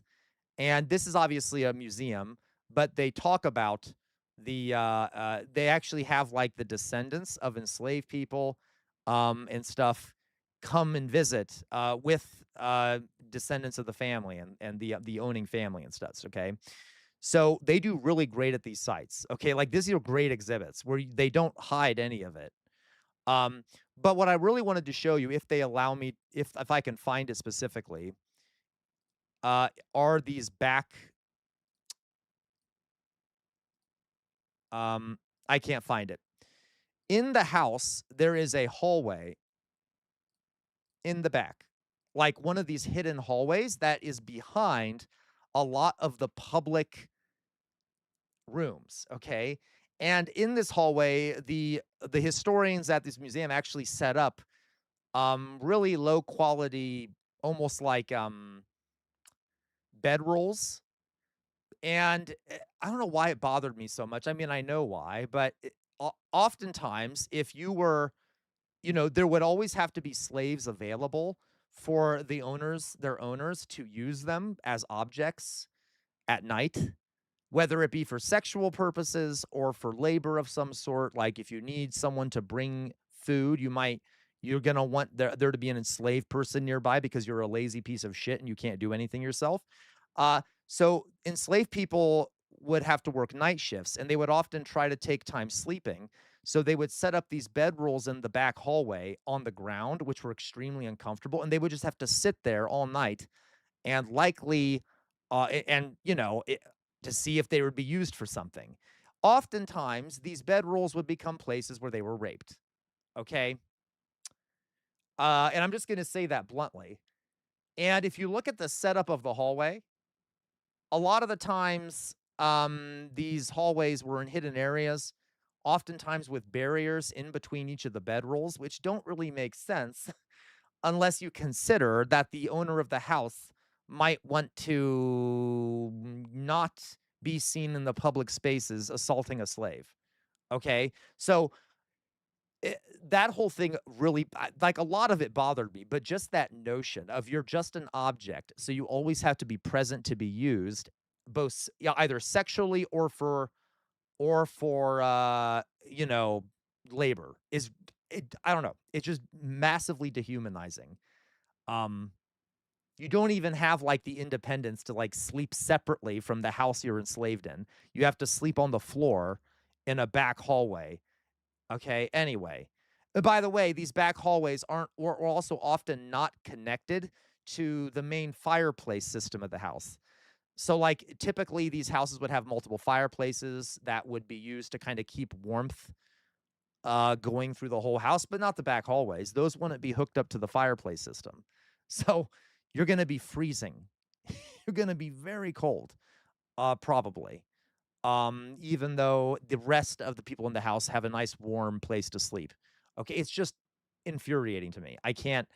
So my point is, guys, I recommend you go to these sites because historians are often responsible for upkeeping the sites and writing the information there. Now, the Trump administration might have fucked with this, but they're really good and they don't hold back telling the history. Like when I went to Lee's house, the Arlington house in DC, it mainly focuses on the slavery.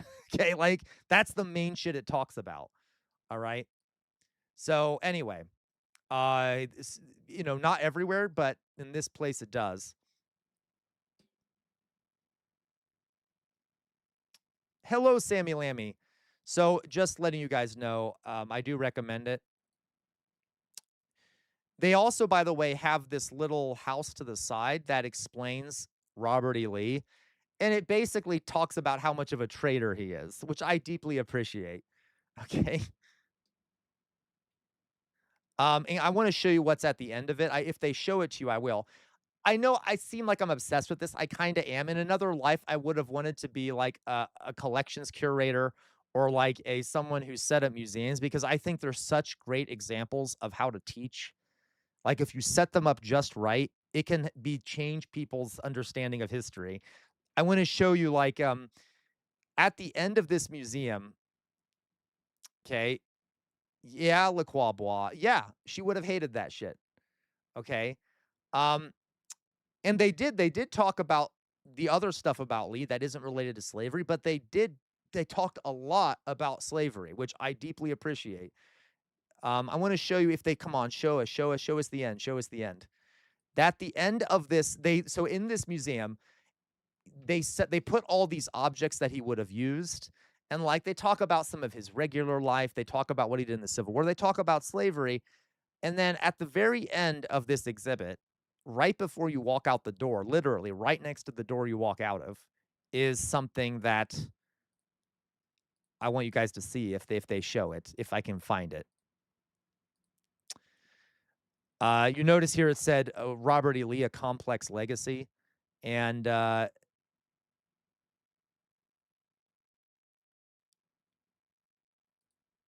okay, I want to see if I can find what they show you right here at the end. Come on. This is them talking about how, he was pro-slavery. They talk about how black folks felt at the notion of not being freed. And they talk about the enslaved people. Come on, show me what's right at the end, okay? So after giving you like all the information about him, let's go. Come on. No! They may have removed it by the time Trump was around, actually. They have at the end of his at the end of the like exhibit, right before you walk out the door, there is a case full of what could basically be called torture instruments that would be used on enslaved people. And it literally, whatever historian or museum person set this up is brilliant because like beneath it, it basically says, so, we've talked about Lee. We've talked about the complex character in Lee.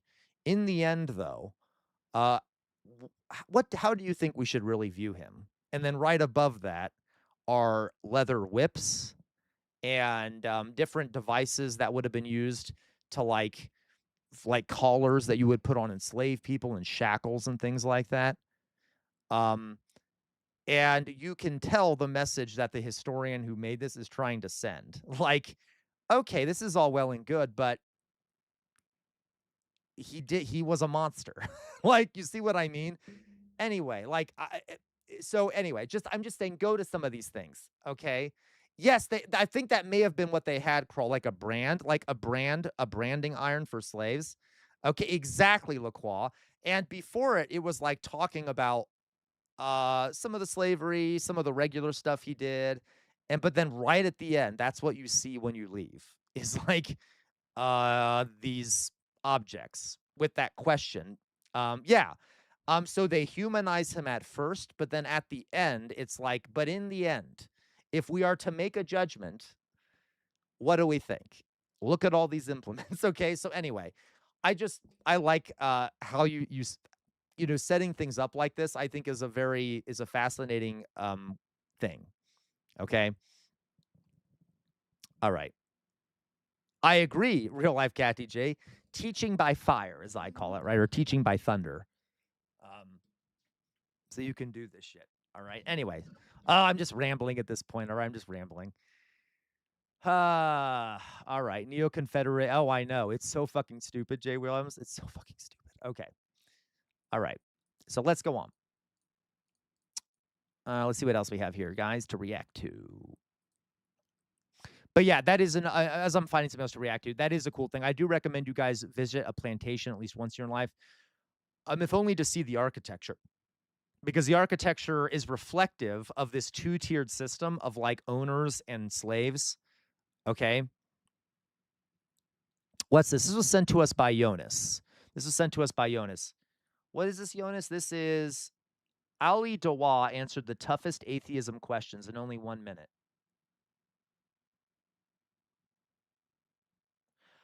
Oh, goodness. Okay, we'll watch this. Jonas sent this to us. Yeah. Now, this is... So I guess this guy is a pro-Muslim guy. He's trying to defend Islam from accusations of atheism. Okay. From atheists. Okay. So before I start, you guys know I am an atheist. I am always very careful with Islam because a lot of people really demonize Muslims. So I am probably going to say things that are going to bash what he's saying. But to be clear, Muslims are human beings, and I have an issue with all religions. Muslims are human beings. They deserve respect, okay, just like any other human being does. So just want to clarify that. I don't think that I just think Islam is bad, okay? I'm not a fan of any organized religion, so I just want to clarify that. We can watch this. I don't think I've ever seen him before. You believe in God, so scientists couldn't figure it out, but you could. Is that right? If there is infinite time, Yeah. why not infinite possibilities? What? The moment he creates that, he becomes not powerful because he can't lift it. There's no such thing that exists. There was a study done in Oxford University by Justin Barrett. He found that young kids who are not taught about Islam or Christianity or any other religion, they all had the inclination to believe in one God. I already have some complaints, but I'll wait till the rest of the video. Ali Dawa, you have 1 minute for each question. Okay. You ready? Are you ready? Can you prove God's existence in 1 minute? Let's look at Google. In order for Google to exist, we need the internet. In order for the internet to exist, we need the computer or our telephones or our tablets. In order for the computer to exist, there has to be human beings that create it, and etc. It relies on electricity. The question follows as the following. Google relies on the internet relies on the computer relies on us and electricity, and this goes on. We cannot have an infinite regress of dependent things. Okay, automatically, I already can disprove his proving. This is called the theory of the problem of the infinite regress. Okay, because literally, if we say that God created everything, who created God? And then who created God? So why do we need to have a God that, why does saying there's a God suddenly stop this notion that something had to create something else? Do you see what I mean? So this is the problem of the infinite regress. If you're going to use the argument that something can't come from nothing, then you have to also say God must have come from something. Okay, like this is not, that is a very flawed argument. And why, let's say that everything did come from something, okay? Yeah, it's just turtles all the way down. Let's say that God did come from something, or I'm sorry, let's say everything did come from something. Why does it have to be a God? Maybe it's a supercomputer. Maybe it is literally the universe itself is just infinite. Like, so this is very flawed in every single way. Like, it's not a good argument. We require a place where it all stops and makes sense, which is the independent, self-sufficient, necessary being. which is God. Why? Then who created that independent, self-sufficient, and necessary being? If we're going to play this game, I can play this game all day. Why can't the necessary being be the universe? Well, that's good. There you go. Good. Yes. Thank you. You say that. Why can it just be that the universe is what everything comes from? Like, Because first it shows that you acknowledge with me that we require a necessary being. That's good. All you've done is applied this to the universe. And we say that contradicts the necessary being. Because the necessary being is independent, self-sufficient, and is necessary. The universe is not self-sufficient and dependent. It's opposite. So you can't have this be that. This doesn't make any sense. This is not, he sounds smart, but he's not. This is not, like, I don't want to say he's stupid. I'm just saying this argument is gobbledygook. It doesn't mean anything. Because it contradicts. Can God create a rock that he can't lift? I mean, this is an invalid question. When people ask this question, it's like a valid question. I can ask a question. I'm sorry, what was the question? Yeah, I don't know what that means. The universe, thank you, Jonas. Like, the universe isn't self-sufficient. What does that mean? It contains everything in it. Like, that's pretty okay. This question is like a valid question. I can ask a question. Can God cease to exist? I'm sorry, I missed the question that was being asked. Because it contradicts. Can God create a rock that he can't lift? Can God create a rock that he can't lift? This is an invalid question. When people ask this question, it's like a valid question. I can ask a question. Can God cease to exist? Of course not. It's contradictory. It's like me saying, how many days in a week? Yes or no? Yes. What? Exactly, Winterlinda. He doesn't sound smart. He sounds confident, right? I don't understand that question. So can God create... Oh my God. Can God make himself not exist? I don't get it. I don't understand. Yeah, this isn't the question. Yes or no? It's not a yes or no question. I have to ask how many days of week 7. So the point is the question is invalid. So to say... No, it's not invalid. You just don't have an answer for it. God create a rock so big that he can't lift, then the moment he creates... bad. Literally, it's okay to not know something. ...that, he becomes not powerful because he can't lift it. There's no such thing that exists. It's just a... Wait a minute. I love how he's putting his values on some being, like that theoretically what is. So what do you mean that that would make, so God is so obsessed with its own power that you're saying, oh no, he would never make something more powerful than him because he wants to be the most powerful being. That's what he's implying, which is kind of funny. Like that, I mean, that's kind of a weird argument. Like, so no, he wouldn't make something bigger than him. So like, but that's really stupid. Like, I don't understand. Okay. Question that is asked for the sake of it. Can't there be more than one creator? No, because then we go back to the argument of necessary being.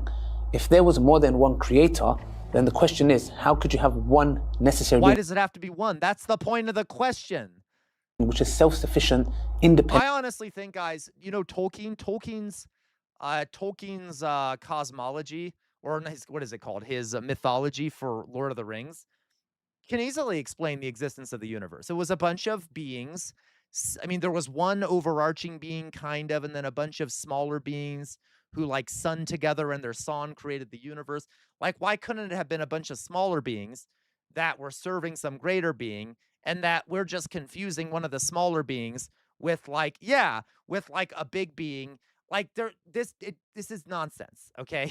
If there is another creator, then it's dependent. It's not necessary anymore. So the question is, if there was two creators, firstly, Allah says in the Quran, they would fight each other for power. Yeah? Okay, by the way, the Quran is not, forgive me, the Quran is not a good source. Okay? I just saying the Quran says so doesn't tell us anything. All right? So that shows two powers fighting each other are dependent. Yeah, Louise, but would you agree it was really good reading though, right, Louise? Dependent, because they require more power to kill the other one.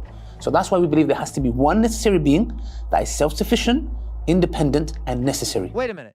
So, I'm sorry, this is just so fucked up. He's like, what is it called? Gish galloping, kind of? Okay. If something is immortal, so if you're, okay, let's say there were two beings, and they're immortal, maybe they could constantly fight even if one's stronger. It doesn't make sense. I don't understand. All right, well, whatever. God created everything. So who created God? Well, the question is invalid. Once again, it's an invalid question. Just because somebody asked this question doesn't mean it's a valid question. What? Just because you say it's an invalid question doesn't make it an invalid question. See, Guys, the shape of his arguments is just a circle. It's just constant circularity. Constant circularity. All right? I don't understand. Because what we say is we see cause and effect within our universe. It requires a designer. To come and say who created that designer is you haven't understood who the designer is. It goes back to the issue of... Well, maybe you haven't understood that there doesn't need to be a designer. Maybe the universe is the ultimate thing. Okay? Necessary being. What's the attribute? It's independent. It is self-sufficient. It is necessary. If you acknowledge these attributes, these three things, you need to acknowledge that the question of who created God, can God make a rock so big he can't lift, can God cease to exist, are questions that are not valid. It doesn't exist. The question you're asking, there's no such thing. Because if there was a God that created him, then he becomes dependent now. He's not self-sufficient anymore. So what we say is that this creator... Correct. So Peck on Bad, you're right. The evil God idea here, okay? If God exists, he's either not all-powerful or he's at least partially evil. Agreed. That is 100% true. Okay? Because either God is all-powerful, which means he's responsible for death, destruction, pain, genocide, things like that, or he's not all-powerful. In either case, okay, but by the way, there is no God. I'm just saying, anyway, it doesn't matter. My point is okay, you get my point. Whatever. As long as this necessary being is independent, is self-sufficient, is necessary, everything stops there. Yeah, I don't even know why I'm actually talking about what Peck on Bad said. You're right, Peck on Bad. I don't really have much to add to it. That's why I stopped. Why Islam when there is many other religions? Yeah. Well, that's the question I asked myself before I came to Islam. Why Islam? And when I did my research... Guys, it's because Islam is the one true religion and it's the last revelation, okay? Just like every other religion says. Christianity says it's the last true revelation. Islam says it's the last one. Hindus believe that that's the only true religion. Everyone believes that they're the true religion. Okay, Mormons say that they're the only true, they're the true religion. Okay, yeah, the Manichaean heresy. Like everyone believes that they have the one true religion. All right. So, and most of them demonize other religions in order to prevent their followers from changing over to those religions partially, okay? To reinforce power structures. And what I was born with the fitrah. There was a study done in Oxford University by Justin Barrett. He found that young kids who are not taught about Islam or Christianity or any other religion, they all had the inclination to believe in one God. Not two, not three. So to me, I had that... I'm sorry, I don't believe that. I don't believe that. I don't believe that at all. These young kids who grew up in cultures that are fundamentally monotheistic, probably. Okay, I don't know where these kids were from, but if they were from anywhere in the Islamic world, the Christian world, the idea of one God would have been around them all the fucking time. I would actually say the opposite. In most place of groups of humans who live in nature, typically lean towards polytheism. By its very nature, because there were a lot of things out there that they don't understand. So they start assigning personalities and they start assigning motives behind the things around them. Okay. It's sort of a natural human thing. I think polytheism for most human beings is sort of automatically what humans tend towards at the beginning. Otherwise, why were practically all humans polytheistic for most of our history originally? Okay. Yeah, you'd have to raise them in the woods for there to be no other variable, right? In myself, to believe in one God. But the question was, why Islam? I asked the same question to myself. And when I looked into it... The answer is he's Islamic because that's where he was raised, probably. I don't know much about him. Just like I was raised Catholic, most people are the religions that they were grown up in, okay? Yeah, Prophet Muhammad was born in a pagan religion, right? So like, okay. Realize true monotheism in its true sense, because if you go to the Christians, they say we're monotheists and they believe 3 in 1. You go to the Hindus, they say we believe 1 million gods is one. The point is this: pure monotheism in its worship and understanding of who God is only in Islam. Not only that, also when it comes to the Quran, it is the only scripture on this planet that is being preserved and has miracles that we can see. For example, if I go to a Christian and I say, look, I want to believe in Christianity, show me. You say Jesus gave life to the dead and this, that, with the permission of God. Show me. Or if you go to the Jews and say Moses did that, show me. Can they show you? No, they... Can you show... Okay, listen. No disrespect, but can you fucking show that Muhammad spoke to an angel, which granted him the words of the Quran? Okay, listen. I didn't want to do this, folks, but I'm going to do it. So you're telling me that Muhammad went up to a mountain where no one else could see him. No one else was there to confirm or deny that this happened. After Muhammad had already spoken to other Jews and Christians and already had a general idea of what a holy book might look like, okay? And no one was there to see him. And by the way, it is very possible that Muhammad was an epileptic. There isn't much historical evidence of this. I probably shouldn't mention it, but he may have been epileptic, and it might be that he actually had some hallucinations. That's a different thing. But anyway, and there was no one else around, and then he comes down out of this mountain and says, "Oh, an angel gave me this, or dictated to me, or whatever it was, this last word of God. But you have to trust me. Yeah, no one else saw it. I was up there alone. Just trust me, bro. Here is the last recorded word. Forgive me, but I'm going to err on the side of caution. I'm going to think he probably didn't actually receive that from an angel. Okay? Listen, I'm just going to say, probably didn't receive that from an angel. Okay? Just a thought there. They can't. If they come and say to us, what's the miracle of the Quran? We'll say, here's the Quran and we can show you, touch it. You can feel it, you can analyze it. Why? Because also we learn from this, the Quran is for all mankind. And you can see it, you can hear it, you can examine it. But the miracles that the other prophets done, you can never prove that. That's why that was for that time specifically. And the Quran is for all times because we have a method, an oral tradition. Okay. A few other things. All right. Let's say that, okay, one more note here. Let's say, I know, right, LaCroix? Let's say that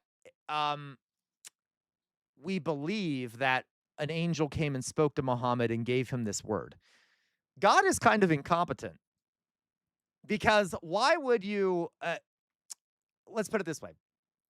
Why would you think it would be convincing that some guy was given the word from an angel in a cave and that no one else saw it, and then we should be expected to blindly believe it's real without seeing this angel ourselves, okay, or actually seeing this happen or witnessing it ourselves?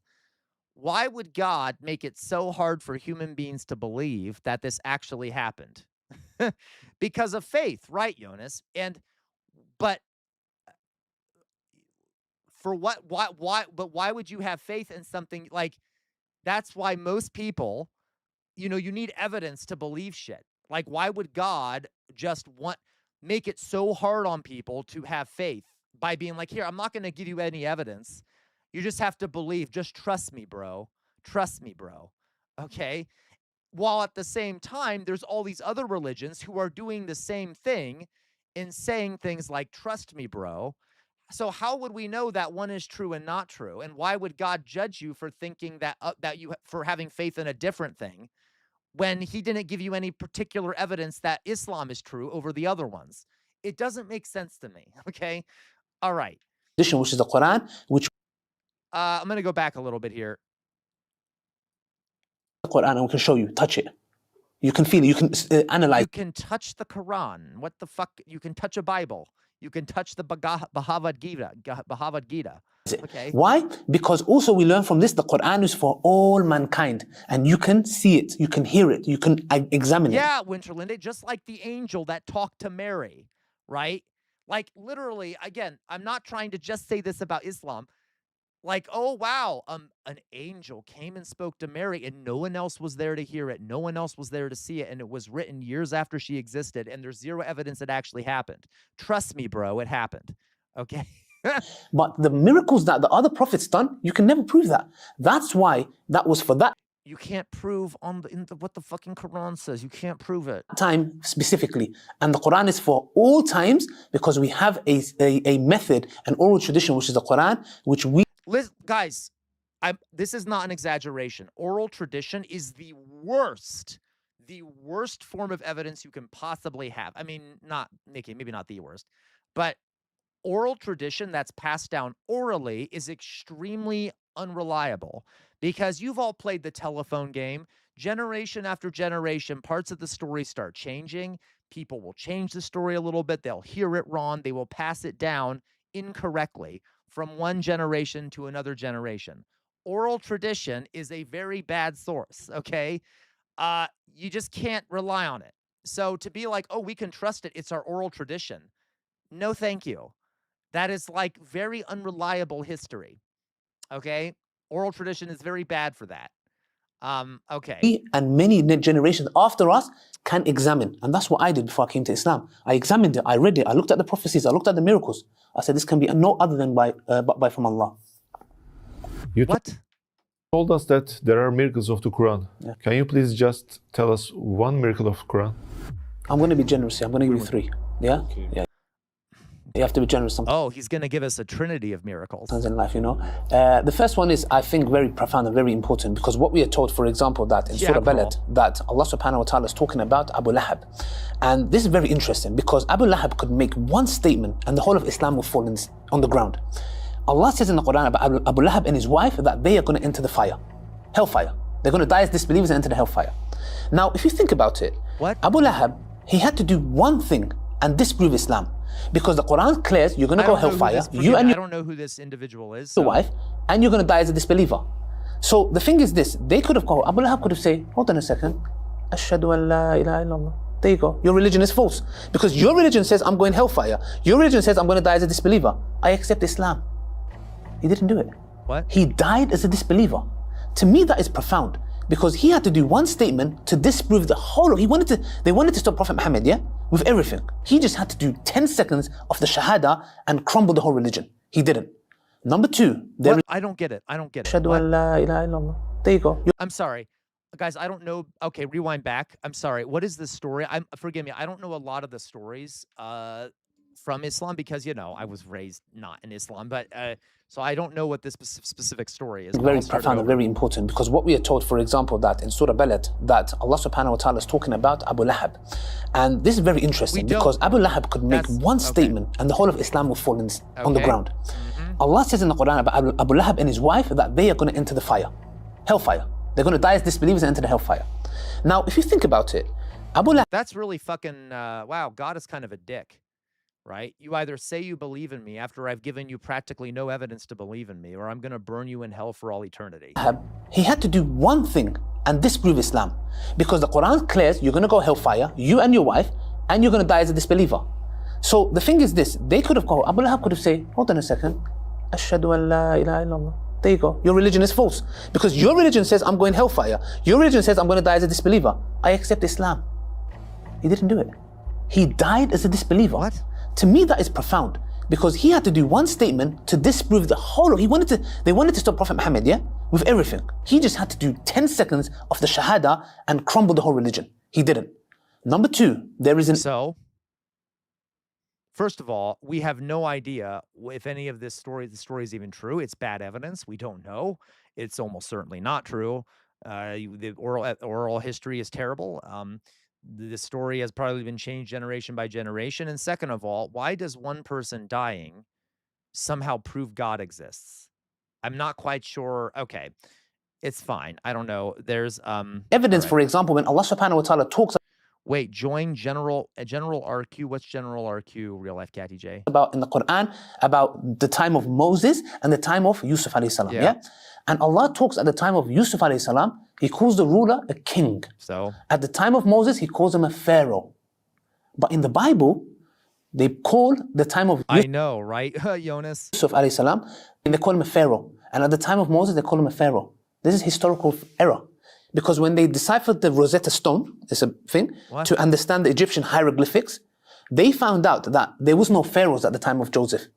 This dynasty didn't exist. There was kings. How did the Quran know this? And they say the Quran copies the Bible. I got you, real life Catty J. It's okay for now, real life Catty J. I'd have to figure out how to do it correctly, and I'll mess it up. So I'll try to figure it out so that when the next time you ask me, we'll do it again. Okay? Quran copied from the Bible. Why didn't the Quran copy the mistake? And how did it know that at the time of Joseph, the ruler is a king? There's no pharaohs. How did What? I'm sorry. That's just bullshit. Like, I don't know what they're talking about. A king, a pharaoh. What do you mean? They know that. That's number two. This is not the original translation, I'm sure. Like, I don't know what the words are here. Number three, Allah subhanahu wa ta'ala says in Surah Rum, قُلُبَتِ الرُّوم. The Romans have been defeated. The historians say the way the Romans got defeated by the Persians, it's impossible to think, let alone them coming back to win, for them to even exist. Allah subhanahu wa ta'ala says in the Quran, the Romans have been defeated, but they are going to win. That's a big statement. That's like saying you guys together, we're going to take over USA and we're going to beat Trump. It's crazy. It's a big gamble. And after 3 to 7 years or 3 to 9 years, the Romans come and defeat the Persians. No, there really isn't, Laqual. That's what I don't get it. That's why I'm like, is there a translation thing I'm not aware of to say that there's a difference between a king and a pharaoh? There isn't. A pharaoh was a king. I don't know what to tell you. They might not have used the word pharaoh, but I don't know what else you would call them. I mean, there might have been a different word, but a pharaoh was a king. So I'm very confused. He doesn't know what he's talking about. I can tell. While I'm not an expert on the exact things he's talking about, none of this matters because this is not this is like the sources for this evidence are bad sources to begin with, and these are not. Okay, well, these are historical prophets. And these are just some. There are hundreds. I'm giving you just 3, and I can go on. You believe in God, so scientists couldn't figure it out, but you could. Is that right? Yeah, refocus. Muhammad didn't even know Pharaoh was not a title. He thought it was a name. Yeah. I didn't know that, but that makes sense, refocus. How about I could? We use our logic. We use our brain. The science deals with the 5 senses, what it can see, empiricism. So what we say is very simple. Is there anything else out there that we could understand without our sense, outside of things that we experience through our senses? I'm literally asking because I get tired of people saying, well, there's more than just your senses. Quite literally, how could you possibly experience anything outside of your senses? Because that is how you experience the world. So I don't see a problem with science only being able to explain stuff within your senses, since you really can't fucking do anything else. Like, I don't know what else. Okay, even if you think you're experiencing something outside of your senses, you're not. Okay? Because you're experiencing that through your okay, whatever, it's fine. The guy makes my brain melt. I'm sorry, Drusilla, I'm sorry. Okay, free focus. I live with a revert and a person that was born Muslim. They even tried to get me to revert. Oh, really? Oh, gosh. Scientists who believe in things, if you're talking about, for example, I don't see God, that's why, I don't believe in it. It's not something, science doesn't talk about the supernatural. I hate this argument. Science doesn't talk about the supernatural. You know why? Because science can only study the things that exist and that are real. Okay? Like, you can't study something that there's no data on. There's nothing to measure, nothing to look at, nothing to experiment on. Okay? There's nothing there. So scientists can't look at it. All right? By definition, if something is supernatural, I mean, first of all, I don't believe in supernatural. I hate that word. Nothing is supernatural. Anything that is real or exists is natural. So, like, if ghosts were real, then they're natural, clearly. What does it mean to be supernatural? Okay, they don't exist, by the way. So, like, all right, science isn't meant for the supernatural. Okay. It stops the physical. But we know, for example, scientists have discovered recently dark matter. Yeah. Dark matter is something they cannot see, they cannot touch, they cannot feel, they cannot smell. But you can collect data. You can collect data on dark matter. We can see its effects on the universe. You can collect data on it. Dark matter is not entirely invisible. You can see its effects. Okay.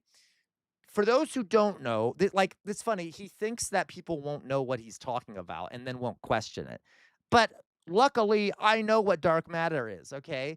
Dark matter, if you look at the universe, things move around in a way that makes it seem like there's something pulling or pushing on them that we can't see. Okay? And so the theory here is that there must be some kind of dark matter out there, some kind of matter that is putting a gravitational pull or push on this stuff. Okay. And so we can see that pull and push. So we know that there's a pull and a push, and that there is something there that is doing it. So yes, we can measure dark matter. I don't know what he means that you can't see it. We can see the effects of it. They cannot hear. So the same thing with God. Can you see God? No. Can you touch God? No. Can you smell God? No. Can you hear God? No. Can you see God? No. But you reject He exists. But the same thing with dark matter, same thing, but you say no, dark matter exists. What kind of contradiction is this? First, God doesn't exist because I can't sense, touch, feel, but dark matter, contradiction. Why do you have double standards? This is No, because we literally can sense dark matter. We use our sight to look at experimental results to see that there's something influencing the gravitational pull in the universe. Issue as a scientist is not something I discovered new. I use my logical reasoning and rationality to come to simple conclusions. And I don't need to be a scientist. I don't care how much big of a scientist you are. You know, there were people who believed in God that were scientists. You know, like Einstein. Bro. You know, he did believe in a higher power. So this issue of I also hate that example, guys. I don't know if that's true about Einstein. It might be. It doesn't matter. There are fucking chemists who believe the Holocaust never happened. Just because some famous person doesn't believe in God or believes in God or doesn't believe in God doesn't fucking matter. All right? Unless they can prove it with the science that they're doing, it doesn't fucking matter what their feels are about a scenario. Okay? Science or scientists and God is not contradictory. You can have scientists who are Muslim. Yes. Oh, shocking. Really? You can have, scientists who are Muslim. It's not like there was an Islamic golden age and like the foundations of science come from Islamic scholars, obviously. Why is he acting like that's a big discovery? Okay, that doesn't mean God exists, though. Okay? A lot of fucking scientists have been religious, both Christian religious, Muslim religious. It doesn't fucking matter. Okay, like that doesn't. All right. Ahmed Zawail, you said? Okay, I'll look them up. Ahmed Zawail.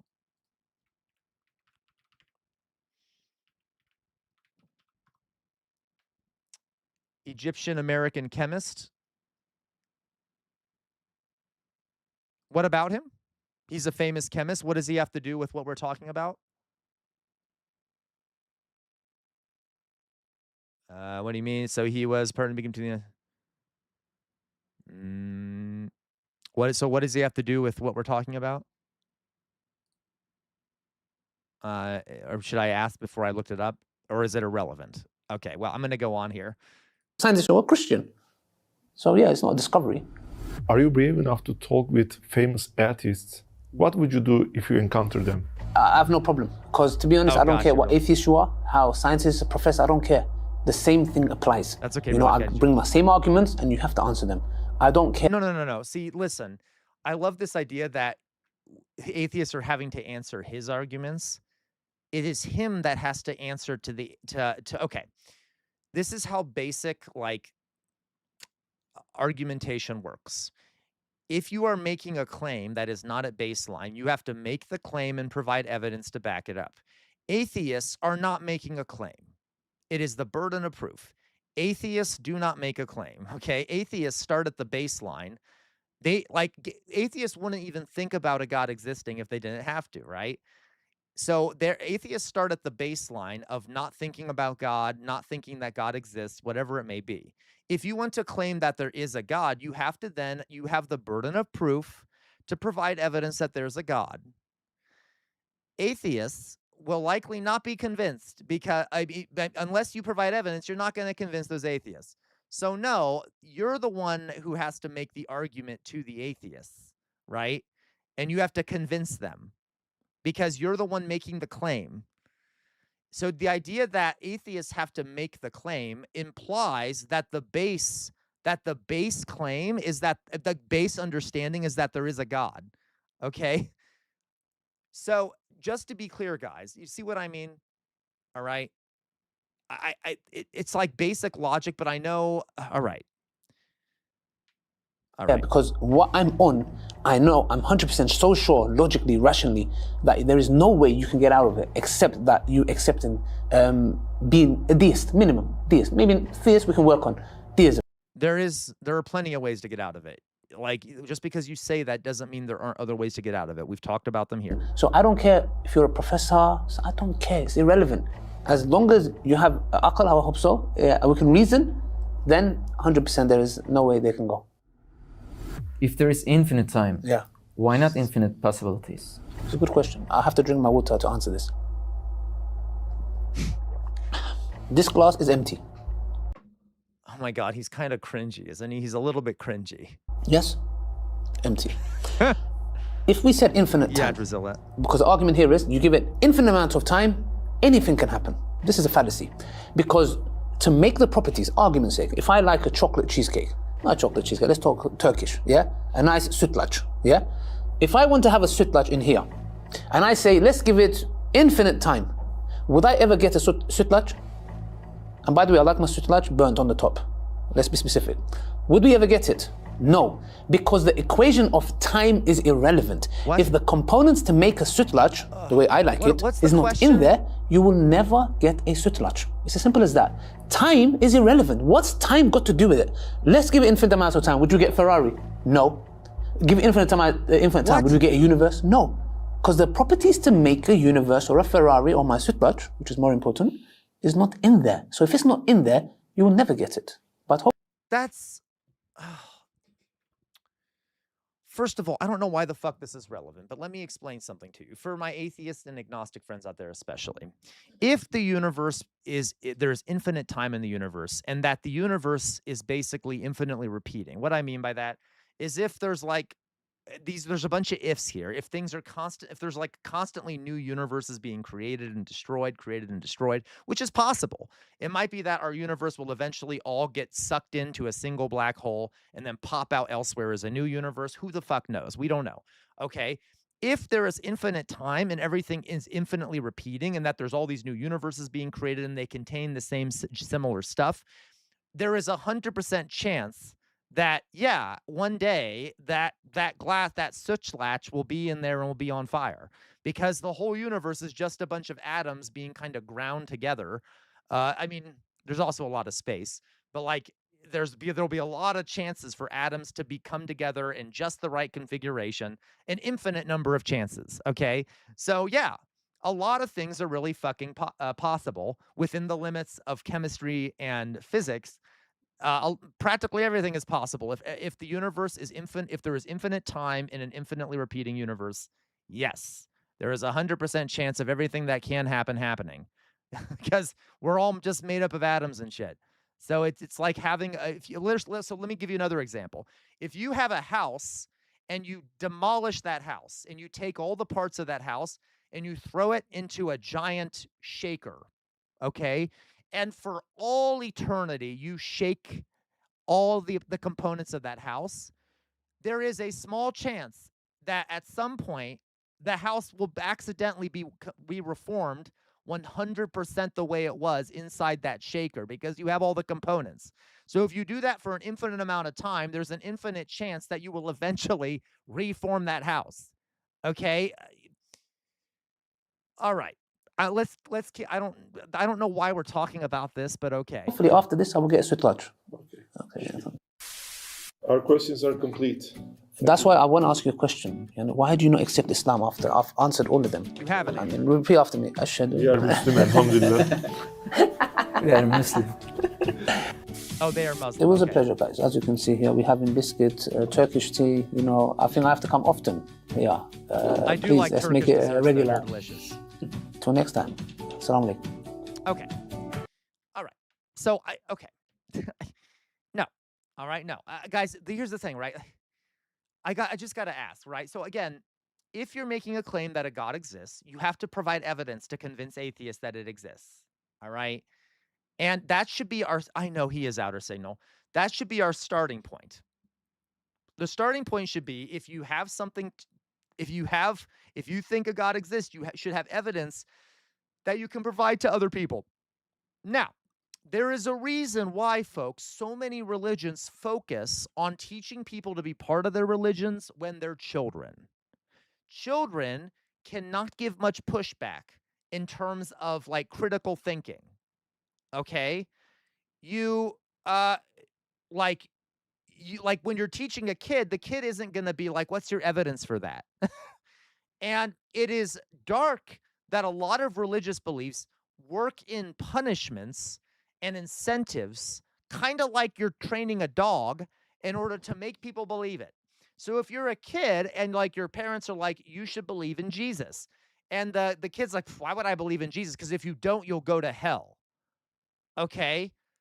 The kid, by his nature, is going to be scared and is going to start believing in Jesus for fear of hell.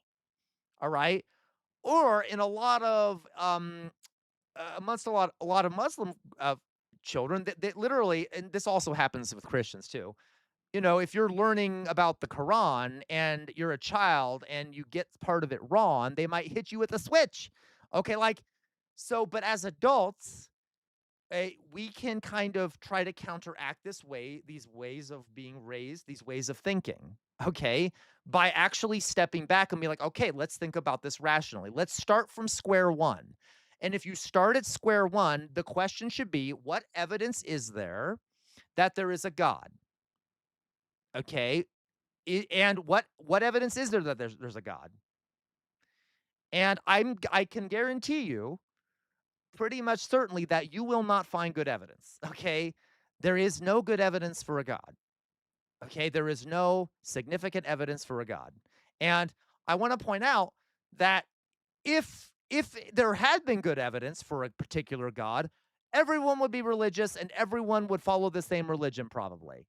There's a reason why everyone constantly argues about who's the right God. How many gods are there? What's the nature of this God? Because there's no good evidence in any direction for any of it. There's no good evidence of many gods. There's no good evidence of one God. There's no good evidence of like God being nice or God being mean or there's like no evidence. So you can say whatever you fucking want and you can believe whatever you want. You can come up with whatever batshit crazy beliefs you want because there's no good evidence in any way, shape, or form of any of the things being true. Okay. I don't mean to say batshit crazy. Okay. I'm just saying, you guys get my point.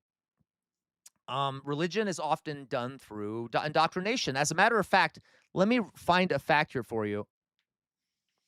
Yes, exactly, Jonas. It's about power. That is how it works, Jonas. Jonas says, I've realized that religions often also take the same tactic as fascism, overload you with information, distract you, and use violence to control you sometimes. Yeah.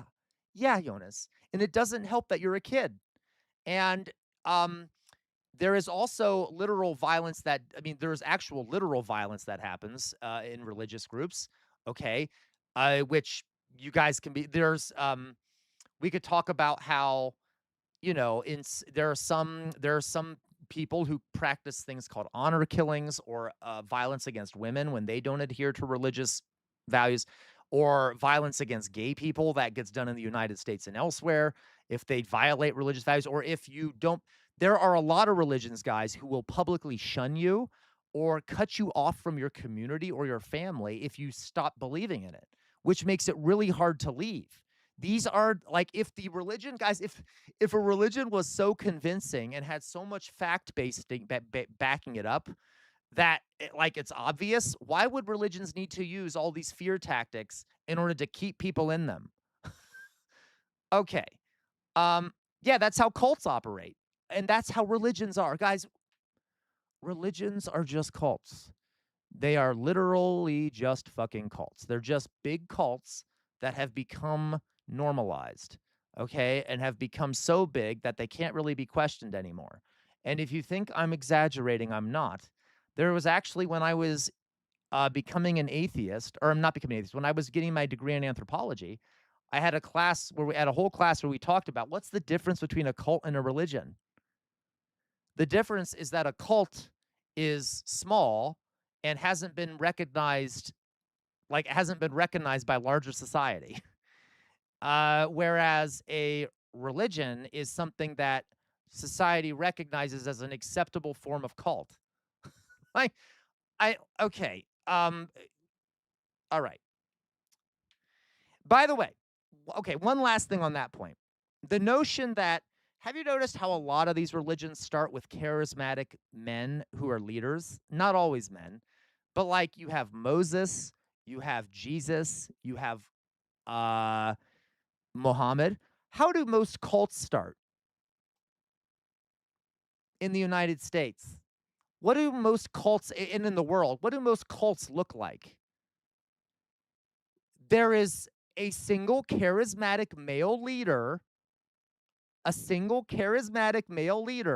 who convinces people to follow him. Okay, outer signal. And who then, and it can be women too. I'm just saying most of the time it's men, right? Who also typically treats the women in those cults like their chattel for his pleasure, just like in Christianity, in Judaism, and in Islam, like David Koresh. Okay, like, so I'm just saying, how is Christianity, Islam, and Judaism not just kind of like big versions of cults that have become normalized over time? All right. Anyway, you guys get my point. All right. Yeah. So like, all right. So you get it. You guys get it. All right, you guys. So what I'm gonna do now is, what time is it?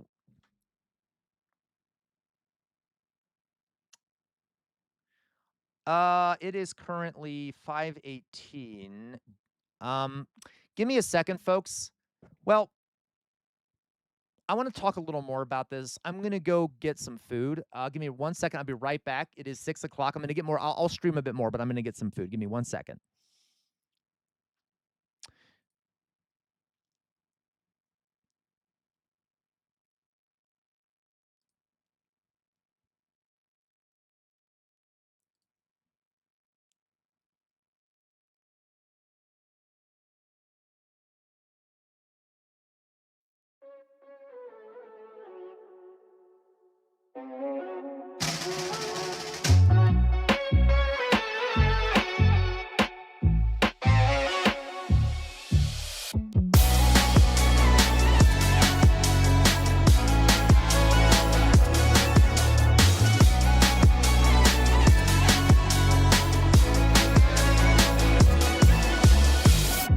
I'm walking on a tightrope, and I wish I could touch the ground.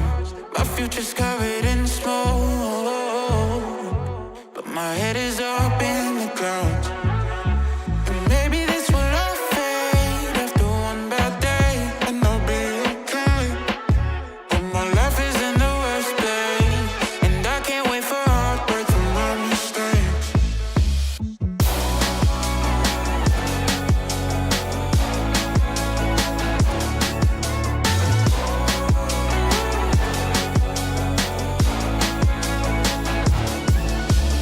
I don't wanna burn these bridges anymore. It's easy to say things you don't mean when you're at war. I'm just too tired to fight, but there's an end in sight. Wave the white flag, I'm yours tonight. 'Cause my heart can't take these heights. I need your love with me for life.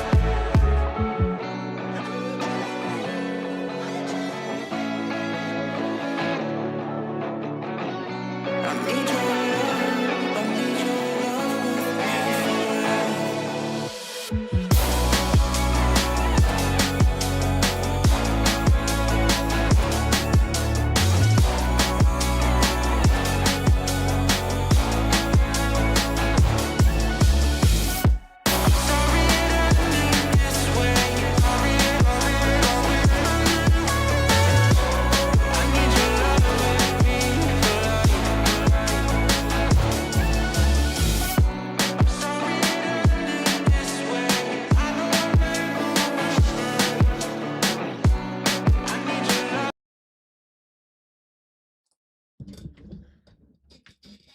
All right, guys, I got some food. This is called, I don't know, what is it called?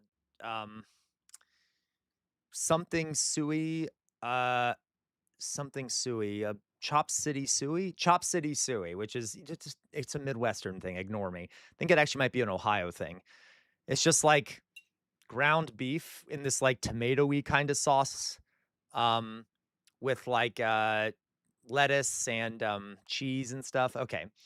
Though actually, you're supposed to put it on corn tortilla chips, but I can't do that because of my mouth. So, because I have not that it hurts, but because I have a filling there that okay. Anyway, it doesn't matter.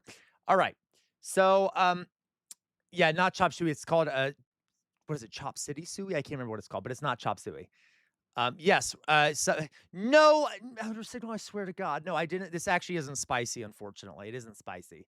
Okay, it's not spicy. Okay, to my shame. Okay, can I also add? I just wanted to add one last thing, guys. I forgot to mention it, and I remembered it when I was walking upstairs. Uh, a lot of anthropologists. I know it's disgusting. Refocus. Okay, a lot of anthropologists and religious study experts have taken to call have said have done that whole thing where they're trying to use better language for cults. So a lot of them have you know what the common phrase that academics now use for cults in religious studies and anthropology circles is? Anyone know it? They don't call them cults anymore. They call them emerging religions.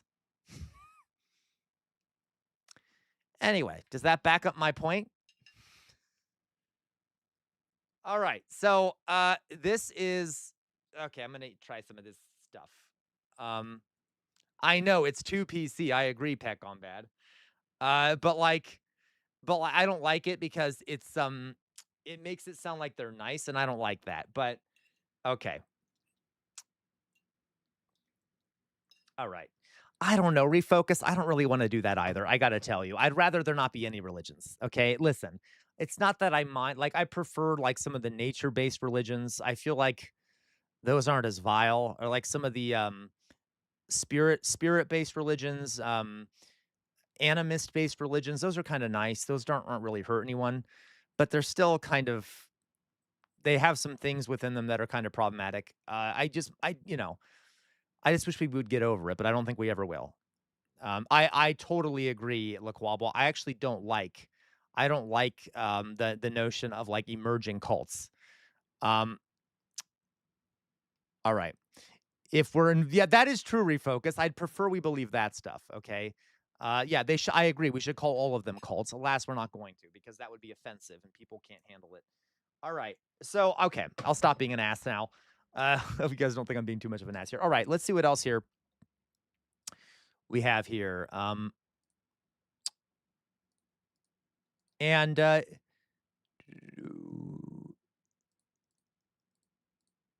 right. By the way, guys, if you start, I'm trying to find something for us to watch while I'm eating here. One of the things that I do really like about atheism, okay, is that if you start thinking in the same ways about everything that you do in questioning religion, it becomes much easier to like detect bad information out there in the world. If you like, I think faith-based beliefs are common even outside of religion. We kind of have faith in certain things without really having evidence for it, whether it be religious or not. Like faith that America's a functioning democracy, for example. Faith that the American government knows what it's doing. Okay. Faith that the West is about freedom and science and shit like that. Okay. Without having much evidence of it. So it's good to start dismantling a lot of your faith-held beliefs, and some of them might be right, but at least get evidence for it. Kind of rework some of the ways you've been taught that you've been taught to think about the world.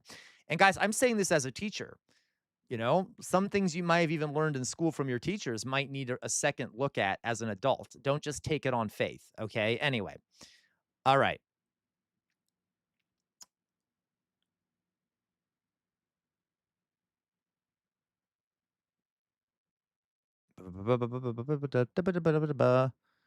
All right, let's see here.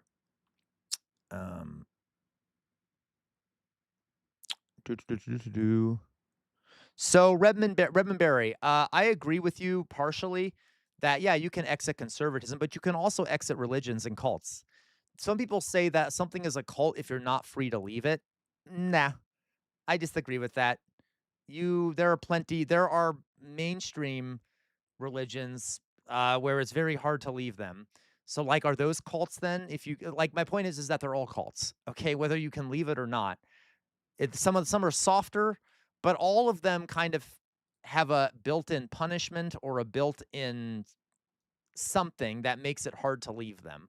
Some of them are nicer about it, some of them are less nice about it. Okay, let's watch this. Internet flock my what? What the fuck is this? Gwen?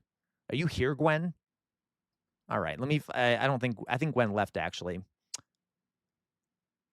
Ooh, what's this, Oxpecker? Did you send me something good? Let's see here. What is this? Yeah, you don't talk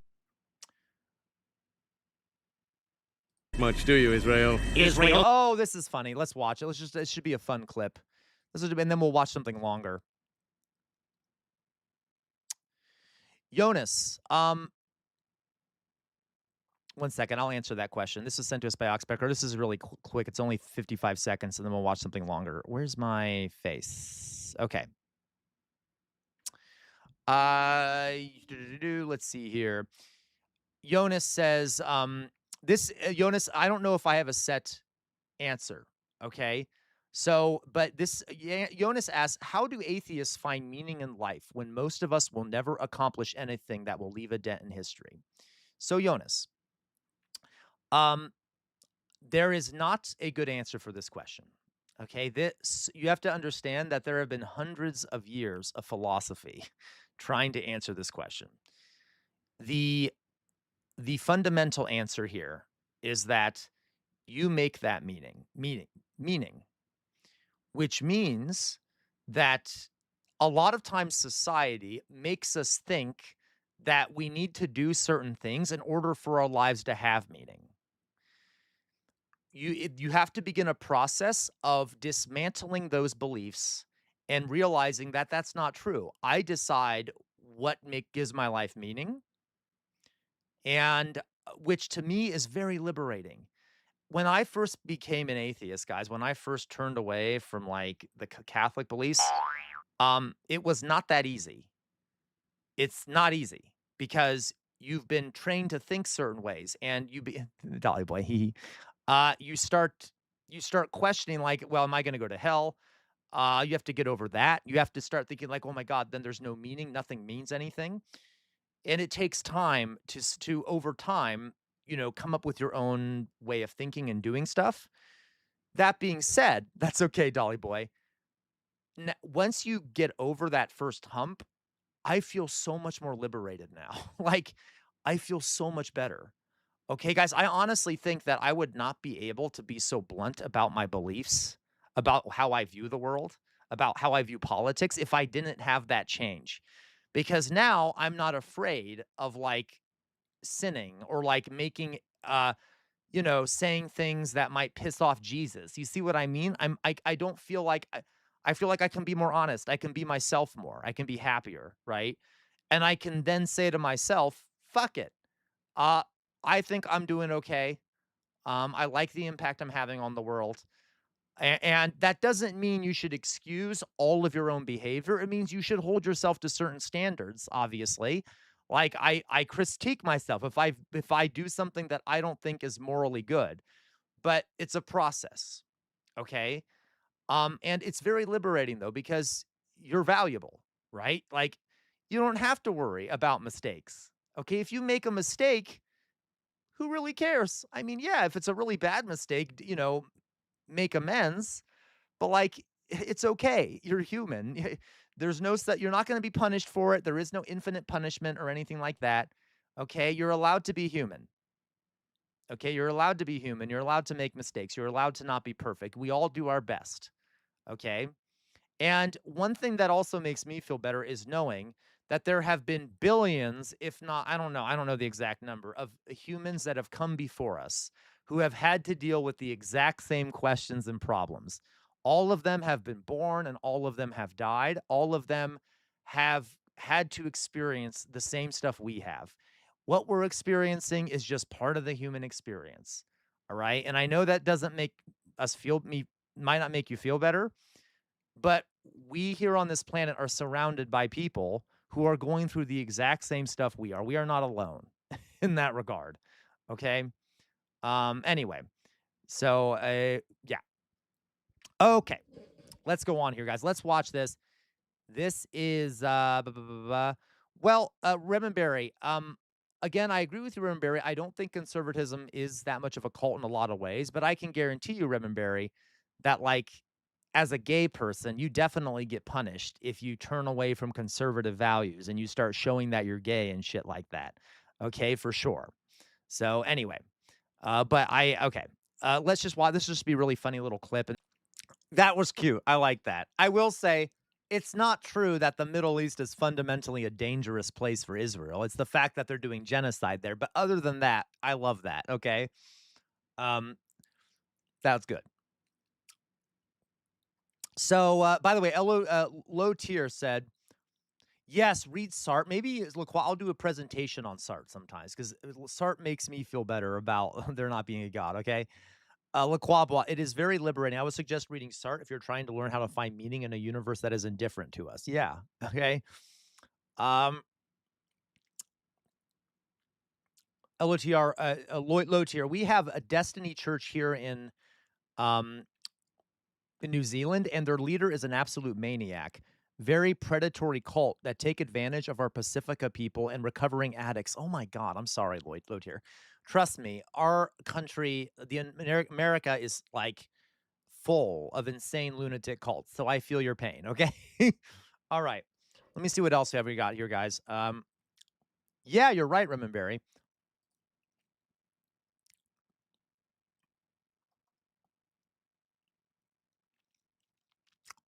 Oh my goodness. Let's find here. This looks fun. This is sent to us by Philly Cheese. Oh, Christ. Philly cheese. I swear to God. Okay, this will be kind of a funny thing. Emerging religions, right, Jonas? This is kind of a funny thing here. This is another Onion segment. People find meaning. I know, Dolly Boy, they do. Like your meaning, Dolly Boy, is to have a cult. Okay, anyway.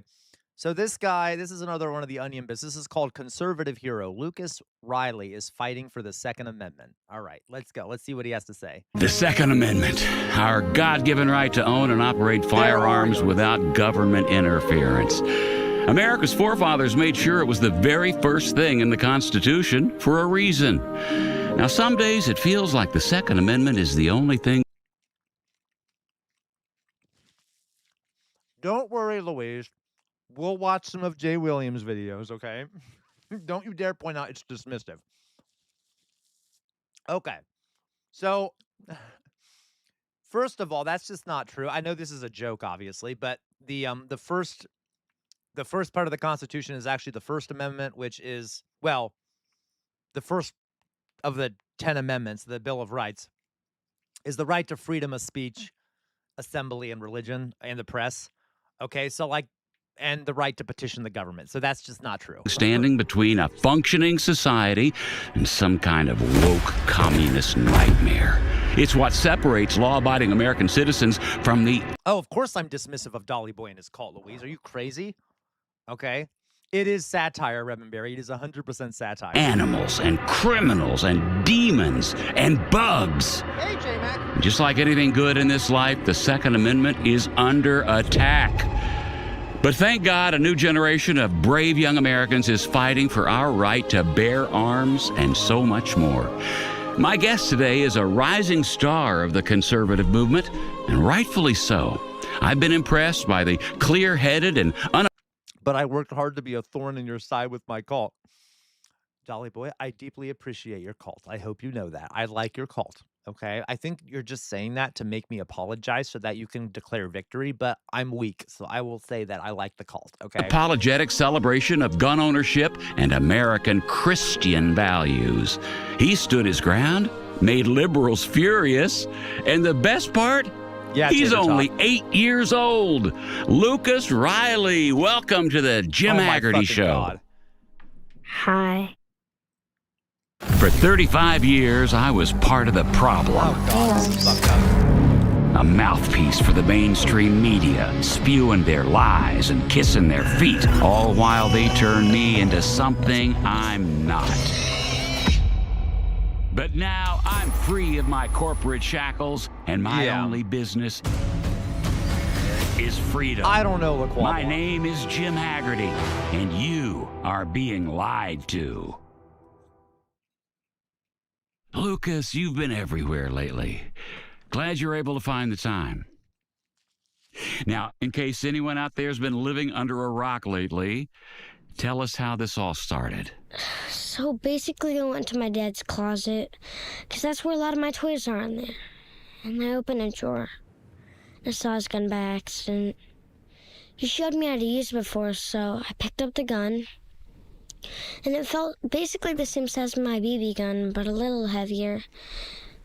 When my mom and dad walked in, I pressed down on the trigger. I didn't mean to press down that hard, and it shot them. Unbelievable and terrifying. What kind of gun was it? It was a black gun. It was about this big. This is so fucked up. Neat. And what happened next? Oh my fucking Everyone God. was crying and yelling. And the police came over, and they took the gun. They said that they were dead forever. And now I live with my grandma, but it was just an accident. That's right. That's right, Lucas. You didn't do anything wrong, ever. You were in your own house, on your own property, and unlike the police who stripped you of your Second Amendment rights, Oh my fucking you God. did nothing wrong. Yeah. And ever since, you've been on a meteoric Jesus. rise. Some people are even calling you the next J.D. Vance, the next Ben Shapiro. Oh my God, I think this is about... Heck, even some people are calling you the next Haggerty. Don't get any ideas. So, what's all this media attention been like? I miss my mommy and dad. Oh, that is sad. I want to go back home to my house. And of course, almost immediately, the left tried to politicize the whole thing, like Mayor Petey here, who said, "This senseless tragedy could have been avoided." Another example of how we need common sense gun laws in this country. We need to seriously examine God. what happened here to make sure it never happens again. Never happens again. Yeah. Why do you think anyone in their right mind even cares what this deranged lunatic has to say? I don't know. Well, the libs are coming for us both, my man. But you're not shying away from it. Your face has been everywhere. T-shirts, hats. You got a new haircut? Yeah. Last week you were on Rogan. You're on Theo Von. You sat ringside at a UFC fight in Vegas with Dana White. Oh my God. It was loud. And not to out you here, but I also heard a rumor that you were in a big deal closed-door fundraiser with Peter Thiel. Oh, I didn't like Peter. He was scary. yeah. Join the club. What are those? Magnet tiles. Well, it's no wonder that the big money donors are taking notice, because a lot of people are calling you the future of the Republican Party. Oh my fucking God, this is so dark. Especially after but this. Can we true. play the clip? I hate this. And I want to go home. I want it to be like how it was before. Wow.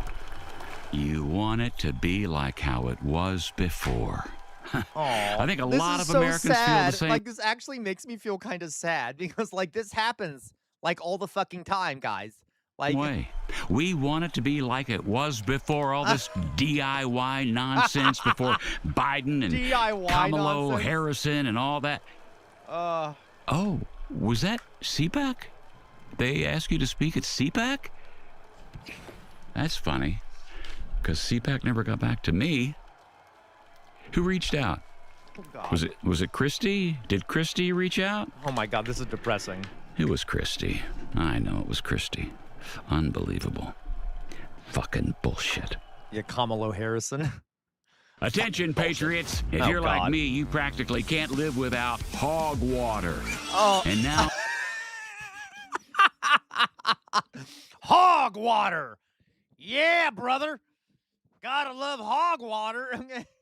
For a limited time only, you can get our special edition Lucas Riley Hog Water 12-pack. And it shot Let the liberals, demons, and freaks know that you're a hogwater hero and that you support Lucas Riley, one of our last remaining good American men. And now, it's available in Lucas's favorite flavors: fruit punch, chocolate ice cream, and Sprite. Red tape regulators say it's only safe to drink if you're over 31, but I think Lucas can have a taste. Oh my God.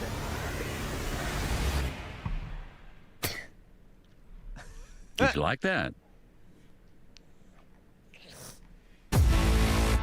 Aw, the poor kid. But seriously, who's more evil, Bin Laden He's just or smoking when the kid's in there too. Zelensky? Jesus. I don't know. I know. It's hard to choose. And frankly, there's still a whole lot we don't know about your parents, right? Were they Antifa? Were they pedophiles? Were they violent protesters? Here, you want one? Oh my God. That's good. These things will kill you. How many cups of coffee do you drink a day? I'm up to 11. Please don't smoke Coffee's around kids, gross. folks. This is long. All right. We're with Lucas Riley, the future face of the Republican Party. And I've got to ask you something that I ask all the guests on this show. What is a woman? It's like a lady, like my grandma, or my aunt, Aw. or my mom. Aw. See? It's not that hard, people. Oh my God. The more I talk to you, the more I'd vote for you. He's good looking. He's charismatic. He loves guns. He's a triple Luigi's, threat. you're a I'm monster. serious. Lucas, it's clear from your story that you're a pretty good shot, right? And if you had a gun... I don't have a gun. The policeman took it away. I know. But, hypothetically, if you did have a gun, could you shoot me but only hit me someplace where it's not that dangerous?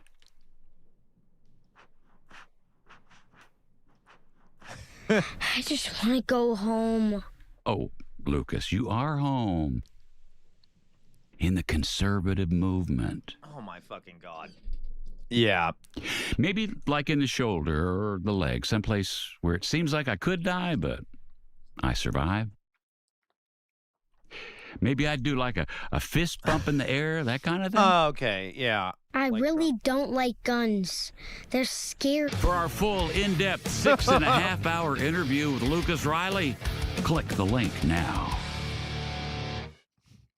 Patriots, if you're like me, you don't trust the stuff they're putting in the toilet water these days. What? That's why I only use Haggerty branded portable bathrooms. I take this portable bathroom everywhere I go so I can use the toilet safely and without fear. I know, it's so funny. Would you like to use the bathroom? No thanks, I brought my own. Buy your portable American bathroom now. He's good. He's good. Oh my, that is dark. I love that. That is dark. All right. That's funny. And that's like basically how America actually operates. So, okay. Let's see here. Boop-a-doop-boop-boo. Now, you know what? Let me show you all something, okay? Let me show you all something. Is there anyone... So, for the folks that are over on YouTube, all right? I am going to copy and paste the link to our... well, actually, it's already linked. For the people on YouTube, please come over to the Twitch. I'm going to get off of YouTube and only be on Twitch for a second, okay? For a little bit. So this will be the... I won't be coming back to YouTube today, okay? So... Please, if you're over on YouTube, if you want to keep watching, just click the link at the bottom of the chat and open up, click the the Twitch button. I have a link there. I will actually repost it so that if you want to move over to Twitch, you can. If I can get it to work. All right. So okay, it's linked in the chat. Okay, so if you just want to click on it, I'll give a few more seconds here. I wanted to show you all guys a police video. I know you hate me. I know you're gonna hate me for showing you this video. But I'm gonna show it to you to make a point, okay? So go ahead, folks. If you want to come over here, please do. If not, unfortunately, I will have to I'm going to get off of YouTube now, okay? So thank you all for everyone who is watching me over on YouTube, but I am going to get off of YouTube now because I might get copyrighted if I don't. So I'm going to get off of YouTube. All right. So I will get off YouTube real fast. But bye everyone who's watching me on YouTube. Love you all very much. I will see you tomorrow. Bye-bye. All right. Okay. So let's go back